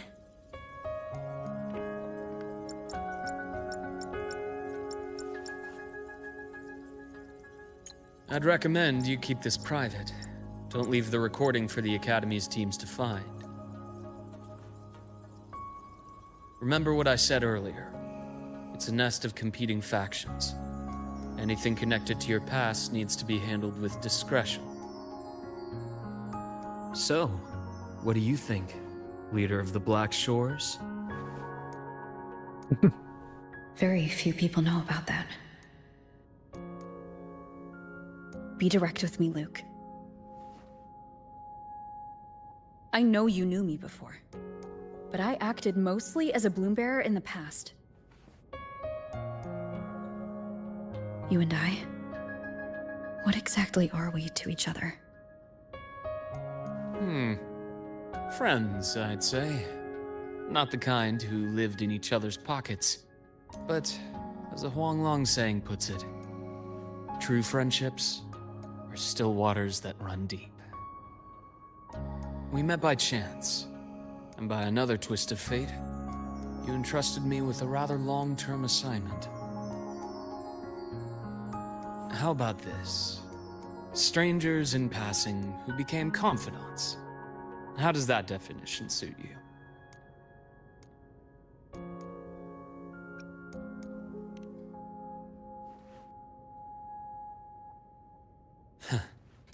Sorry, but it's the truth. We didn't spend much time together, but we got along instinctively. Star Torch is a web of competing interests. If this video leaks, it'd create quite the cleanup operation. After your sudden exit years ago, people were lining up to unpack your history. Solaris's golden girl, forever a mystery.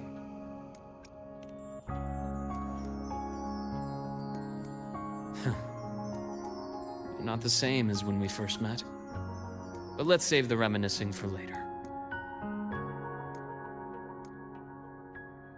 Navora's hurt. I've stabilized her, but as a doctor, I must stay to watch over her. From this point, you'll have to proceed alone. We'll wait here for the Academy's retrieval team. All right. I'll see you back at the infirmary.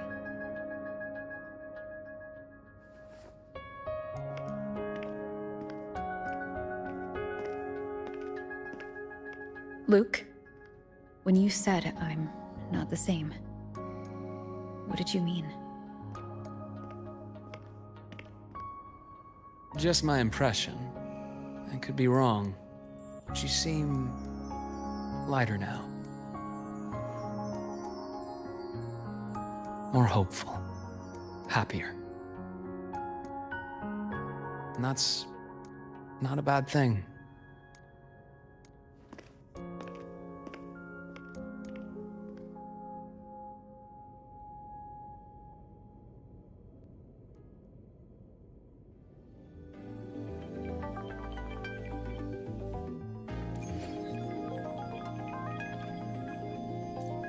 Hold on, Wuwa. The retrieval team will arrive soon. Okay. Stay behind me. So, our squad of 4 is now a squad of 2. Oh, wait. I don't really count, do I?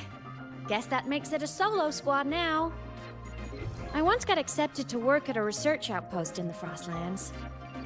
I took a different route back then. That's a surprise. I thought you'd prefer hobbies over field trips. Well, I was really into void storms.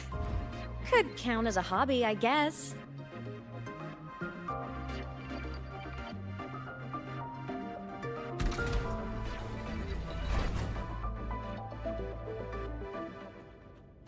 Looks like a long way. Better take the bike. Let's follow the light ahead. Oh, wait, how do you add sound?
So it was here.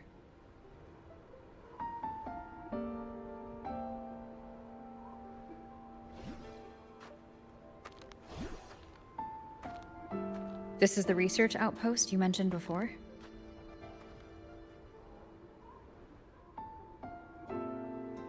One of them. I worked at several outposts back then, but this one wasn't so lucky.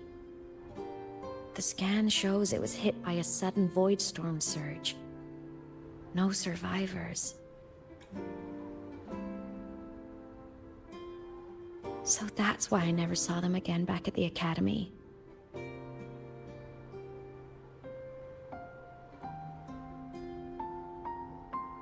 I thought I just didn't see them around. Imeth. Anything swallowed by the void storm slowly loses its existence until it's forgotten entirely. If a cassette makes it out, at least there's a record. But if that gets erased too, then even the fact that they died is erased.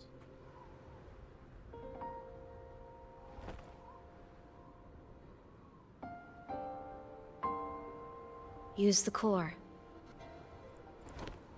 I want to see them again.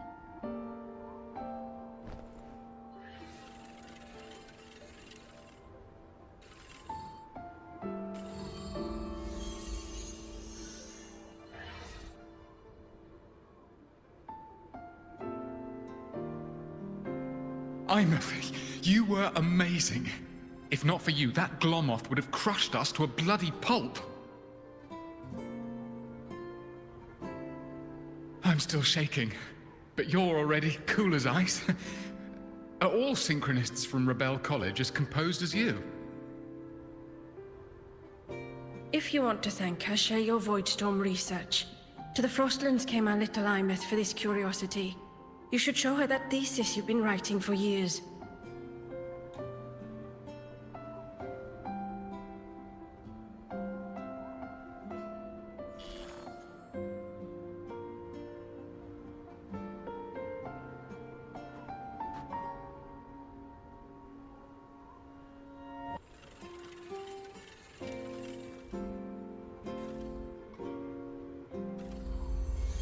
Imeth, you think cassettes might be a breakthrough? I'm not sure. Right now, they're just for archiving. Actual transcription feels like a leap. Try looking to the exoswarm for inspiration. In Lahai Roi, only one power against the Voidstorm exists, and that all comes from the Exostrider. Your thesis or your delicious stew. Either works. I'm not picky.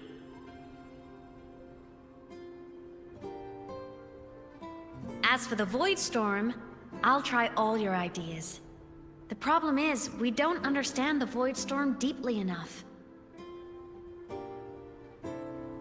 Especially in the depths with high void matter concentration. No probe survives the journey, so research is stuck. I can't shake the feeling that...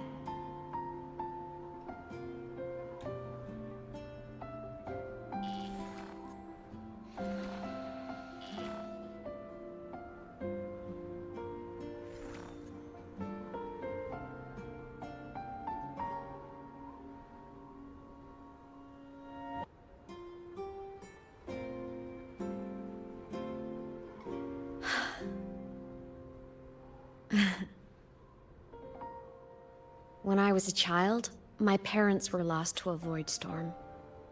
Soon after, so you see, death hasn't been all bad.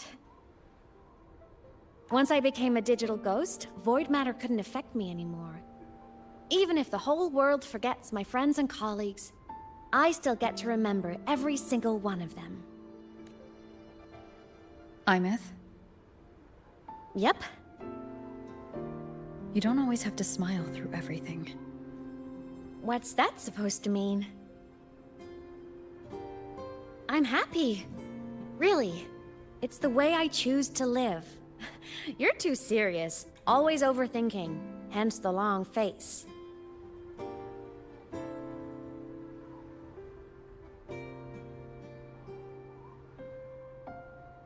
You wouldn't understand how happy this moment makes me.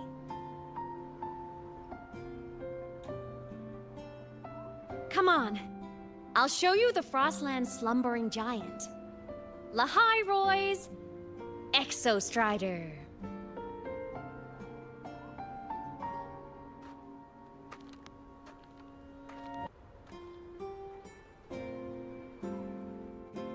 Hello. Ever since I became a digital ghost over 10 years ago, I've stayed in Lahai Roi. Can't get too far from the Exostrider. You've been to many places, right? Care to share some stories? Let me think.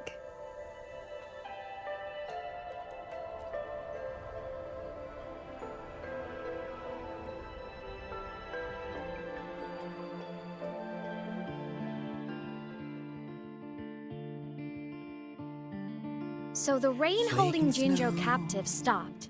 Time began to flow again, and everyone got to celebrate a new beginning with the Moon Chasing Festival. Then you returned to the Black Shores, to the place that's always watched over you from afar. Oh, and And the archipelagos, Raguna and Septimont. Oh, I just love how different these places feel. Storms are pushing us It's all so wonderful. I love hearing these stories.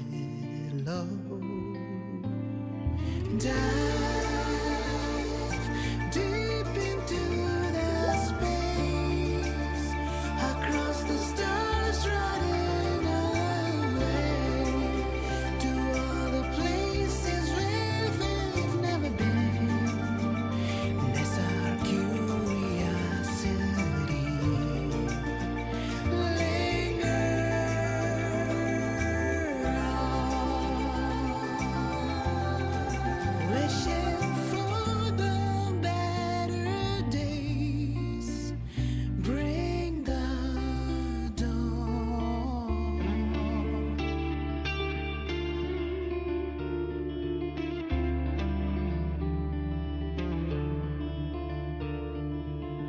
Satellites, quiet core, resonance is hard to find.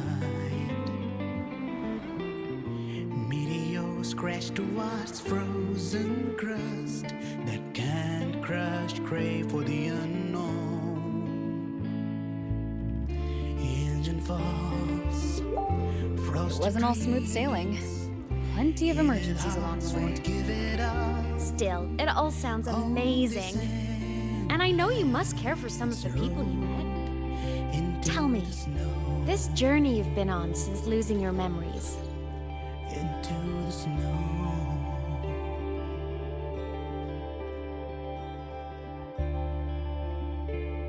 This must be.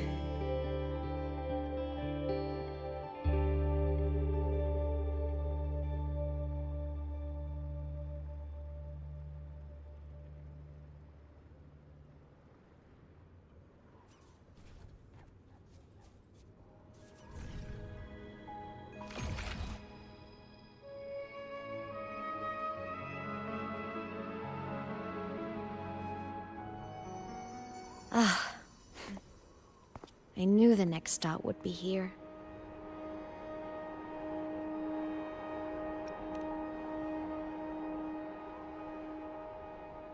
The cabin up ahead. It's where I used to live with my family.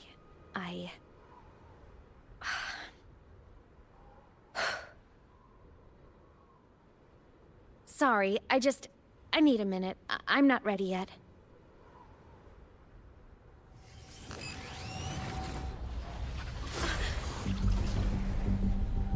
Just like before. The moment it appears, my frequency starts getting sucked out of me. Imeth said it's a Threnodian derivative, like the Void Worm. They share similar frequencies, but my gut says it's different.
What happened to ya?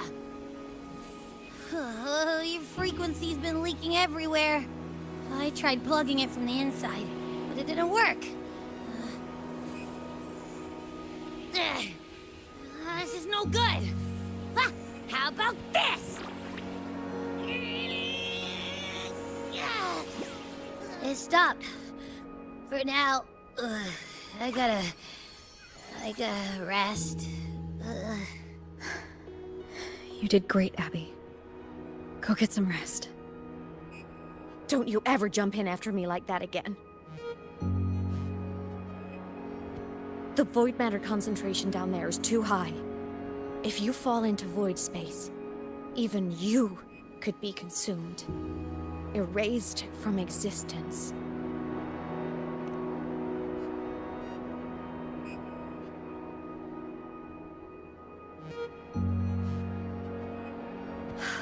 Always making people worry.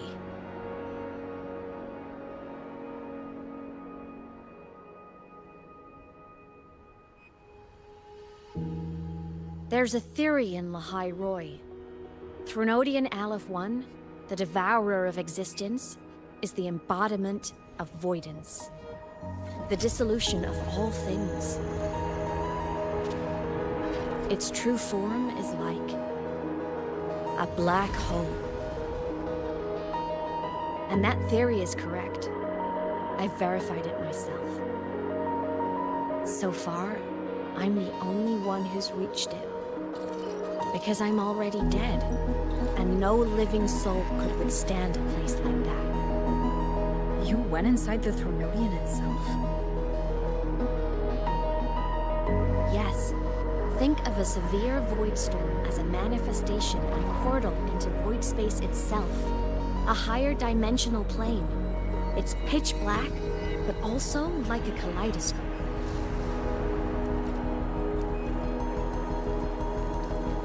Inside, time and space aren't linear. Everything is warped. Things the Threnodian devoured from different eras can be sitting right next to each other. I know you fought many Threnodians, but Aleph 1 is different. It's already one elsewhere. Wandering through the void space, I saw the proof. A graveyard of civilizations it's already ended. The Threnodian's presence in Lahai Roy is only a sliver of its true self. It's been trying to break through the seal on the Strider Gate to devour Solaris.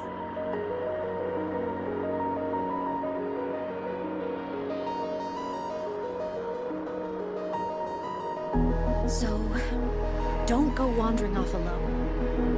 Not until the Exostrider awakens.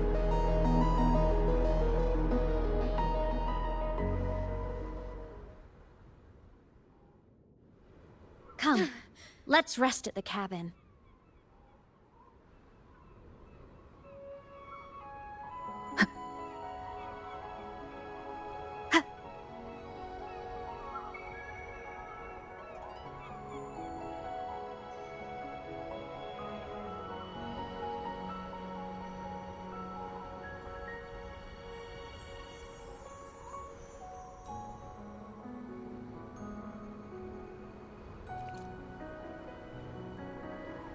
I'll stay outside and keep watch, just in case Sigillum comes back. You rest. Don't go anywhere, okay?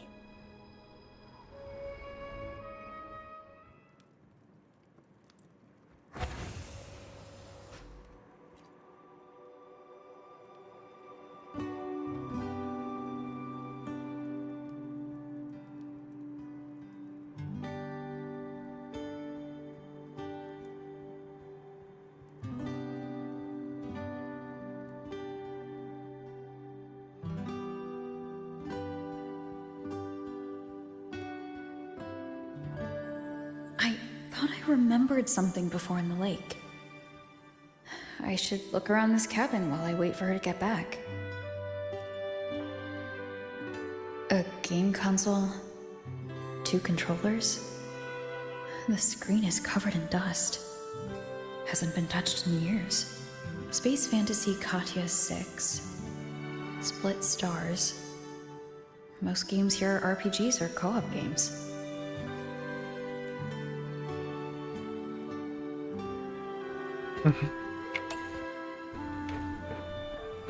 Childhood doodles.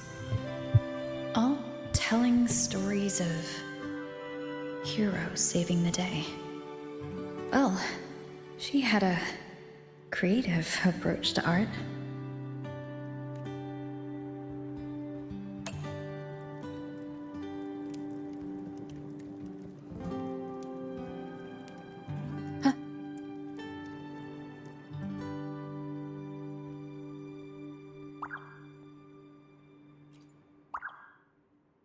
Stuffed toys. A big cat and a small cat. They look like they were well loved. So soft. You could probably hug these all night.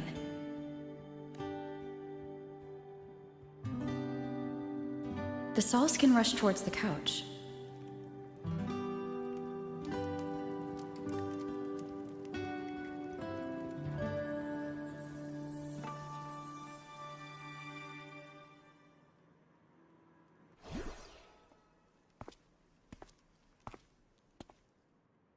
Imeth still isn't back, but if my hunch is right.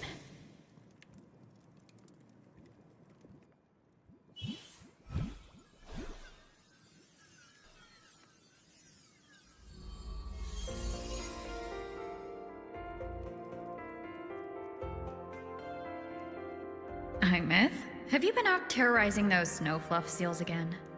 They scatter the moment they see you.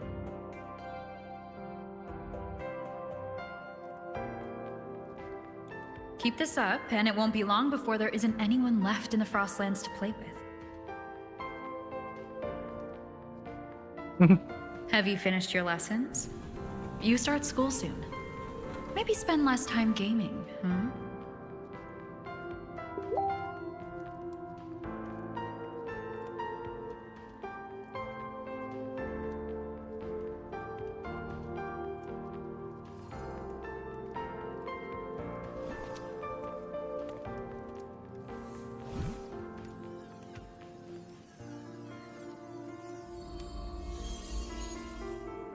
Nuh-uh! They love playing with me. Why else would they crawl over and play before running away?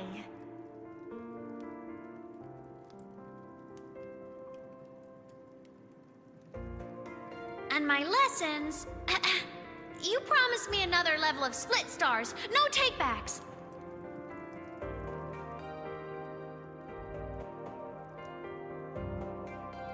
But I want to learn how you folded that thing first. Can you show me, pretty please?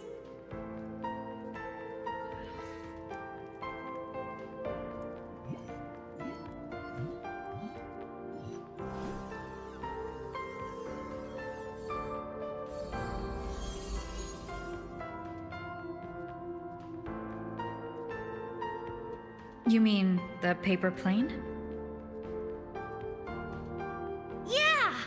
Mine always nosedives right away, but yours flew so far. How?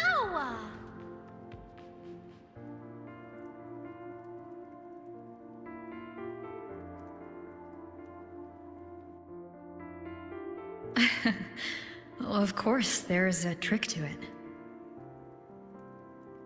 I'll teach you. But first, you finish your lessons. Then, we'll fold planes together. All right?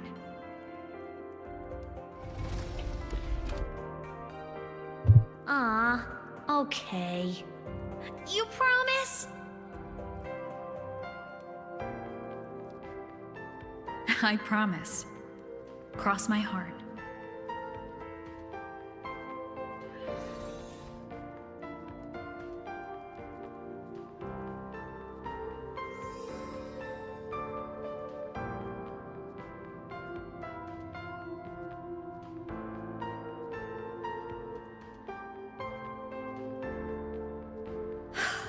I've been wondering how to tell you this. And now...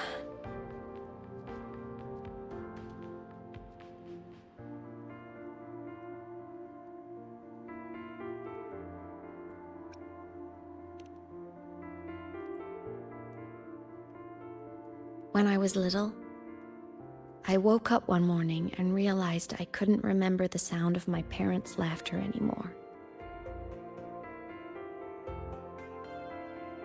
Their voices, their faces, their warmth. Everything about them dissolved in the void storm. Later, even the memory of forgetting them began to fade from my mind. It terrified me to the bone. I didn't know how to fight it. I felt cold, and I knew I had to do something, anything to make it stop. So I ran away from Bjorder Woods by myself. I hid in the Starwood Riseway and made my way to the Frostlands. My parents, one was a foreign researcher, the other a Roya. They were stationed here during the Void Storm. I wanted to return to where we once lived, but I couldn't remember the way. I stumbled around for so long, until I finally reached this lake.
Everything is okay now.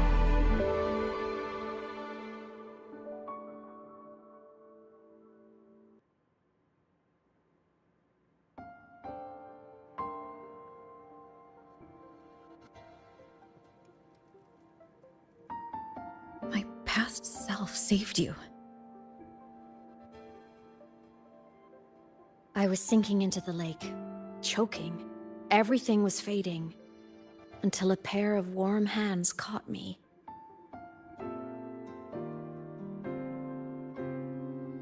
They held on tight and pulled me out. And when I opened my eyes, I saw you.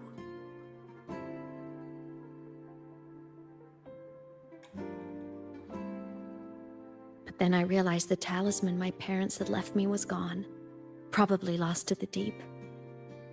The thought alone broke my heart. I cried so hard, and you had no choice but to scoop me up, comforting me as best you could. You took me back to your cabin to get warm.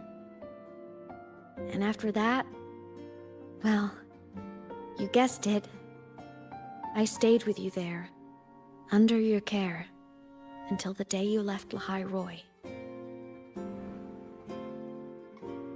Why did you keep this from me?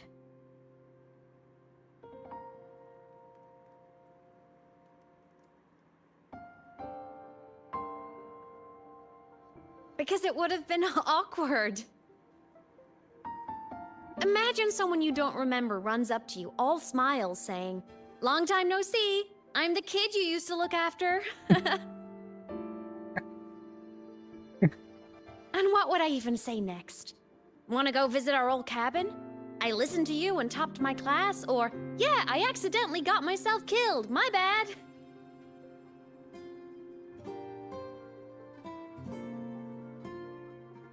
Saying any of that would only burden you. You never asked for any of it.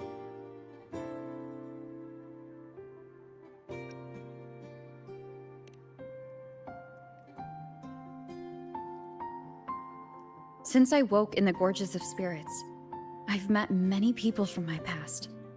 They've helped me recover pieces of myself. It's a good thing.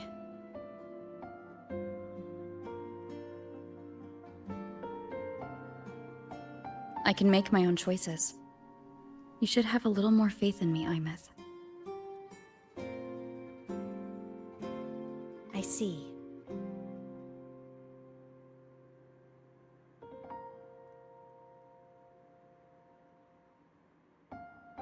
Then I'll just shoot away. My freshman speech, my first song release, the time I hit a new sync rate record. You missed all the big moments.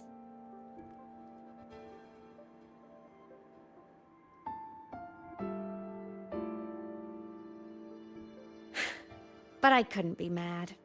I knew you were busy. You were always off saving Solaris from the lament. You had to. And I do think that's a good thing. So I thought, why can't I do the same? Look, I kept Lahai Roy safe while you were away. Sure, there was a cost, but not bad for your unofficial apprentice, right?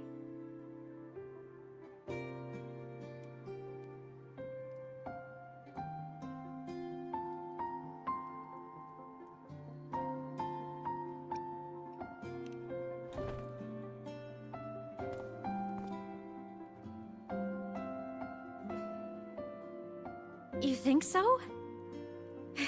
Hearing that from a big old savior like you, well, that's nice.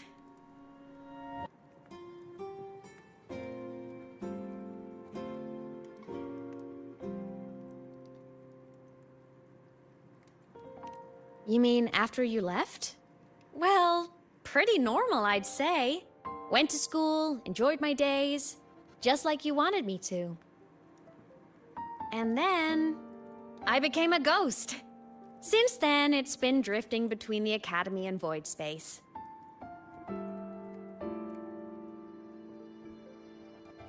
See? There is a bright side. Dying gave me a free pass into Void Space. I'd call that a win. Gotta explore somewhere, right?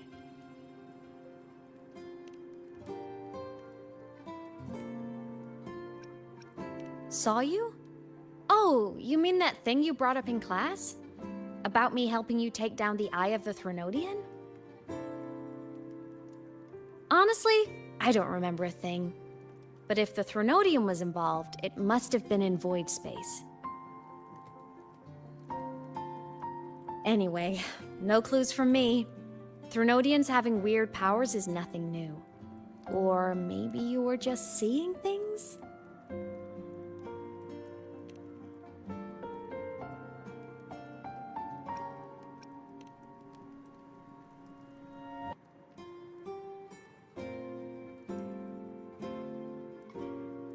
Hey, easy now. Just rest here tonight. We'll handle everything tomorrow when you're stronger.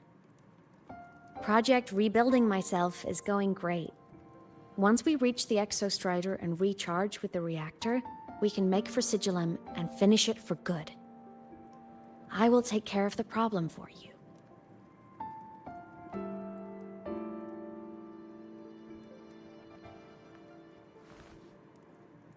We will face it together, Imeth. Of course. But for now, bedtime. You take your old room. I'll be in mine.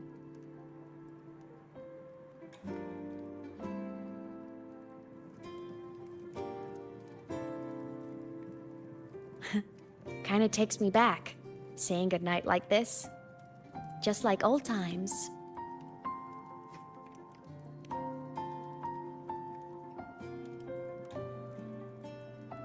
Good night.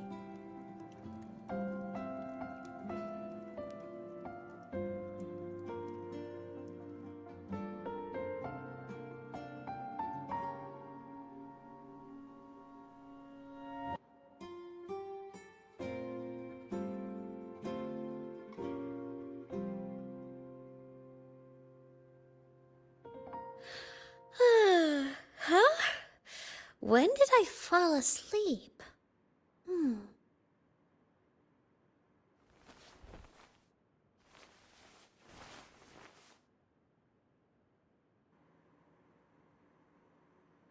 My paper plane. I have to show it to her.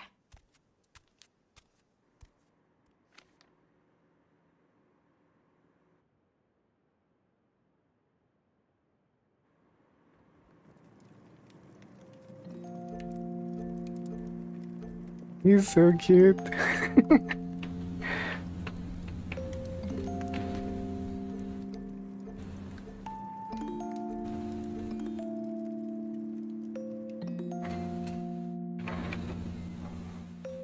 This cat stuffy she gave me is so warm. I love cuddling it when I sleep. Feels like she's right there with me.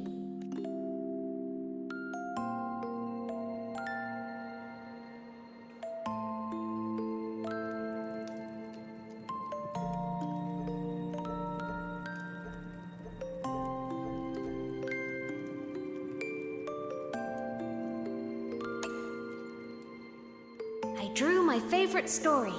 The challenger fighting the dragon, and the lone hero battling the evil galactic empire. But I can't get the colors of their clothes right. Oh well, I'll just ask her to help me later.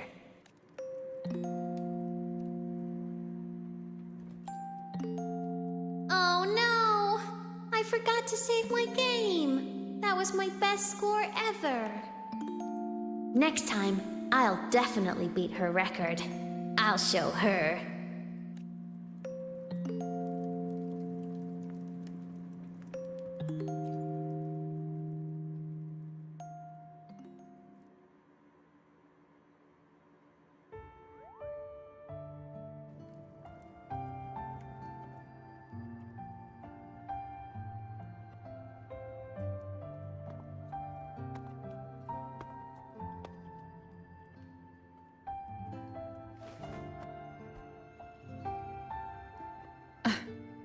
Imeth.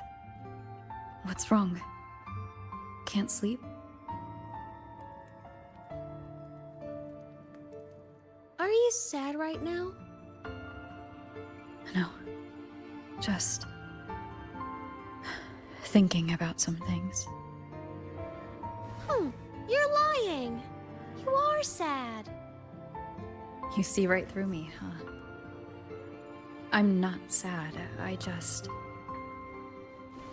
Well, to put it in your words, I guess I'm thinking about my homeland. Then, do you want to go back for a visit? I can't go back. Why?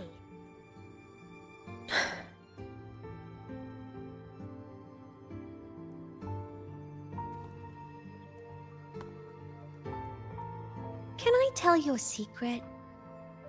After Mom and Dad went away, my chest always felt all tight and heavy. When people in the tribe talked to me, their voices always sounded really far away. But that day at the lake, after I cried in front of you, the feeling got a little smaller. I didn't feel so bad. I know you can't say this stuff to other people, 'cause they all think you're super strong. But I'm just a kid, and I don't think you're that strong. So, if you need to cry, you can cry with me. I'm really good at keeping secrets. So, you don't have to be sad by yourself. Okay? My homeland is far, far away, Imeth. The people there gave me a mission.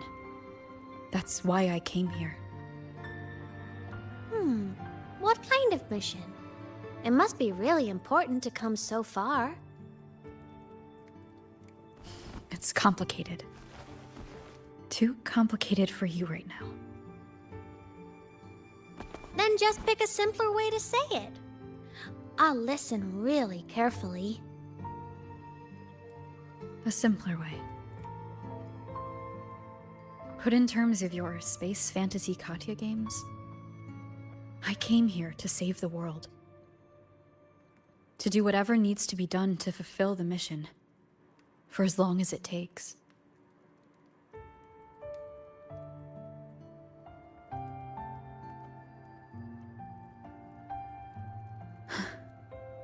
But was it the right thing for me? Because one day I realized I would never return home. I couldn't stop thinking about that faraway place. More than I ever had before. In what you'd call dreams, I'd go back. Stand there. Just stare at what I once called my homeland. Even if staring didn't change a thing. Even if it was pointless. Oh, I see. You miss home. Maybe. But talking with you makes it not so bad.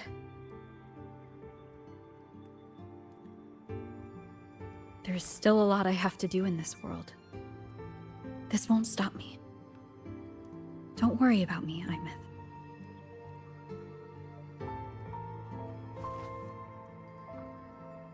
Yeah? I'm your family too. Until you find your real family and can go back to your homeland, I'll be right here with you. Sounds good. Thank you, Imeth.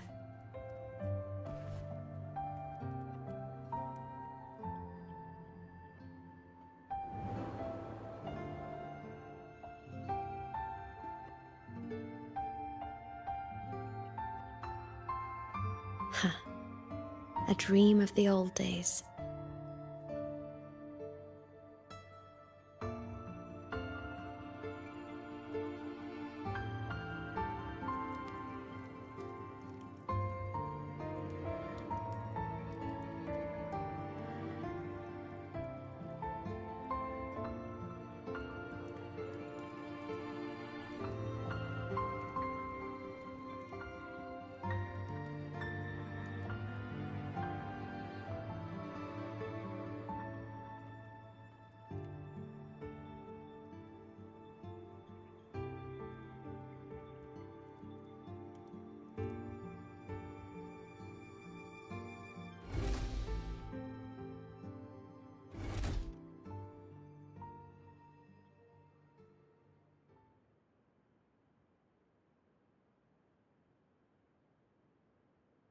Homeland.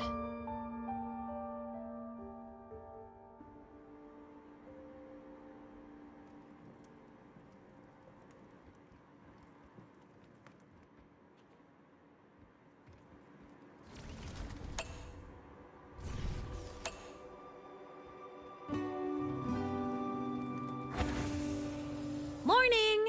Off to see the Exostrider we go!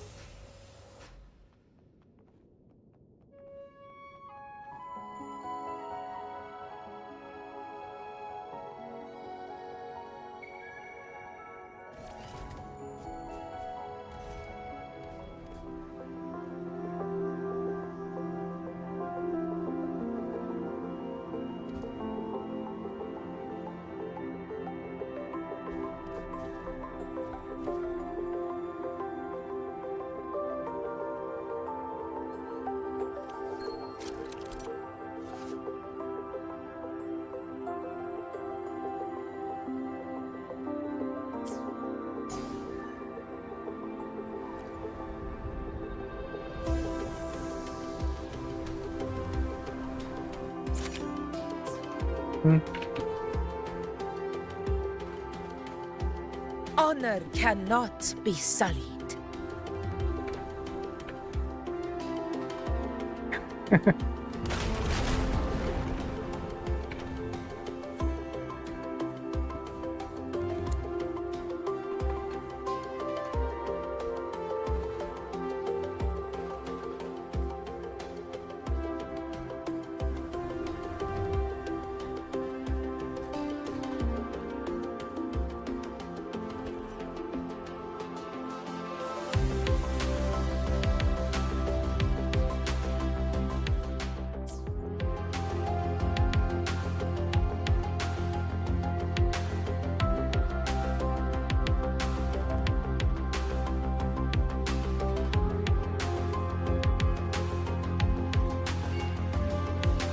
Honor cannot be sullied. I went so far away.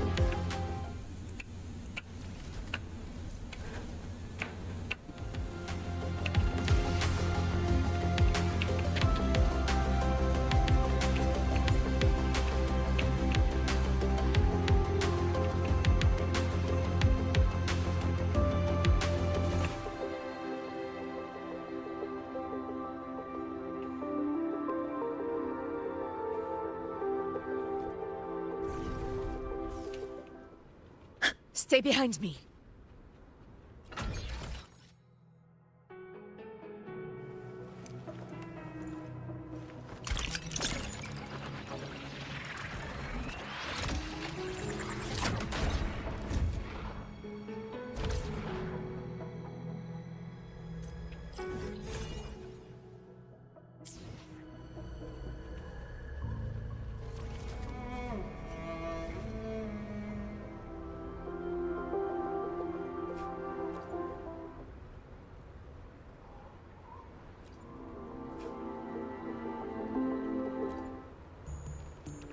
Honor cannot be sullied.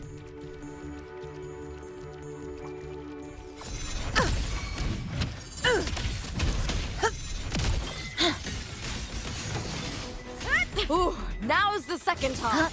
This ends here. Stress points mapped. Break apart. Nothingness. Deconstructed.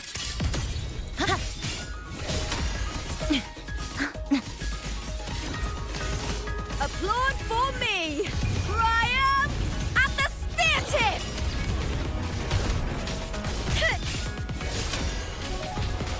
All or nothing!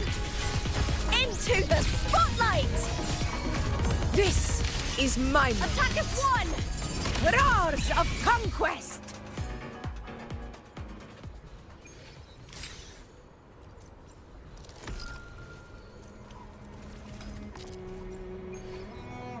The Exostrider is surrounded by water. Perfect chance to test out that bike Dr. Luke modified for us.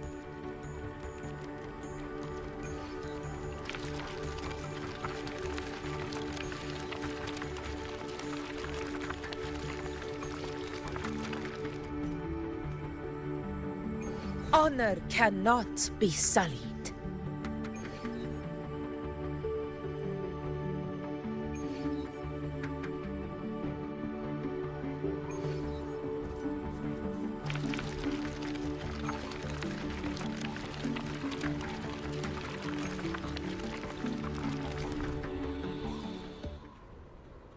Stay behind me. Are you ready for the end?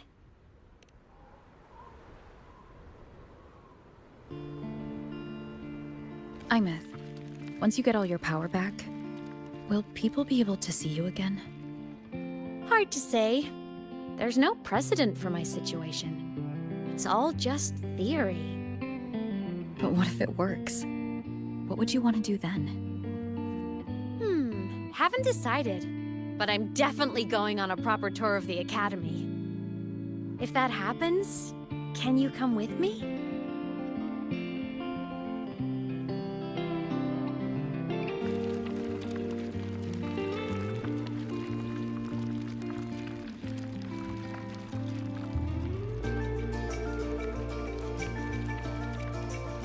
Look! It's sleeping.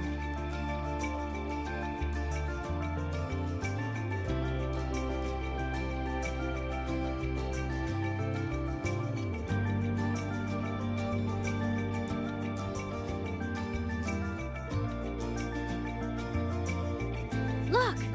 We've reached the Exostrider's feet. Once I find more pieces of my existence here, I'll be strong enough to face Sigillum. We take that thing down, and this is all over. All right, let's race full speed ahead to the finale!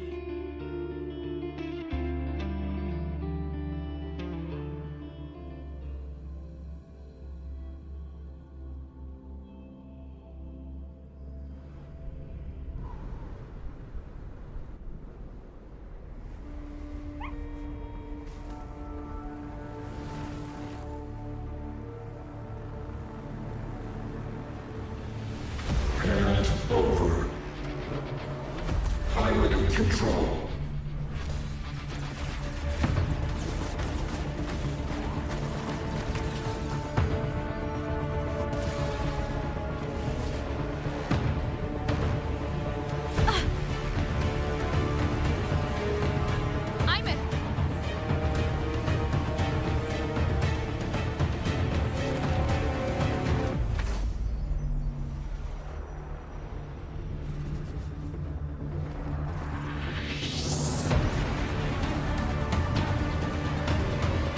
Straight for the Exostrider. I have to catch up and get Ymith back.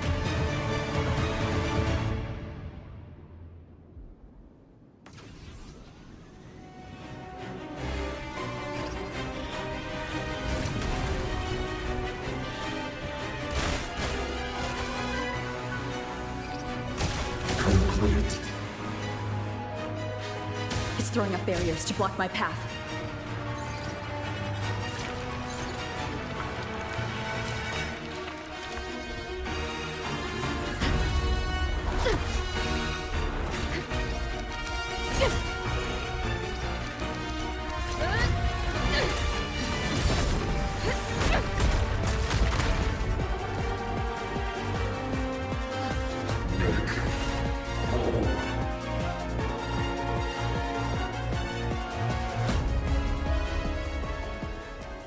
Need to find a way out of here first.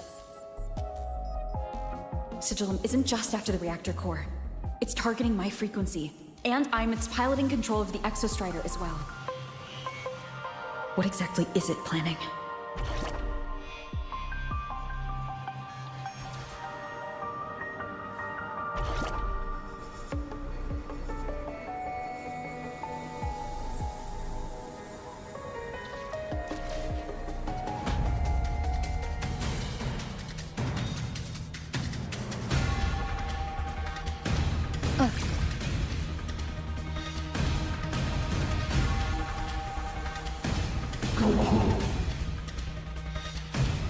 Enough! No more of this stupid idea, Sigillum.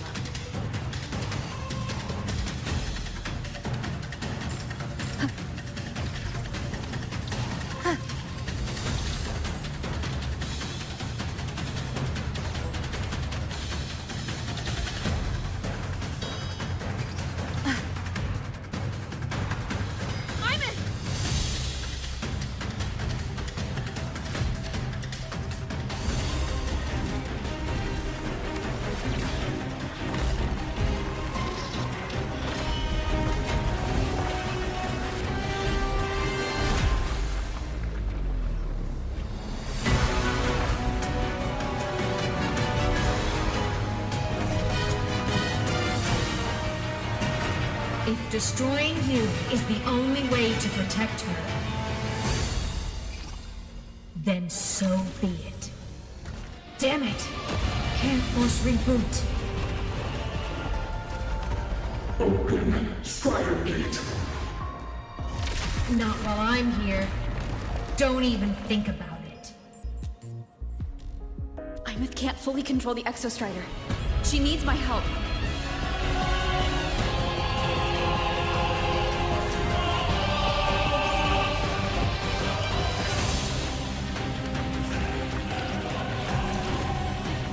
It's like Ymith is doing everything she can to keep Sigillum away from me. And then there's the Strider Gate. There must be a connection.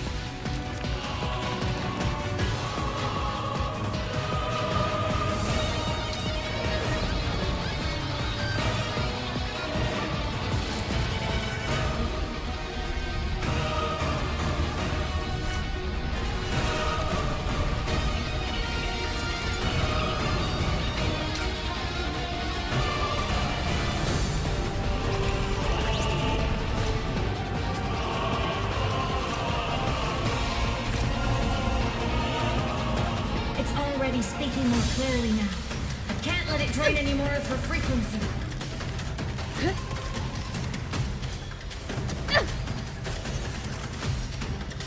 Gotta pull it inside. Gotta end this for good.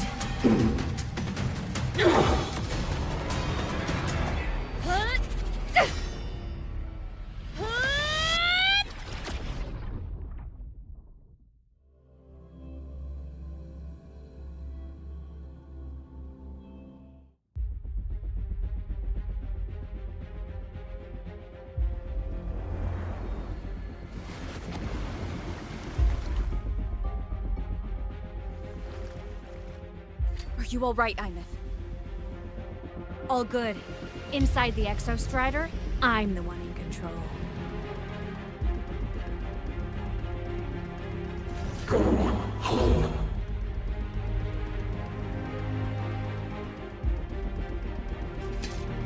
I'll destroy Sigilum. So, just go. Stay away from it, okay? Please. I'm begging you. Imeth? Why refuse?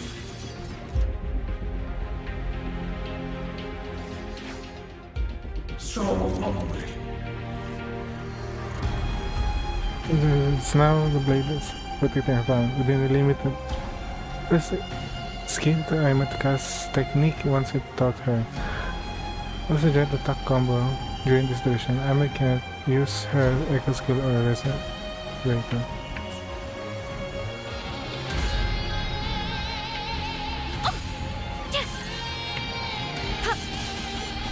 Feather drones. The hour is assemble. upon us.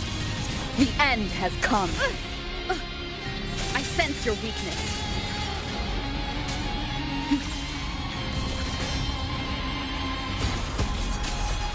The wicked. Strike from the shadows. Ow!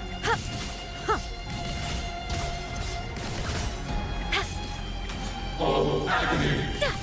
Evil repel. Moment of resonance. No hesitation. The wicked. Enter the ghost.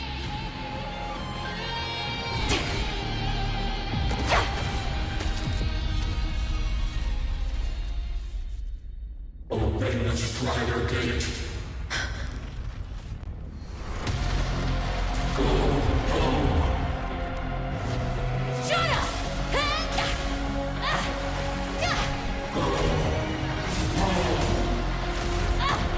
I said, shut up! That is not home!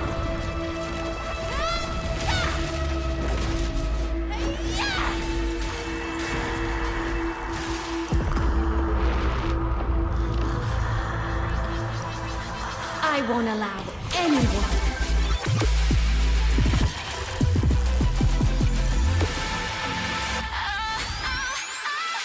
To harm Rover.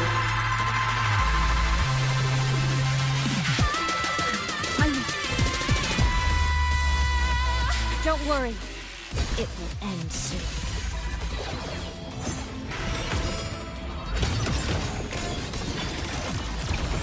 The world is mine to guard. Objective logged.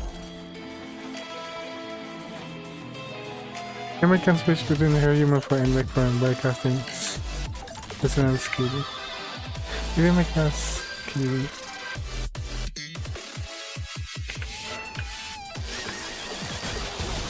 Fly high! Truth. Reach the cosmos. Light arc. End blow.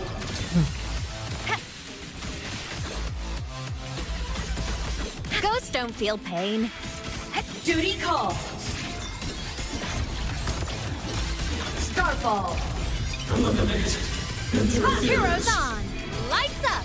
Limelights checked.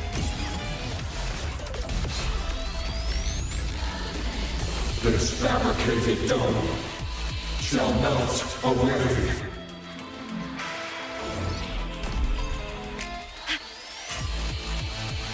Thunder! Feathered Light wings activated. Stars shine tonight! Starlight over the seas! Scorch through the void. Ready to launch. Solar flare. Target. Annihilate. Lasers. Charge. Light show of the finale! Fire! Order confirmed. Come on! Stars.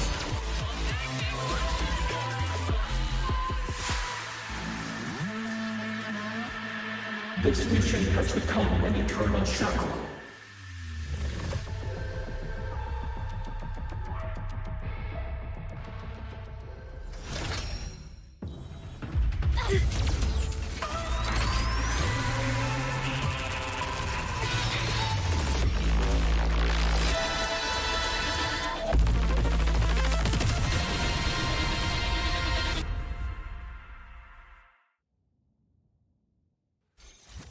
exactly are you hiding from me?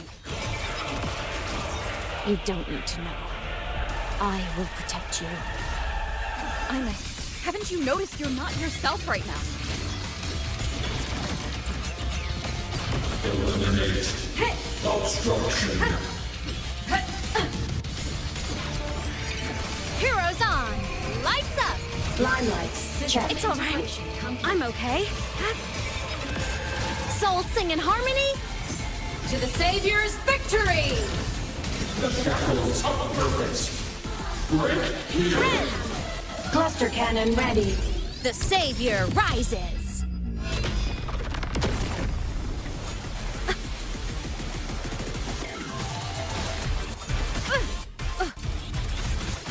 Projection mode.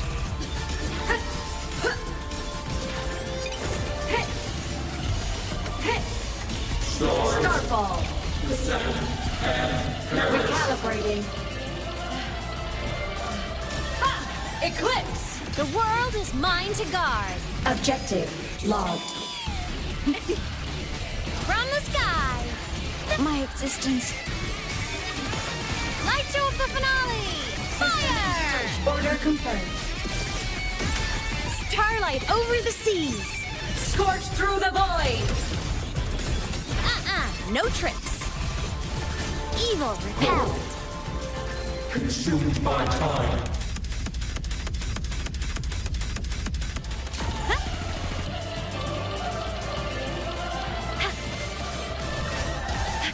Fly high. Through. Reach the cosmos. Here. Break apart. Cannon ammo. Charge. Lasers. Charge. Cluster cannon ready. The Savior rises. Come on, little one. Ready to launch. Solar flare. End blow. Light arc. Blade cleaves the night.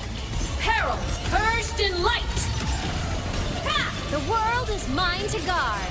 Objective log.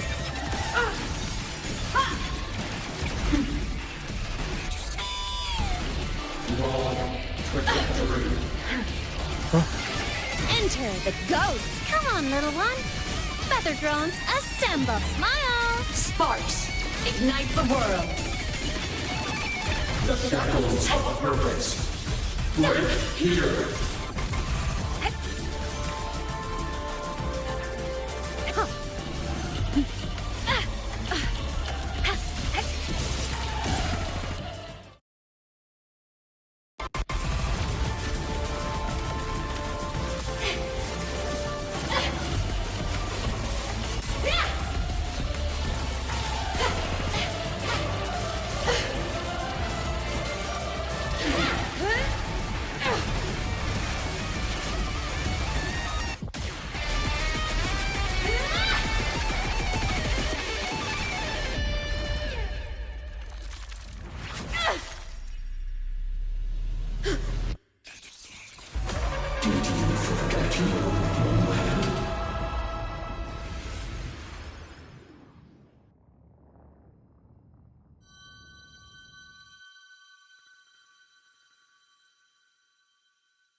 Imeth and Sigillum are gone.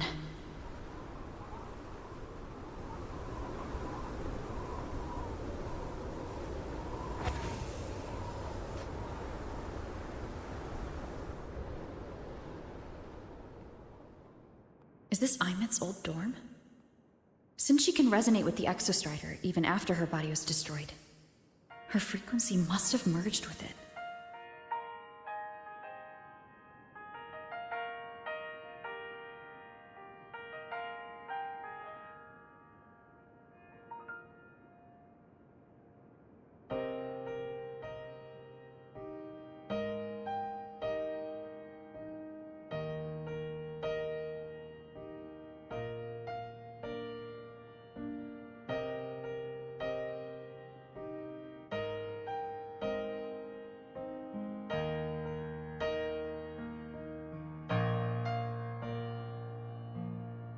Isn't it so incredible? Well, here's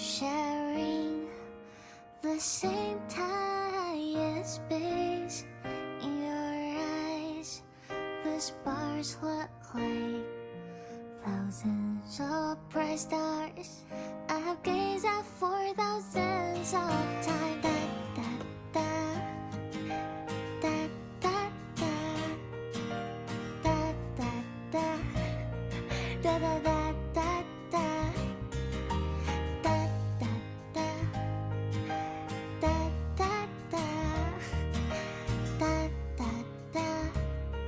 Goodbye. You build a world of miracles, some mundane but precious. The stream of shimmering daily moments. A poster of Fleet Snowfluff's fan meeting. In my feet, that solid ground is dead. So I sing together. Every light I'm giving all goes back to you. Goes back to you.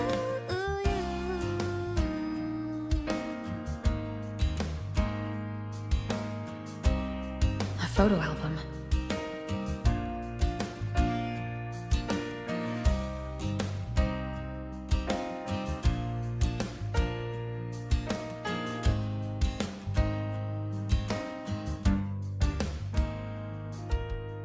I am Imeth, the Academy Star, a synchronist, a savior. Please Don't look at for me.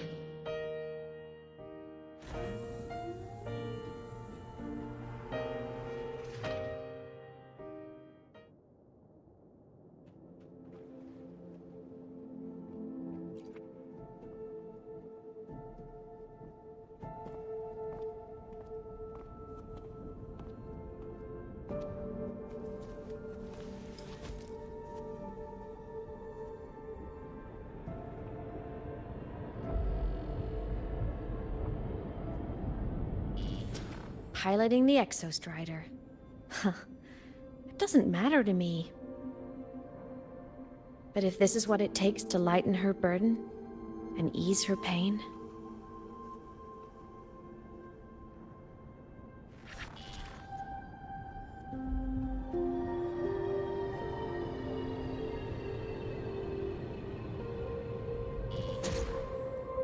Saving the world.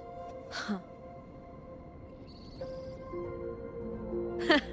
Nothing but a pair of shackles. Heavy, eternal shackles.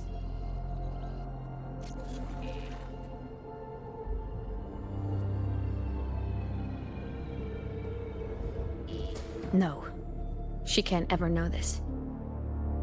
I must keep this secret. Bury the truth deep.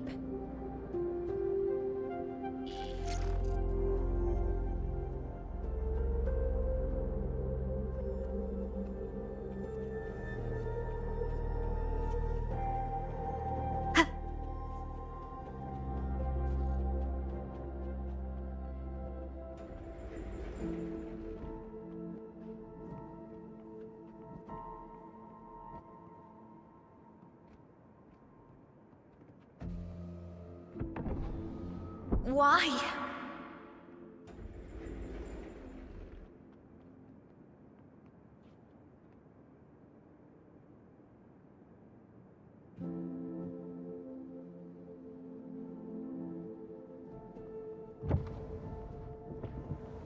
It hurts.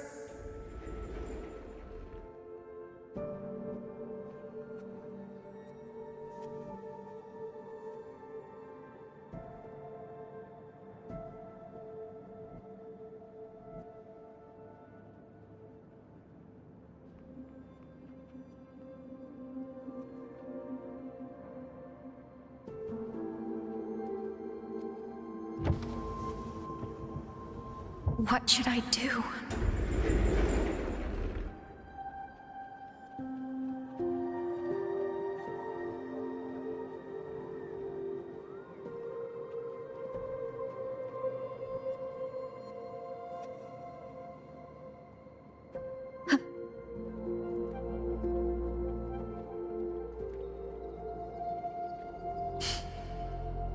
I can't go back.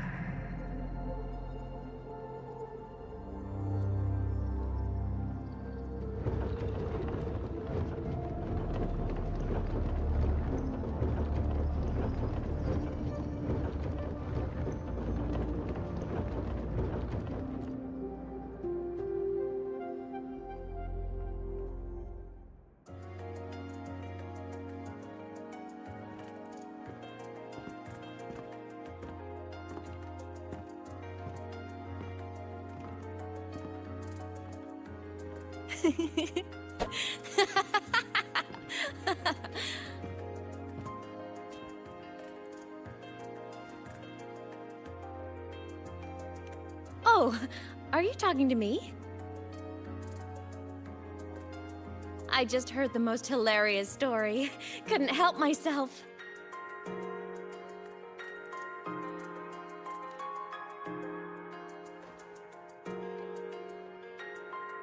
Since you asked, how about I tell you?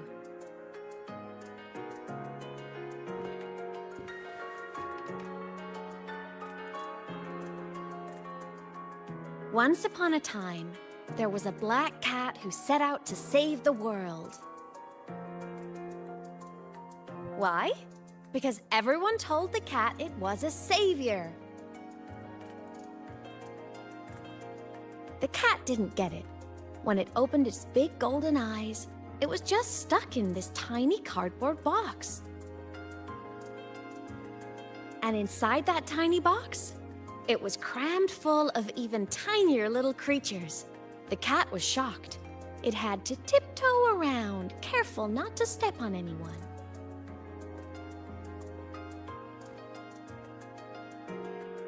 These tiny creatures, even living in their tiny box, had so much misery, so many disasters, constantly just waiting for the other shoe to drop. Please save us, they begged the cat. And of course, the cat agreed.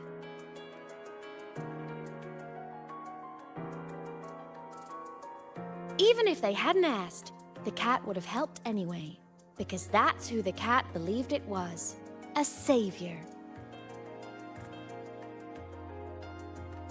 And so the cat took up its sword, always fighting, always talking, always roving. Saving the world over and over. Until one day, it realized the cardboard box had been sealed shut.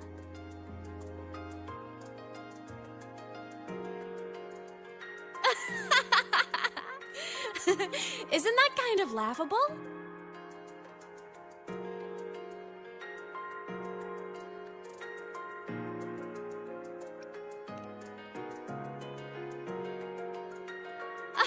Where's your sense of humor? Isn't it absurd? The sheer ridiculousness of everyone ignoring the fact that it's just a cat. But in such a laughable story, somehow everyone else gets to be happy. The ones who relied on the cat, the ones who hated the cat, they all got exactly what they wanted.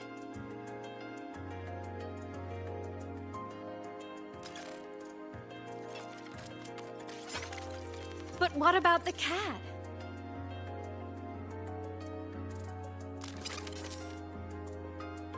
It wants to go home, but no one remembers. The box is sealed shut, and the ones who put the cat in there have already turned their backs on it. Even the cat itself has forgotten.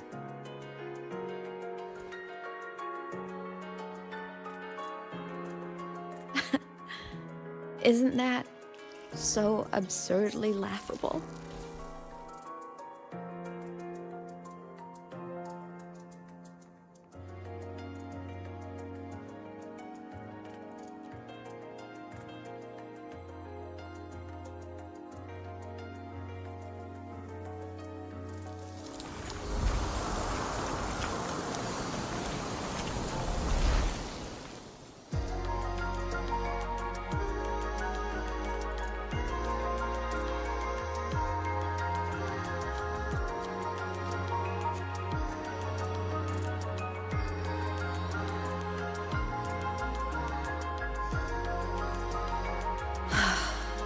My head's been loud.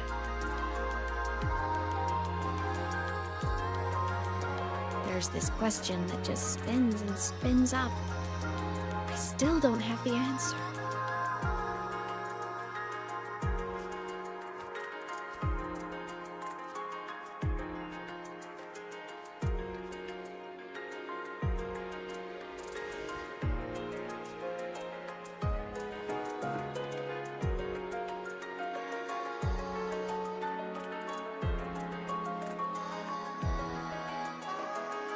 Now that you're here, I want to ask you what you think.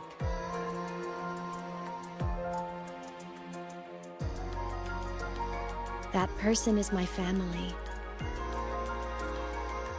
Family is supposed to look out for each other, protect each other. So I want to do something for her. She doesn't say it, but I can see it. All the stuff piled up inside her. The more you hide, the less you share. But I saw her recently, and I think she seems more carefree than before.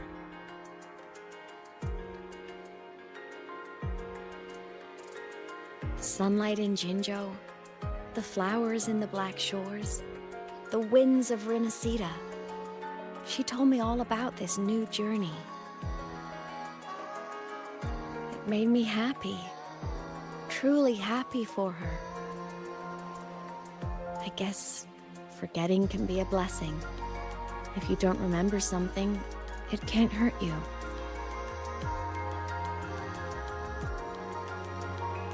So I started thinking, maybe I shouldn't tell her what I saw in Void Space.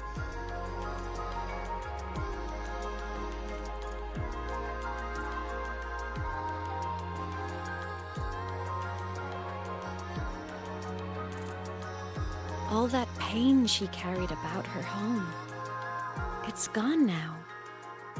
Why bring it back?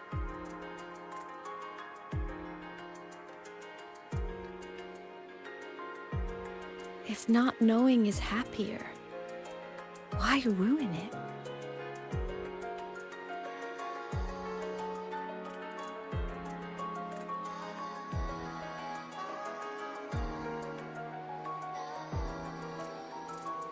Even if the truth destroys that happiness, I can't. I don't want to see her hurt. I want to protect her. We all need a little hope to keep going, right? I want her to hold on to that hope.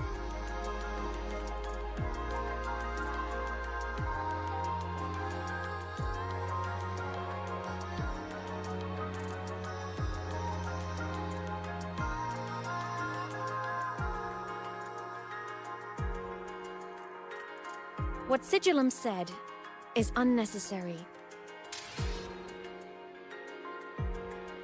It's been feeding on her frequency, trying to complete itself, spouting things that should have stayed unsaid, things that would ruin her peace.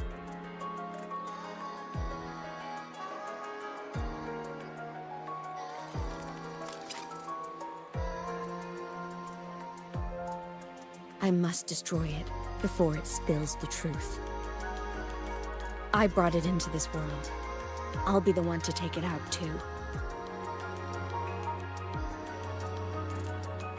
Nothing truly matters. Not even saving the world. But you have to believe what you're doing has meaning. That's the only way to keep moving forward. And that's why.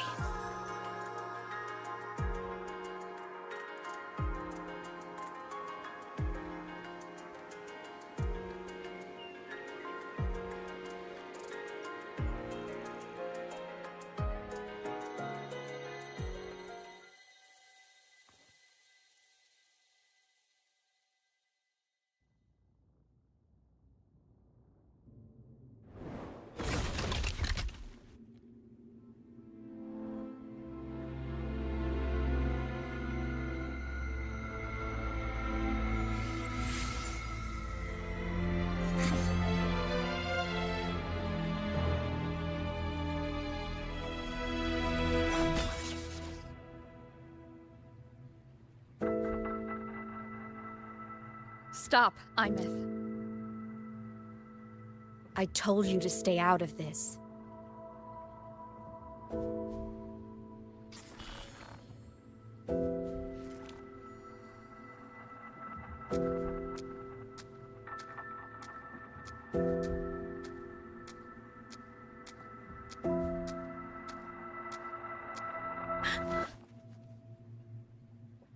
I know you did this for me, to protect my happiness, and I'm grateful. But it's over now.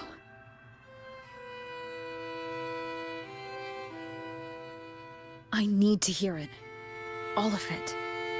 Whatever the truth is, it's my burden to carry. My choice to make.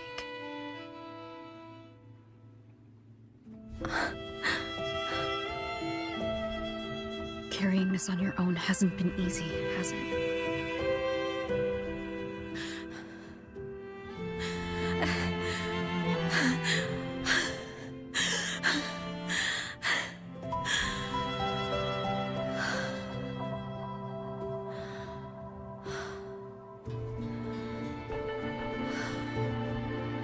Do you really want this?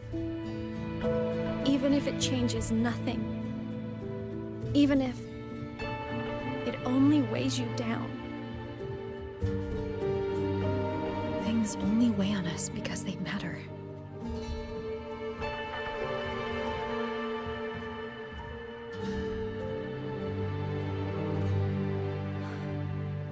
All right then. Back when we lived together, you once told me you'd come from a faraway place. That you were on Solaris to carry out a mission. Current research suggests the Exostriders and Sentinels were made with technology from the same civilization. I think that civilization is the faraway homeland you spoke of.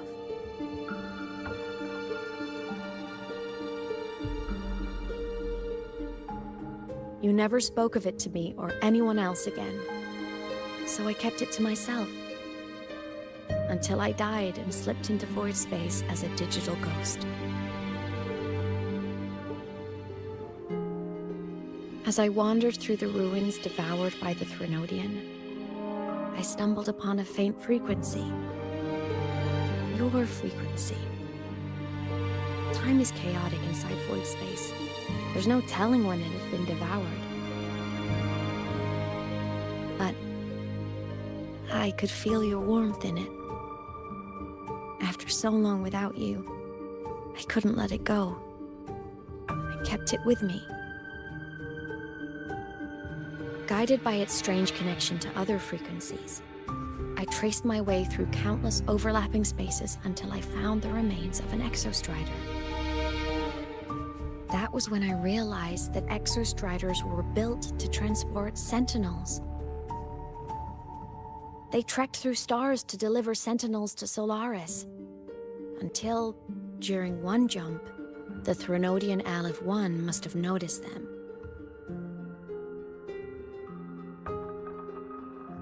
Its hunger had festered for so long that not even devouring the entire universe could sate it now.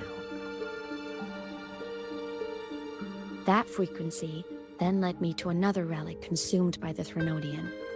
A creation built by the same makers of the Exostriders. It was beyond my understanding. I could only guess its purpose. A communication satellite.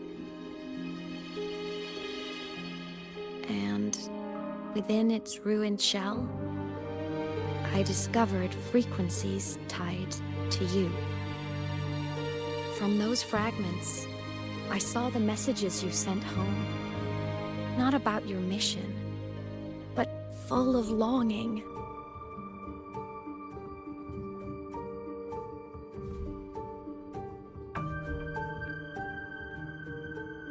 You said you wanted to go home, even if just to lay eyes on it one more time. But their reply was a rejection, because it wasn't part of your mission, because it was unnecessary.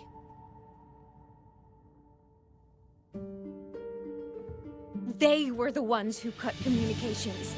They ignored every wish you had outside your mission. They forced you into this life of roving. And still, you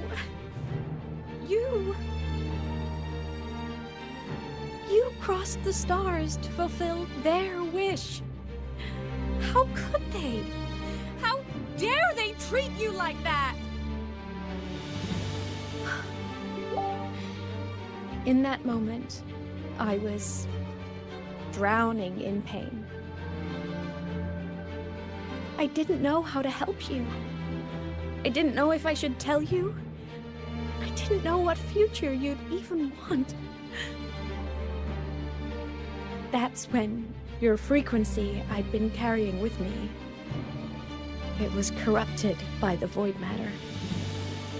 It tore through my power, and Sigillum was born.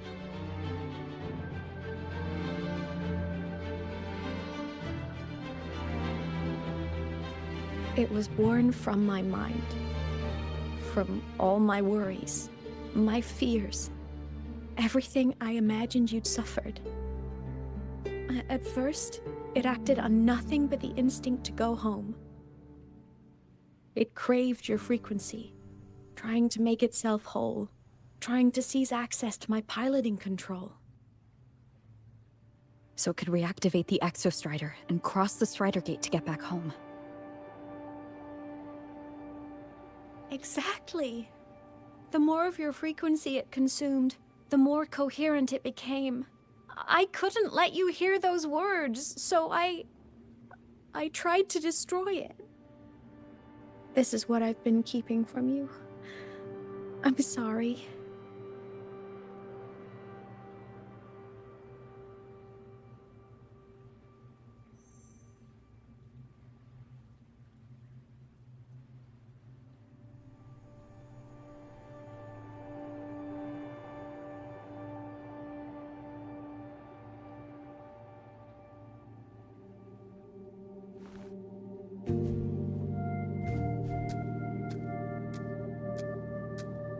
I'm glad you chose to tell me this, Imeth.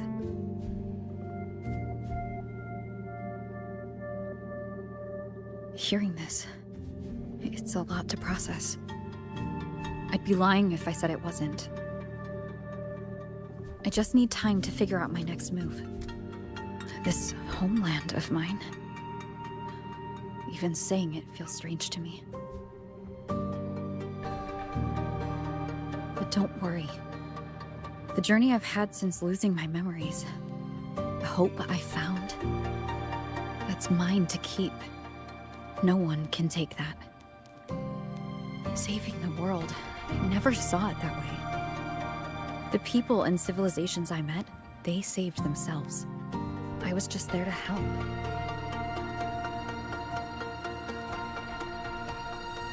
Jinzhou soldiers fought through retroact rain till dawn. The Black Shore's Bloombearers ran themselves ragged across distant lands. Renaceda's factions all dared to defy the Dark Tide. Lahai-Roy's people never stopped reaching for the stars. I'm no savior who fell from the sky. And no one ever saved themselves by waiting for one. There's been plenty I couldn't do. Losses I couldn't prevent. Sacrifices I had to accept. But I'd do it all again. Every bit of it. If this was a mission from my past, I'd be lying if I said I didn't care what they thought of me now. But that's a question for later. Right now, we have more important threats to face. The fact that I'd choose this path even without my memories, that tells me this is who I am. I can't stand by while the lament brings suffering. I care about this world too much. But I'm afraid you'll feel alone. With everyone here? With you here? Not a chance. I will be there for everyone as we head toward our shared future, leaving the past behind.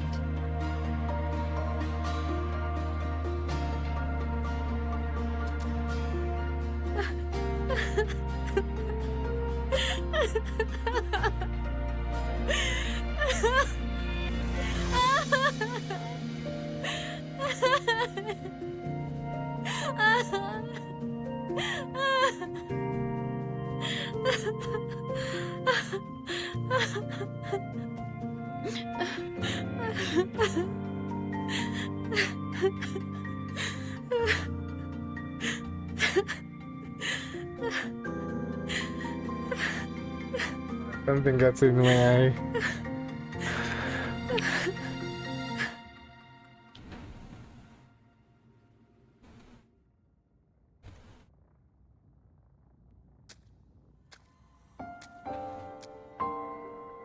So, this is your choice.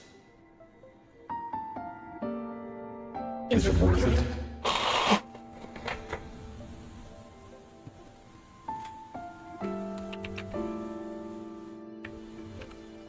I know where I'm going now.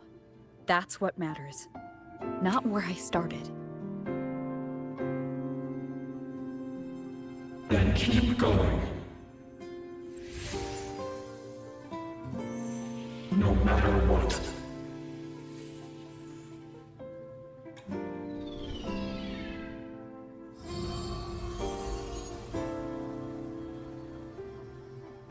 The core. It's returned to the Exostrider. It's one step closer to finally awakening. And you? Your power should be restored now that Sigillum is gone. It's more than restored. The core's return has rebuilt my frequency from the ground up. I'm a full Exostrider resonator now. My original body is still gone, of course. I'll always be a ghost in the machine. But my existence is now strong enough to be detected. It's like a faint current turning into a bright, flickering spark. So, will others be able to see you now? That's right. Guess our little road trip movie's come to an end. Time to head back to Star Torch Academy. Together.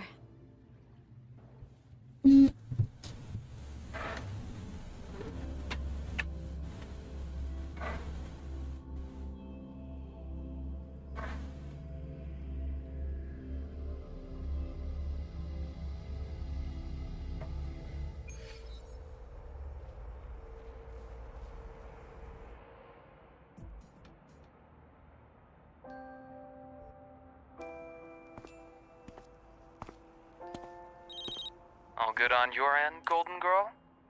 Lucilla mentioned the Exostrider in the Frostlands just moved. Please tell me that was you. That was Imeth. Given how well you know me, I assume you know her too. You found her? I brought her back to the Academy. It's a long story. I'll fill you in when there's time.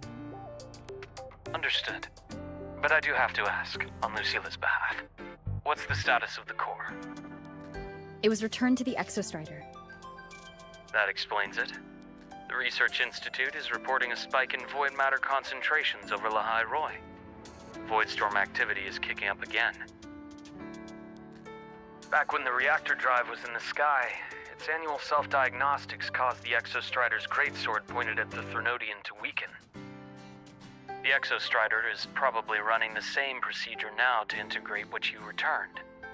Best for you both to stay within the Academy until peak season passes. Alright, I'll be careful. Next time you're in the infirmary, we should revisit your old plan.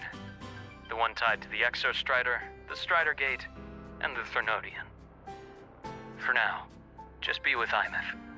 It must be a great relief to have her back. I'm happy for you. You've earned a break. Get some rest. Looks like Imeth is at the auditorium. What's she doing there?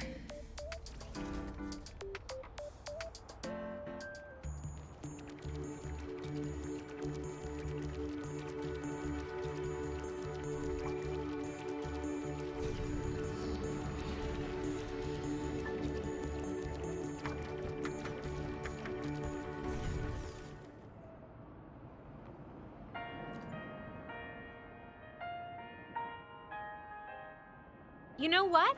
I just had a brilliant idea. Why do I get the feeling someone's about to get in trouble when you talk like that? Hey! That's a totally unfair stereotype from when I was a kid playing with snowfluff seals. I was just thinking, now that people can actually see me, I could, you know, attend my own fan meeting. An unfinished song completed after all these years. Doesn't that sound amazing? I know, right? You have to come too. You have to see this star perform. Forget all your worries for a night and just enjoy the young energy of Star Torch Academy.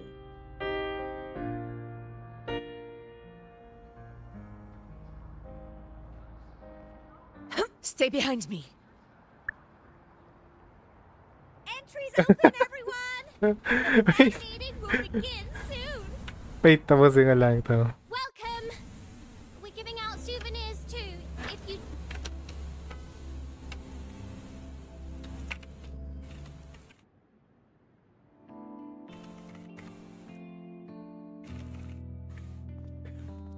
Grabe.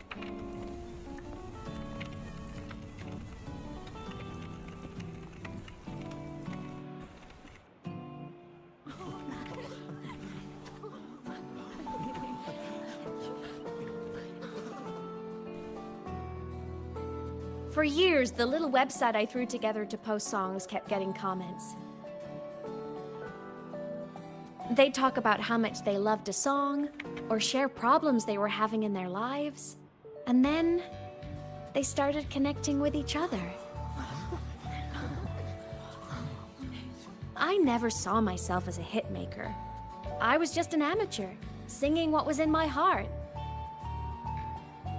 But over time, they stopped being just my songs. They became a melody that connected people. If my listeners want a complete song, I'll finish it for them. Or maybe for me, too. You really do care about the people of the High Roy, don't you, Imeth? I guess I do now. Wouldn't have said that at the start, though. To be honest, I never had some grand passion. Before I became a ghost, I just wanted to live an easy, happy life and try a little bit of everything.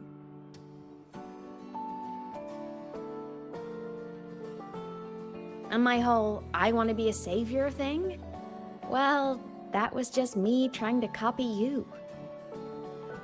But after I died, I had all this time. Time to notice the people and things in Lahai Roy I'd overlooked before. So many people here dream of becoming stars themselves, but that was never my dream. I'd rather be the one who looks up at the stars, the one who watches over them. Really? But the way I see it,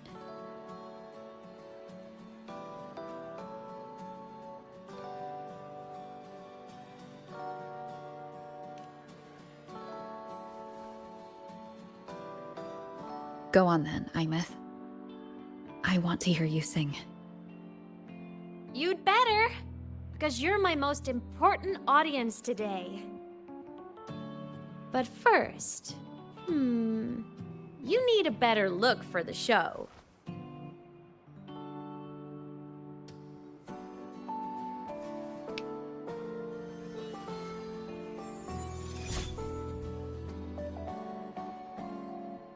There! Brand new! Just like I remember you wearing. Looks good, right? A new place calls for a new look.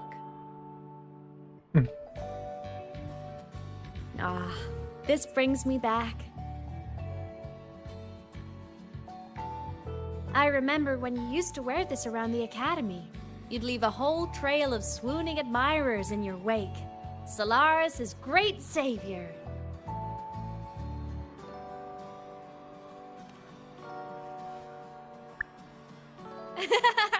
What? Are you blushing? Since when is having charm a bad thing? Now, Go grab that seat over there. Best view in the house. I scouted it myself back when I used to nap through lectures. As for me, it's showtime.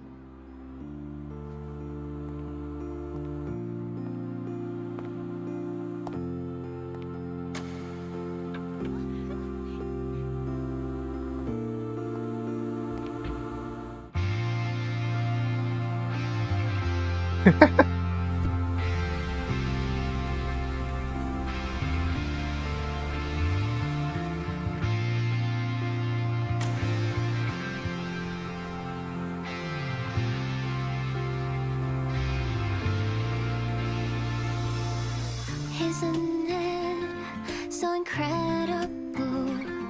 We're here sharing the same time and space. In your eyes, the sparks look like thousands of bright stars. I have gazed at for thousands of time, and they always we just take flight. With the truth to be your guiding light. Let your curiosity set you through free and well like fire. If a lonely night's a price to see, our dreams glowing brightly. Every second is worth it. You're beautiful on the rock coast, someone in the treasures. The stream of shimmering daily moments return way to my soul and stop me from drifting. It might be the solid ground to stand, so let's sing together. Every light I'm giving all goes back to you, goes back to you.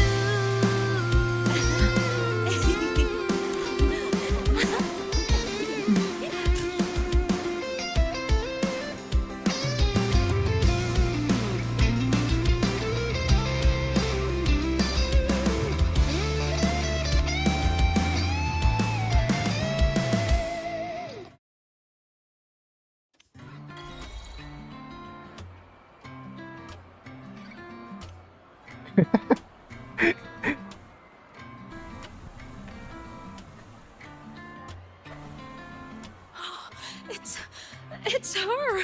Fleet Snowfluff! That's definitely her voice. Oh, I can't believe she's actually here. See?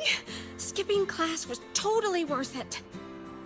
Oh, she's so bubbly and spirited, just like her songs. I'm getting her autograph later. Of all the songs she's posted online, my favorite is Indigo Universe. What's yours? Of course, it's the Tard E song. It's so funny and catchy. You can't be serious. That song's pure brain rot.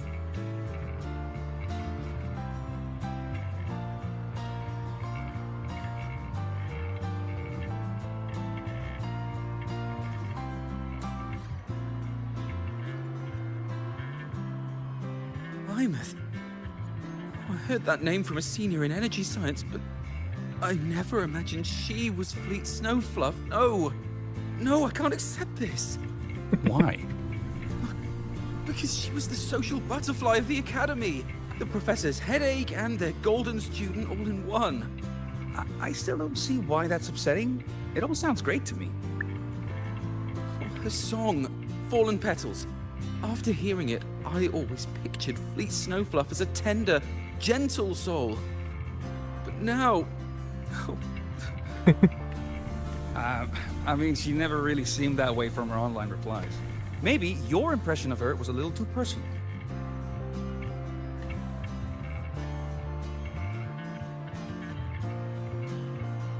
Immerth from Rebel College. She's been missing for years. Why would she be here? Immerth? But the same one Professor Sakya always talked about? Yeah, she always wanted her as a mentee. She still brings her up to us.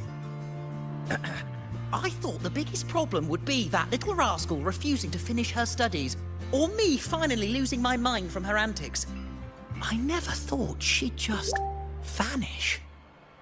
Professor Sakya is going to be over the moon to see her.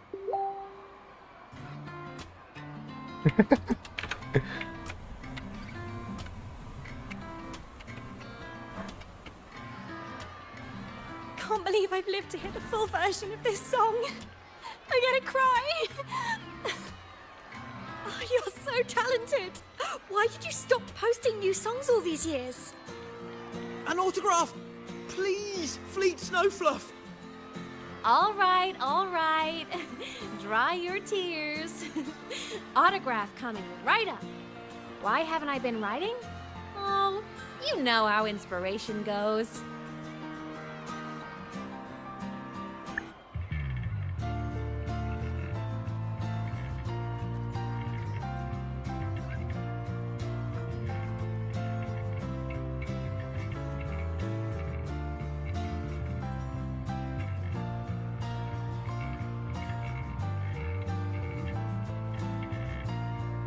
My homeland, the Sentinels, and the Exostriders.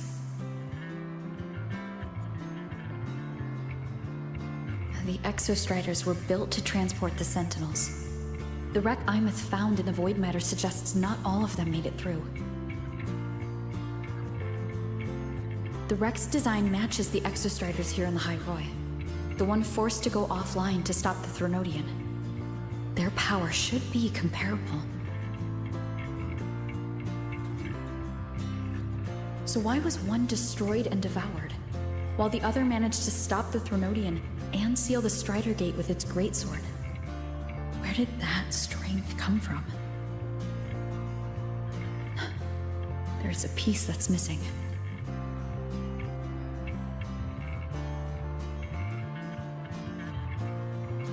All done. Let's go.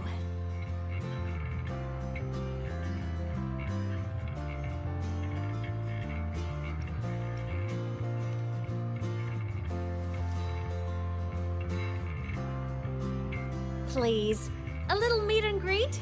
I used to host huge parties at the Academy. So, where to next? A wander about the Academy, just like we planned. No rush, just a quiet stroll.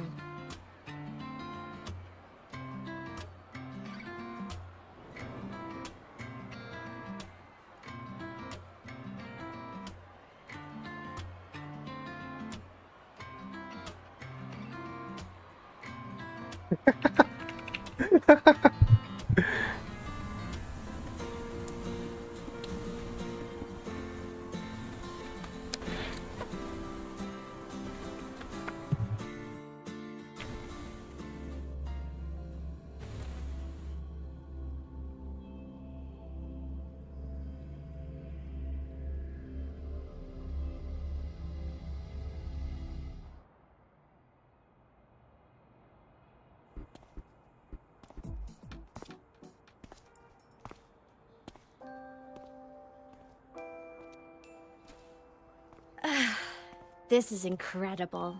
Having company like this? The boredom I felt as a ghost could have literally killed me again. Wanna go up top to feel the breeze?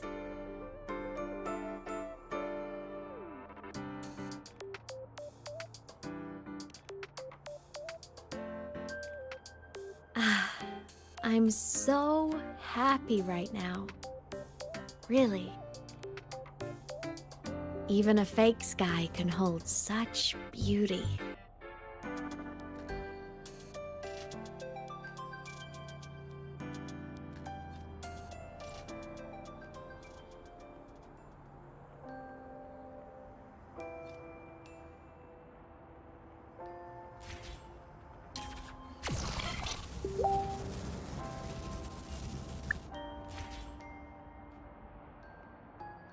Ano makikit dun? Stay behind me.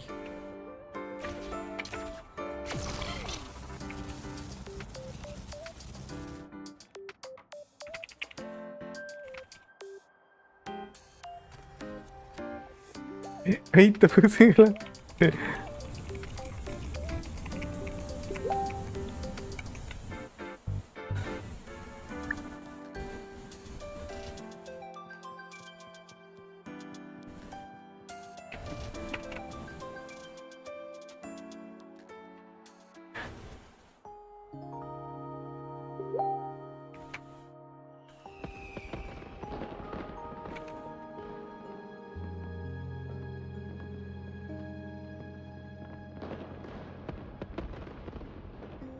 Now that your frequency is stable, what will you do next? Stay in Lahai Roy, maybe?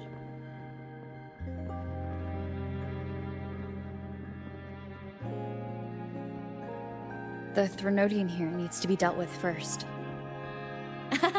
Of course. Typical workaholic. I knew you'd say that. Aleph-1 won't be an easy fight.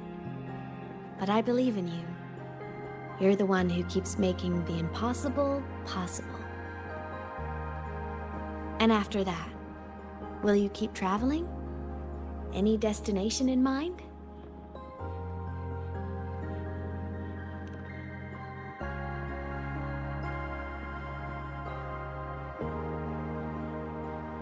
Of course. Take your time. This world you've chosen is vast.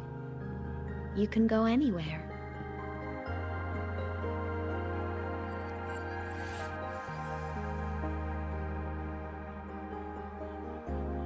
Are you leaving now?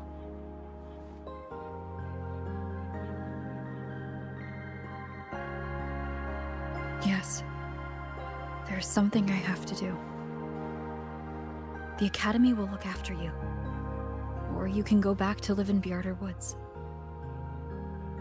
When will you come back?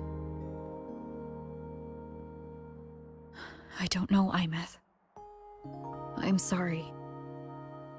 But I'll come back to see you when I can. I promise. You promise? Promise. Then I'll wait for you here in Lahai Roy. Don't feel you have to. The world is vast. Don't let me or Lahai Roy hold you back. But you can live for so many years. What if I'm gone by the time you return?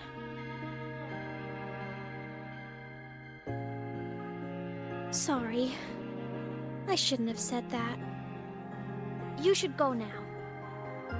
Imeth. Just go! I know you're worried. It's not fair. Why does it have to be you saving the world? You're always so exhausted. Always getting hurt.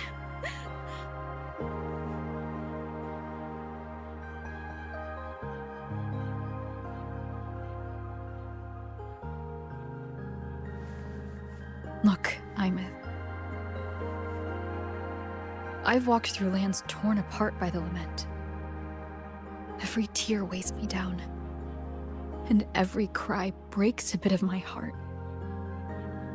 Their pain is no different from mine.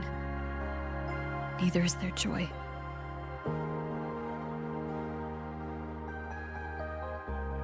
So if I can help, I will. I have to. Then I'll be the one to protect you someday. You protect me? Yes! You're not invincible. You get hurt, you get tired, you get sad. You're just like everyone else in this world. So I'll protect you. I'll chase off anyone who tries to hurt you, like Katia from Space Fantasy. I'll become a savior, just like you. Don't laugh! I'm serious! All right. All right. I'll stop now. I know you're serious. And I'm listening to every word. I'll be counting on you then, Imeth.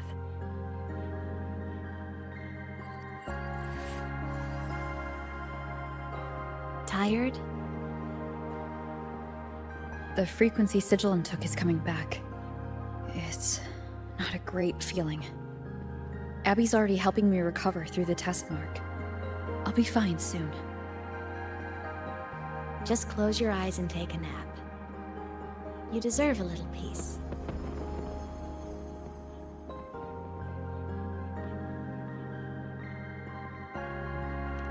You can count on me.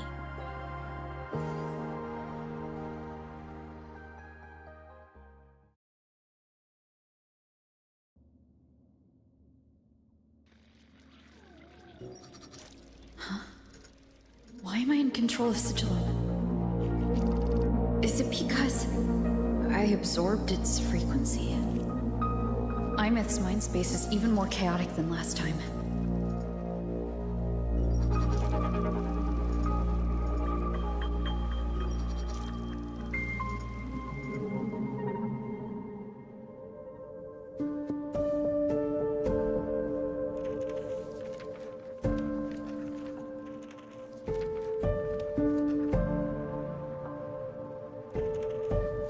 Sigillum.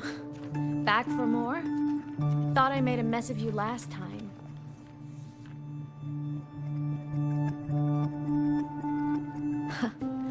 I can tear you apart 1,000 times, but you never really die, do you?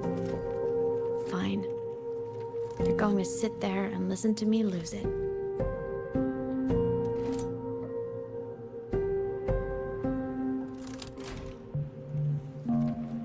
After all, there's no one else to hear this.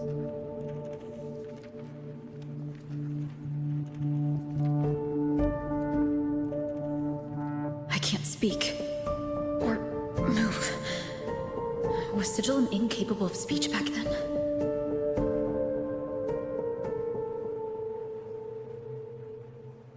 You know, I found something interesting in the Exostrider's reactor drive. A message left by my future self. Years ago, while sailing the stars towards Solaris, an Exostrider caught the attention of Aleph-1. Both of them tore through the Strider Gate, clashing in the caverns deep below.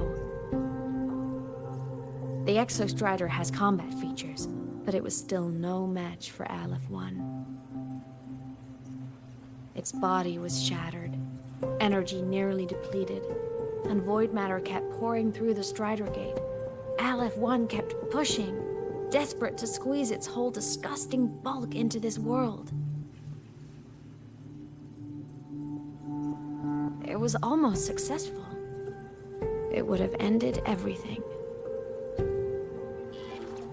But then a girl named Imeth emerged from inside the Threnodian itself. The great savior, making her dramatic entrance at the final moment.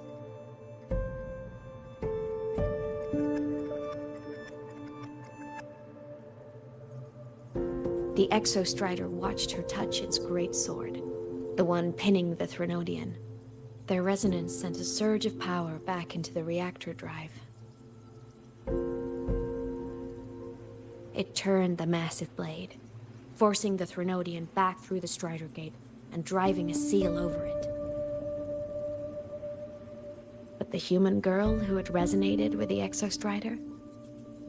She was dragged through the Strider Gate with the Threnodian, vanishing from Solaris forever.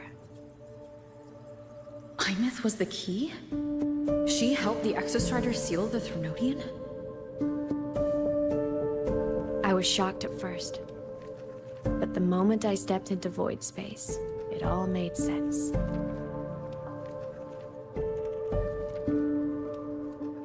This distorted black hole of a realm where time and space are warped. It appeared when the Threnodian came to Solaris. Anything lost inside can exist in multiple moments at once. Things caught in it can be thrown into junctures of time they were never part of.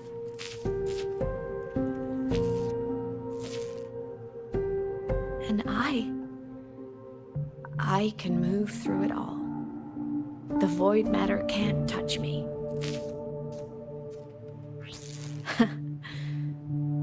Do you have any idea what this means? Imeth, where is this going? It means I can use it to go back. Back to the very moment Aleph-1 descended.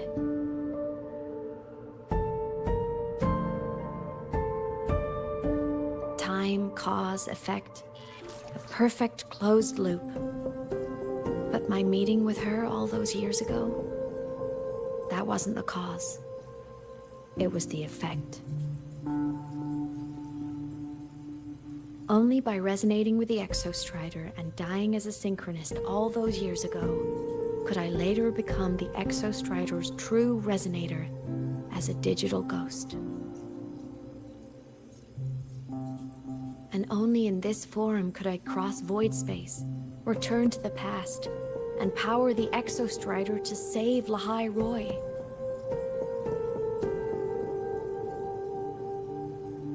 And only because Lahai Roy survived could she have ever come here, rescue my younger self, and let me grow up here to become the chosen synchronist in the first place. No, I have to get Sigillum to move. I need to stop. Only I can do this. It has to be me. Just like her, I can't turn away from a responsibility like this. There's just one thing. One last wish. Just one more time. I want to.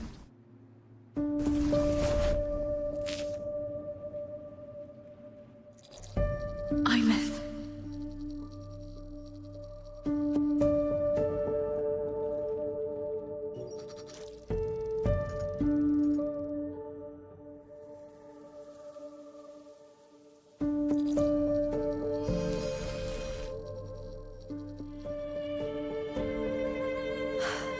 For over 10 years now, I've tried the same thing.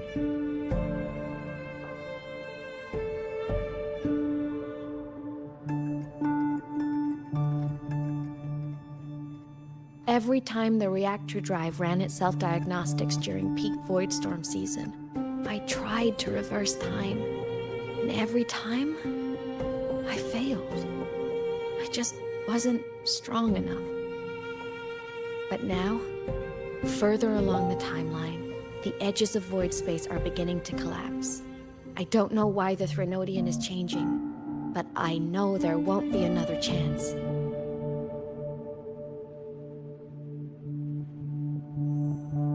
I have to make the jump now, during this peak season, while void space is still stable. I'm not that child who needed protecting anymore. I have a duty to fulfill. Lahai Roy is my responsibility. So if I can help, I will. I have to. But before I go, I want to see her again. That's my one selfish wish.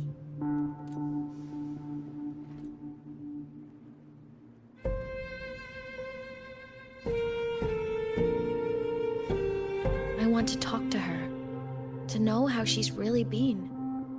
I want to spend a little more time with my family. I was always afraid that when she finally discovered the truth about herself, she'd feel so alone. But it's all right now. She told me about her journey after losing her memories. It was meaningful. She met people who care for her, who miss her, people she formed connections with.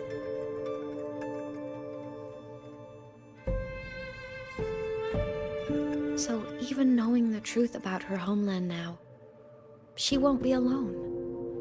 She has a reason to keep living. That's enough for me. Now I can finally let go.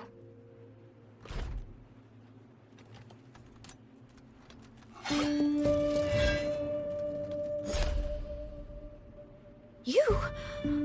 How? Imeth, don't you dare decide this by yourself. You're the one who taught me that my pain is no different from anyone else's. I can't turn my back on the responsibility I have.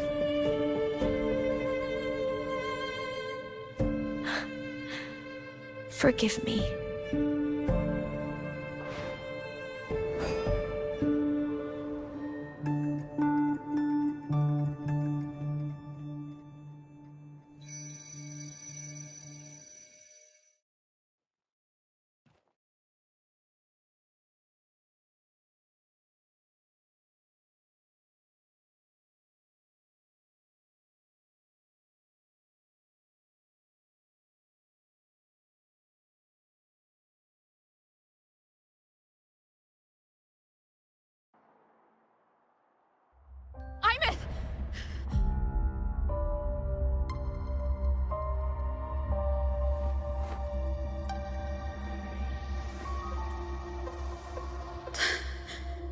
She's gone.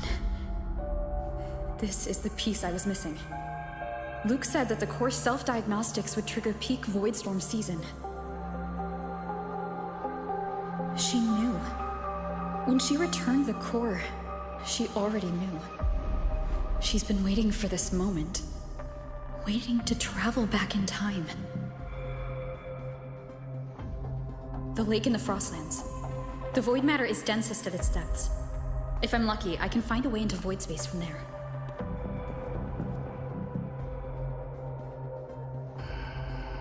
I can still catch up to her. I have to move, now! Wait, it's still not over?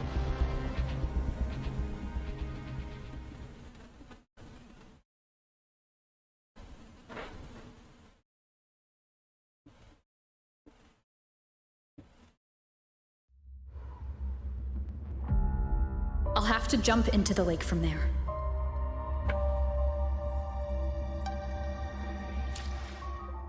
Wait, I'm gonna continue this from my next stream again. I think my stream is already long enough. How many hours already? Oh, it's already 6. It's just enough. Yeah, I might continue this on my next stream.